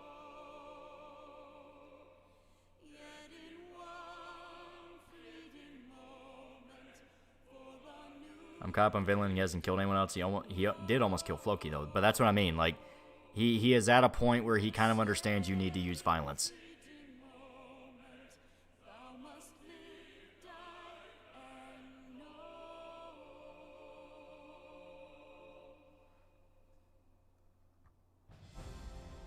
Because, yeah, like, right after the farm arc, he is flat out like, I don't want to hurt anyone, period. I want to talk. And he learns that's not really how you do it.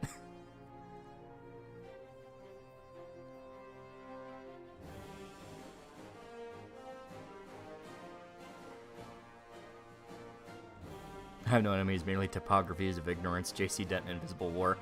Yeah. Only reason why it works in Vinland Saga is because Thorfinn is constantly put in situations where the story challenges that, and Thorfinn constantly changes ideology. Exactly. It's like, it understands the nuance and maturity of the issue. Where it's like, hey, pacifism is nice, but you're going to be put in situations where that's not always the good outcome.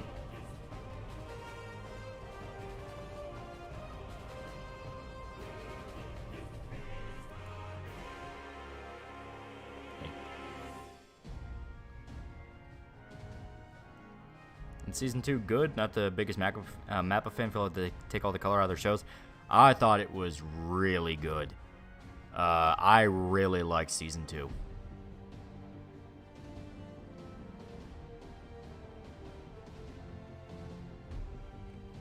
Ever heard of El Conde? It's a movie about vampire Pinochet. I have not. Is the manga better than the anime? I've only watched the anime. Read the manga because it's the full story. But I think the anime had some moments that were genuinely fantastic. For one, the voice acting is like really damn good in the anime. Not even just the... I'm not even talking about the dub. I think the Japanese voice actors are genuinely fantastic. Thorfinn's guy is really good at screaming. Like, his PTSD screams genuinely got uncomfortable in Season 2.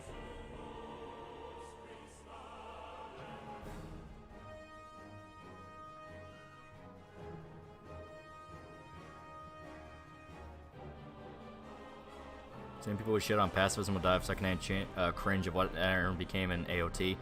Well, you know, they both kind of embody the extremes of it, where it's like, Thorfinn is, no enemies, I only want peace, and Aaron is like, I'm gonna kill the world. It's like, you can't have both. You can't, both options are very bad. Like, Thorfinn can get away with it if it was like, if the story took place in the modern day, because, yeah, it's the modern day. You are not going to be put into a situation where you need to kill on a constant basis. But no, he wasn't. He was in fucking Viking area where bandits were a very real thing. Aaron is one of those where he is blatantly evil, blatantly driven insane by what he did, by what he's been through and what he's forced to do.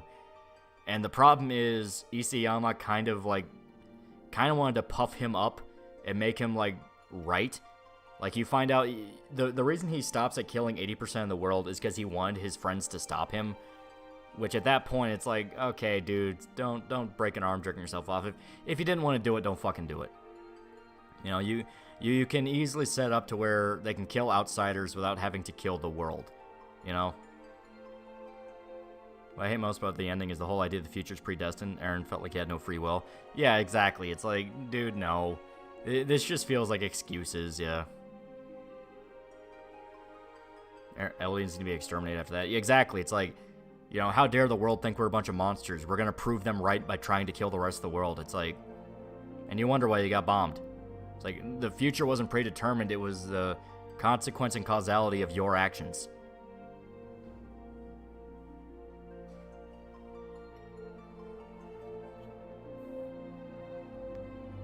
The rumbling's cool. Yeah, I mean, you can keep it. You can keep him trying to do it, but don't have it be like, oh, well, he was right. It's like, no, he's going too far. He's insane. We have to stop him. We don't know why they got bombed. There was no context for that scene, presumably on purpose. Yeah, it was like fucking, what, 70 some odd years later? Because Mikasa was dead. She was buried in the grave and died of old age.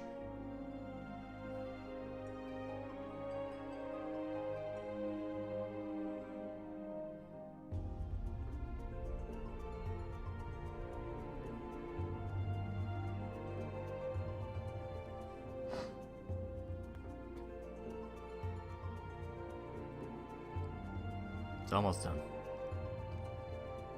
Almost done. Thorkel was literally created because the mangaka wanted to make a lovable, violent character where it would be unfair if only show violence bad. Yeah.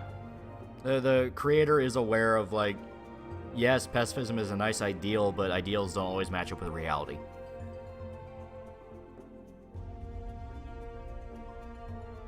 As soon as Andy came back, I gave up. Yeah. Like I said, I gave up come the actual Titan shifting, because that's where I was like, this is not what I wanted. This isn't what I wanted.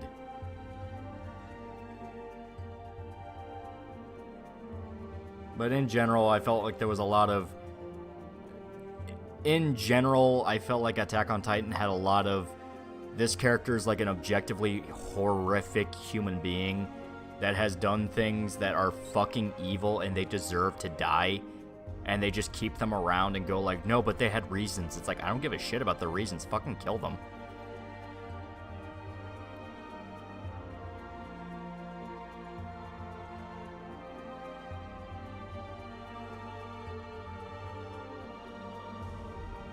Have you ever watched Cabaneri?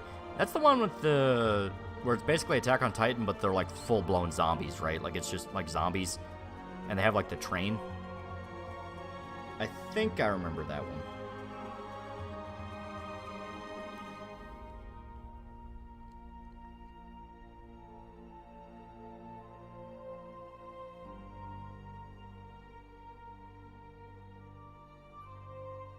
Yeah, blood metal zombies. Yeah, it was something like that. Who? I'll talk about who I'm talking about Attack on Titan. Well, for one, Raynar, Annie. A lot of those characters were like, They try to flesh them out and go like, no, but they had their reasons, and it's like, dude, no, fuck you. You directly killed women and children. Like, you killed civilians, fuck you.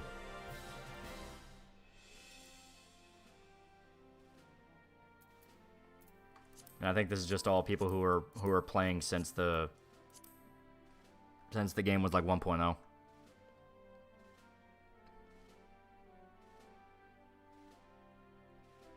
The SS had their reasons.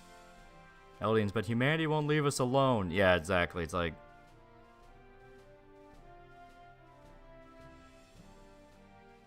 Cabaneri started good, but fumbled the second half. Yeah, sadly, that's not an uncommon story. You don't have to think they're good. You just have to understand them regardless of your judgment. Yeah, I don't care. That's the thing. Is like, I don't it's not even that I understand them. It's that the very idea of like, but at least you understand them is like, no, fuck you. Like, fuck you. I think the scene of Levi seeing his dead mates and Sasha seeing Connie was really nice to see, but the bit where Griffith tells Zod he doesn't want Gus to be with anyone was weird.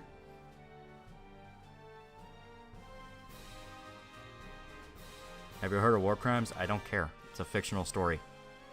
It's a fictional story. I will judge people based off the actions they commit in the fictional story.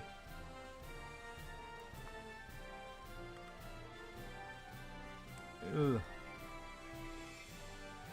I'll kill off humanity to show them we're not monsters. Yeah, exactly. It's like this kind of all or nothing mentality of you have to forgive them, you have to understand them, and it's like, fuck you. And it was just an afterthought, to be honest. Raynar is repeatedly called a piece of shit who's waiting out a student death and deals with betrayal. But even then, it's like, no, kill him. Like, fucking kill him. Kill him now. Kill him. It's not just, oh, we'll let you die. It's like, no, fucking kill him.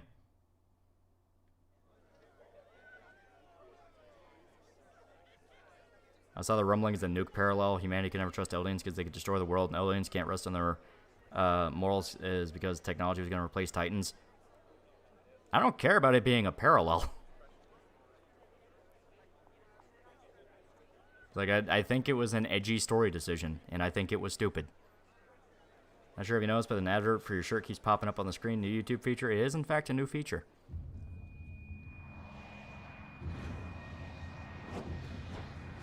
What if we forgive our enemies? It doesn't even necessarily do that. It's just the fact of, like, you know, it feels like there was multiple cases where it could have ended and it didn't. It was a story decision set from chapter 25. I don't care. I understand that, yes, a lot of the decisions in Attack on Titan were intentional. I don't like them.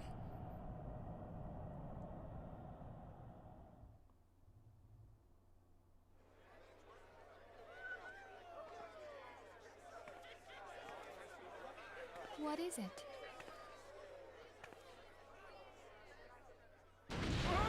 To explain the meaning behind the meme, autistic Sephiroth green screen to explain the behavior of synthetic man types.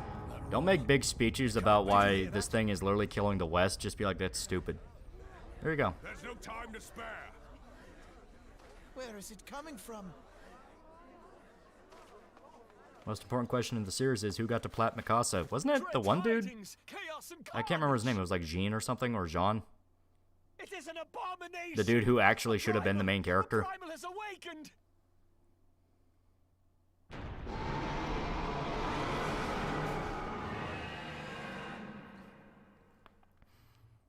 As a berserk guy, is AOT good or would I hate it? I personally don't like it, but I understand if, like, there's a lot of berserk fans that like Attack on Titan. The reasons I like it are very weird and in a personal thing.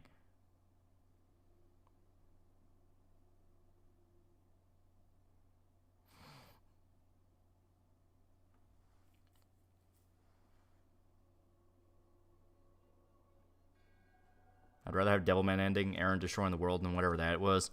Well, that ending was, like, clearly thrown together and rushed. I wouldn't go so far as, like, end the world, but, you know, you have such a story about people hating each other and every side perpetuating violent conflict and nothing being accomplished because of it. You can have the Hail Mary of everyone going, okay, if we don't do this, everyone dies. One Azaz move star.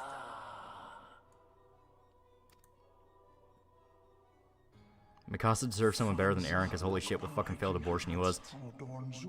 Like I said, John was the main character. Or Jean, how do we say his name? Or Jean. He was the main character. He actually had, like, an interesting arc. We next starve Chemuv.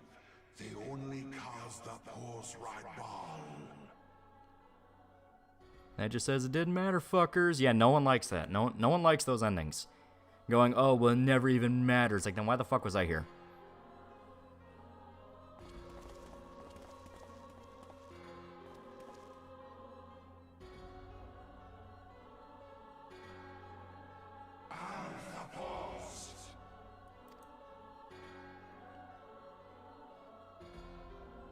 Gains the ability to control all Titans across time and space. Doesn't prevent Titans in the beginning of the fear of aliens. Kills his own mother. Yeah, exactly. It's like there was a lot of points where it jumped the shark fucking hard in that ending. Because it's just like, no, but it had to. It's like, no, it fucking didn't. It's like, it objectively did not need to happen. Hey, Lala, how does it feel that more people are agreeing with you about Cyberpunk 2077? Yep. Dare say, put one on the board for me. Alright. So, we'll finish this quest, and then we shall... Hey, everyone's giving us a clap. Yeah.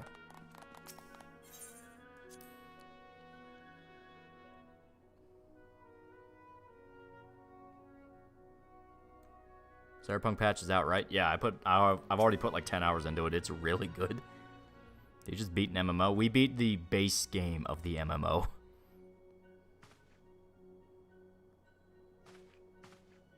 It's not that he had to, but he wanted to do what he did, and that's why the future was what it was. Not that it makes it good or bad, but that's how it is. Yeah, and I think that's stupid. Like, the entire reason you got so far is because, you know, the Titans fucked your life up 8 ways to Sunday. You have the chance to literally stop that. You have the chance to stop it, and you don't. Which would be fine if they commit to, well, Aaron's just fucking evil at this point and is drunk off the power and he wants to be a god.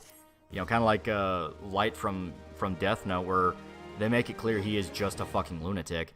But no, they still want to do the whole, like, well, humanity would never leave them alone. It's like, it's fucking stupid. So the Smart still the stream? Yeah. Did Mikasa actually develop, or she just Aaron? She does become better as stage. She actually gets together with Jean, that dude, but she still is kind of an Aaron simp.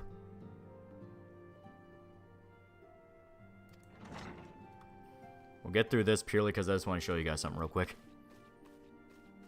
Why they made a rule that Titans weren't supposed to eat people? Well, no, I mean them Titans being like violent monsters is good for the reveal, even if you can kind of see the reveal coming from a mile away that, yeah, Titans are people. It's like, well, no shit, they look like people.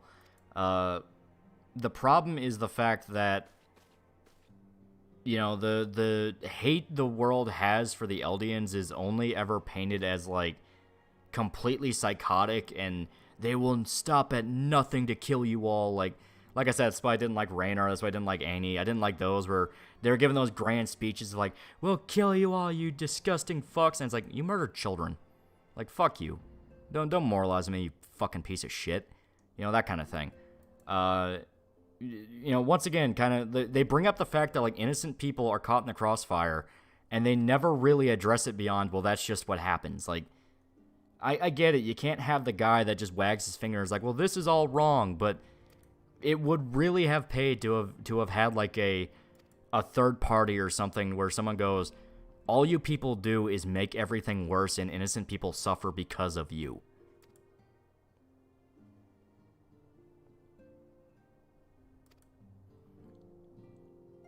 Aaron turning into the dove is so fucking funny, though.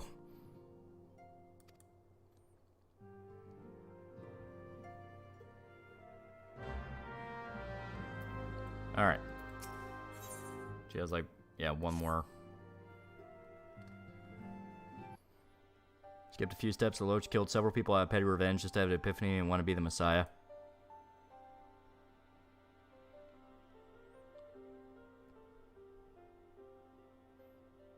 Third party is the Alliance, I'm pretty sure.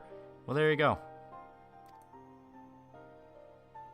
And things that look like people and that people have been observed turning into are people. Yeah, exactly. Bosch defends the rumbling unironically enough said. Also, the hatred of aliens completely justified is not permanently cemented into a world. Well, that's the problem. All you're doing is perpetuating the cycle. Like, it really pushes the idea that the ending doesn't matter, which at that point, it's like, well, then why the fuck am I reading this? It's like, if no one learns anything and they're just doomed to repeat it all again, what's the fucking point? And if you go, well, that's the point, no, fuck you. You know, that is jerking yourself off, breaking an arm, you know, like, that's stupid. What's worse, how the demons are written in Demon Slayer Season 1, or Aaron's motivations compared to what he actually did and how he did it, plus crying. Well, as stated, Aaron is at least intentionally supposed to kind of look like the bad guy. You know, he is the bad guy. He is trying to commit global genocide. They acknowledge that's fucked up. It's just the fact they really want to push the, but maybe he right though, and that's what makes it dumb. The thing is, the demons and Demon Slayer were just there for like cheap emotional manipulation. There wasn't even really much thought put into it. It's just sad backstory.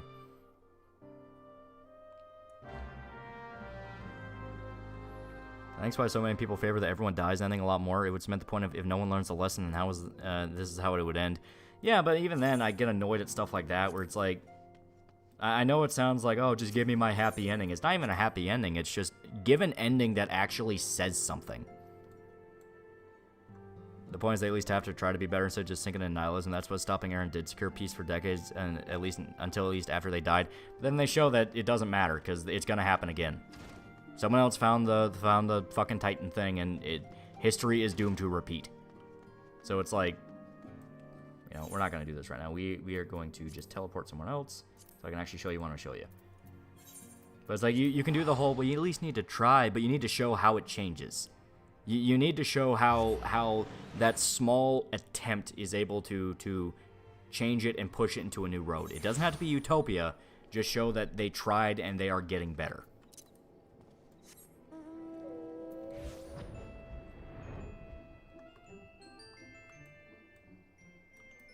I told you the whale flies. I told you the whale flies. If you had avoided that modern time skip last few pages, probably would have left far less of a sour taste in the mouth, leave some level of ambiguity. Exactly. Once again, not utopia, but they tried.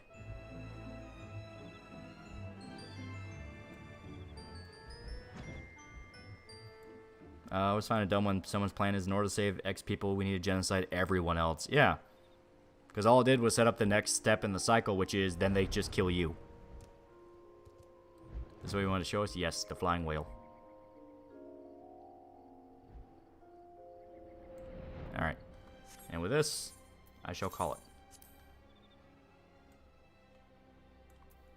I need to get close. You know, we'll go to the actual city real quick before we do that.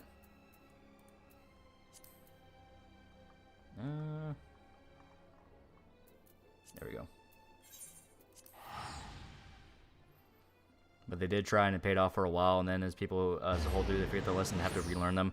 But that's the thing. All you did was retroactively take a step back.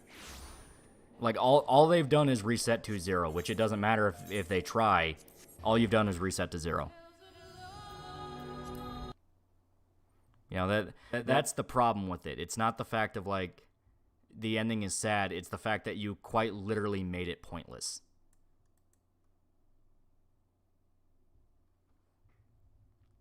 I don't know why, but the whale music is such a silly, goofy vibe to it, and seeing the whale just float around, it's great. Yeah.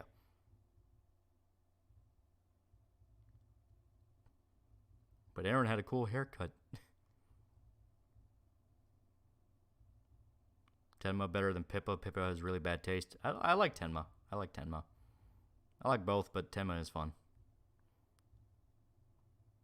Doesn't Marley have chemical weapons? Why don't they just roll chemical gas attacks and the Eldians take over the continent? Yeah, that's what I mean. It's like there was an attempt. Well, not even an attempt. There was a chance for like genuinely interesting like back and forth of like, how the hell do you even forgive something like the rumbling? And they just don't do it. They just don't talk about it.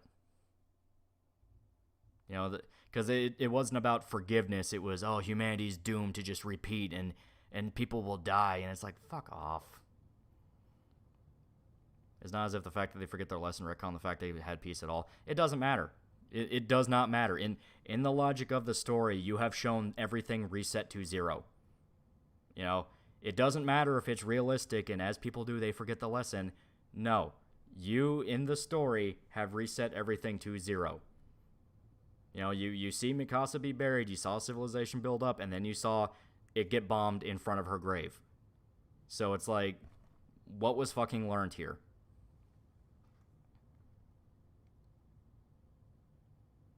You got people saying humanity deserved it. Yeah, that's just edgelord shit.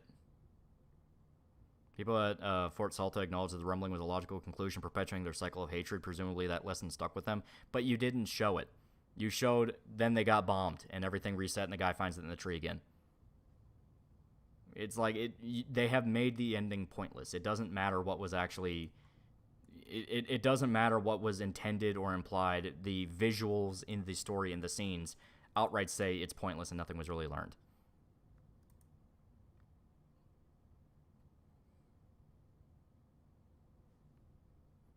That's why I call it divisive ending.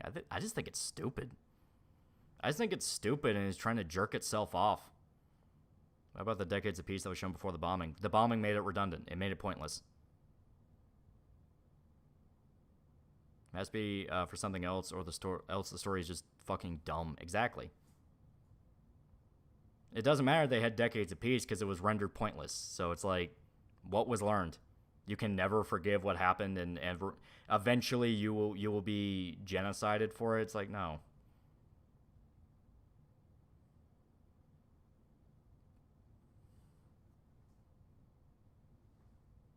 Do you think the dimensional merge will give us a new and good ending? I don't know, because as stated, I had problems with Attack on Titan long before even the ending. We don't know why they got bombed. All could have been a civil war. It doesn't matter. In the logic of the story, all you show is then they died. So it's like, it doesn't matter. It literally does not matter. It's like there was that chance to at the very least leave it on kind of a bittersweet note of, well, at least civilization built up, and then you have the cliffhanger with the guy going into the tree, explicitly showing the bombing and that they were reduced to rubble. It's like, well, great, so none of this mattered. None of this mattered, they all died. Yeah, the bombings just prove hatred never went away and all their peace talks were pointless. Exactly. Nothing was ever truly forgiven.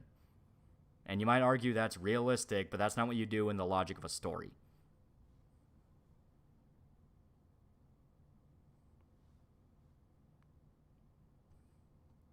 Time travel ruins stories that aren't about time travel except Part 4 JoJo. Because Part 4 JoJo wasn't even really about time travel. Technically, it was more of a time loop. Aaron was given every fucking power he needed to destroy the cycle from the beginning. It decided to make sure everything that happened to him happens to... so he has an excuse bad enough. Exactly. It's like... You know, the point of Attack on Titan, even with me not really caring for it and only getting bits and pieces throughout the years, has been perpetuating the cycle of violence only ever leads to people who are broken and insane. And the ending doubles the fuck down on that, with Eren having the literal chance to prevent the entire thing from happening, and he doesn't take it because he is broken and insane. He is somebody consumed by the cycle. So showing that, you know, even after they have that chance to fix everything, and it's like, oh my god, what the hell did we do? And they stop the rumbling from killing all of humanity and all that shit. The fact that they still show, like, oh no, they'll get bombed and everyone hates them. It's like, great, okay, fucking perfect. Genocide can be justified after the rumbling happened. These motherfuckers attacked everyone, slaughtered a shit ton of innocent people for no reason other than a little bitch had a fit. But that's what I mean. It's like, they had the chance to build on the actual ending and be more about humanity and Eldians working together to fight off Eren and his faction, because, oh my god, the rumbling fucks everybody, you know. But they didn't do that. It kind of harped on, but maybe Eren was right, humanity was bad, that kind of shit. And then it didn't even have the balls to be like, hey, at least there's a new chance for the world. It's like, it was so misanthropic to the point of, dude, just fucking, like, just shut up. Like, it reached full darkness apathy. Like, full darkness apathy of, like, dude, who am I supposed to fucking root for at this point? If the ending was Eren preventing everything from happening and shows him walking to a regular school with his pals, it would have been fine with me. I wouldn't go that far, but it's like, eh. That's what the Alliance was, a representative uniting of the world to fight this danger to the world. Yeah, but here's the thing. They're not really given a lot of attention here. They still let Eren, you know, go through with his fucking plot and all that shit. 80% of the world is dead, and it only stopped by his choice. Like, they outright establish Eren chose to stop at 80%.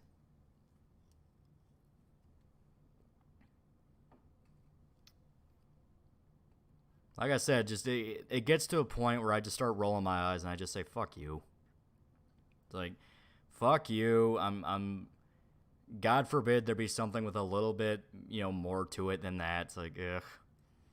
And I don't care how over the top evil humanity was, like, because the genocide was not going to just hit the politicians that pushed for it. It explicitly killed innocent people, like women and children. You know, people who probably would have even been sympathetic towards them, but it's like, nope. It's like it just jerked itself off and just got exhausting. Clearly the Alliance didn't help that much because the bombing still ended up happening. Exactly. It's like, Isayama's a big JoJo fan. He even has Moody Blues clock on his birthday, so it's funny to polar opposite with Attack on Titan. Well, Attack on Titan does have its own tone, you know. It does have its own tone, and from the get-go was a grim story, so it's fine that it had a grim conclusion to it. The problem is the fact that it's like, it gets to the point of, all right, motherfucker, do you have anything else? Humanity's very justified in wiping out the Titans. Eren justified it. Exactly. It's like, what the hell do you want him to do at that point?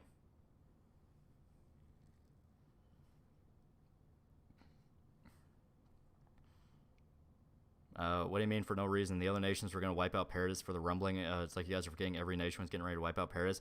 But that's what I mean. You know, there was no one even trying, and I mean trying, to lower the tensions. It was just, you know, like I said, the cycle of violence again and again and again. Nobody was even attempting to be the reasonable voice in the room. So it gets to the point of like, who the fuck am I supposed to root for here? William Vasquez, $5. Hear me out, but the American continent was the third faction. Say you're both insane. America doesn't exist in the story. But it's like, you know, it's this thing where everyone was so over the top that I didn't like anyone. And that is not like, oh, when I want to watch Eren kill them all. It's like, no, I don't like any of you. It's like to the point that I specifically want like a spin-off or like a remake or something that introduces better characters. Characters that are willing to go like, this is fucking stupid. You're going to destroy the world. Eren caused this, made everyone hate his race more than beforehand. There would be death squads hunting them down for a few years after rebuilding. Exactly. It's like, all Eren did was make things substantially worse. Samurai Bear for $1. Anyone remember, I think, MTV show? I only remember one episode, and it was about a charity auction. The ones where you buy something to do, buy someone to do something for you for one day, and one was a black guy. No one wanted to buy him, so the main guy did out of pity. No matter what Attack on Titan was going to end in a genocide, either the aliens or everyone else. But that's what I mean. It's like, that gets to a point of like I said, kind of darkness apathy of everyone is so irredeemable that I just don't really care. And all I can think is, no matter what option's picked, you're a piece of shit. So I don't like you. To the point of like, it's not just like, oh, he's a bad guy, but I'm interested. It's to the point of I'm just like, I don't want to read this. Is the manga or anime ending? I heard fans dislike both. It's the manga, and that's why the anime's taken so long, because they're scrambling to get any better ending ready. And I'm convinced that's why they've been splitting it up into like part 3 of part 2. You know what I mean? They're getting ready to wipe out the island after Eren and his friends committed a terrorist attack against Marley. That is true. They committed a terror attack against Marley, but Marley was also talking about wanting to wipe out Paradis. So it's like, it's this thing where, once again, they keep playing into the cycle of violence where it's like, hey, you keep doing shit that pisses off the other side and only makes things worse. At the very fucking least, try to talk to them and be like, hey, there are innocent people here just trying to live their fucking lives. Even the good characters that remained at the end were murderers at best and psychopaths at worst. Exactly. It's like, you know, it's just been one of those things. That's not it at all. They've been having irregular season sizes ever since season 3, 2 maybe. When it gets to the point of like, you know, Attack on Titan, the final saga, part 2, part 3, that's when you start asking why they're doing it, and knowing how infamous the manga ending is, I think it's easy to put 2 and 2 together. Steven Universe should have saved the day. It doesn't even have to go that far, but, you know, just, you know, addressing the fact of like, hey, there are people on both sides that are pushing this, and you need to get rid of these specific people, not kill the world. It's these specific people have no interest in coming together. We need to get rid of them, you know? It was just pointless, is not a satisfying way to end a story. Exactly. It just pisses everyone off. That's why everyone was so pissed off at the manga ending.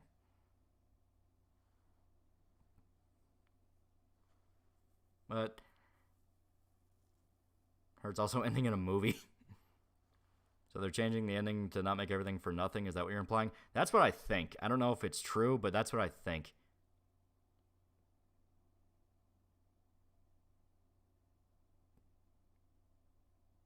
Aaron just wants to share his woe is me bullshit pain. Yeah. Basically what Hill tries in the current arc in Vinland Saga. Well, that's what I mean. You know, it's like they recognize that both sides of the conflict, there's specific people who only want to instigate it and push it, and they have no intention of ending it. So you have characters who are like, we can't fucking live like this. So they go to try to kill specific people instead of the entire world. Alien chose to do it too. There were no innocents involved. All were willing to combat participants. There was no draft or anything being forced to resort choice. That's what made me hate them. Yeah, and that's what I mean. It's like, it shows like no one is willing to be like, hey, we've got to do something here, you know? Instead of living like literal decades worth of war where both sides are just trying to wipe everyone out, there needs to be somebody that's like, listen, you know, this has got to fucking end.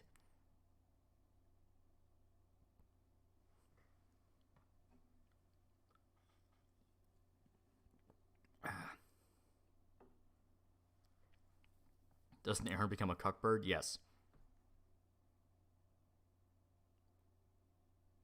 John defeats Aaron, gets Mikasa, and got to live a long, peaceful life. That's my man is the main character. But my God, that's what the Alliance was. And the Alliance fucked it up. They fucked it up and accomplished nothing. There wasn't an adult in the room for the entire manga's run. Exactly.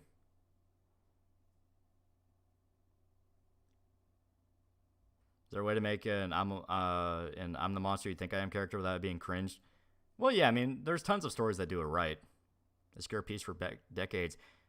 It's all time skip shit. It is time skip shit that is rendered pointless. It is rendered pointless because they are eventually bombed anyway. So it doesn't matter. Like that is why you don't show it burning down. Why is it every time you want in the stream people start talking about Attack on Titan? I don't know. Like I said, I don't even fucking like Attack on Titan.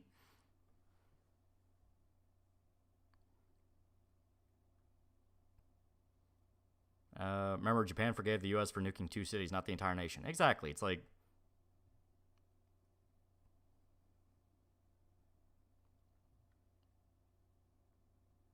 it's not even the bombing itself, it's the character finding the centipede tree. I think the bombing itself is also fucking stupid. Because once again, it shows like, okay, so this was literally all for nothing. There was literally no reason to reading any of this.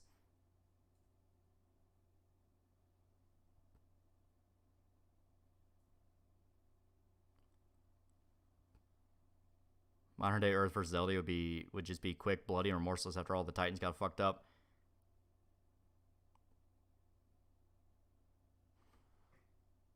Even with all the shit that happened to Guts, at least didn't pull Griffith. Aaron, you dirtbag. Well, as stated, it's Aaron's entire arc to become the bad guy. That's where it's okay. He is meant to be the bad guy. The problem is a lot of the shit around that.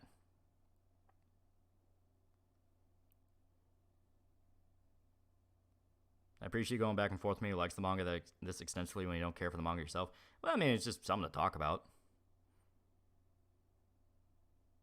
And yes, I prefer stuff like Fist of the North Star where Ro is just not even the villain. He just got in Kenshiro's way. And then everyone had like the biggest hard-on ever for Yuria.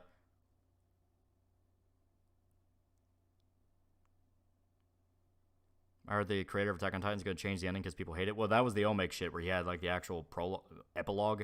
So it's like... And the problem is he threw in like blatant sequel bait that once again kind of made everything pointless, so it is what it is.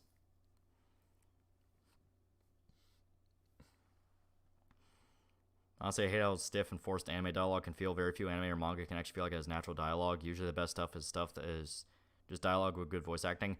Well, you have to understand that Japanese as a language can be very poetic and can be kind of hard to translate over. Where English, and especially American English, very matter-of-fact. You know, we don't really like getting too poetic. It's usually very specific kinds of poetic. You know, like if you read Cormac McCarthy, he has that kind of specific kind of poetic to him, where right between like one of the most bluntest sentences you ever heard, you can have kind of like a more flowery thing next to it. You know, we kind of go back and forth between that. Japan is very poetic with a lot of how they talk. So, all right, I'm thinking about calling it because, like I said, I got to record audio, and by the time that's done, I'm gonna pass out, and from there, I can get started on the Berserk video. So, all right. Thank you to everybody who showed up. We finally got past Realm Reborn. Finally. And then it's going to be great. It's going to be great when we get to the patch quests, which are going to take a fucking long time. A long time. So, oh yeah.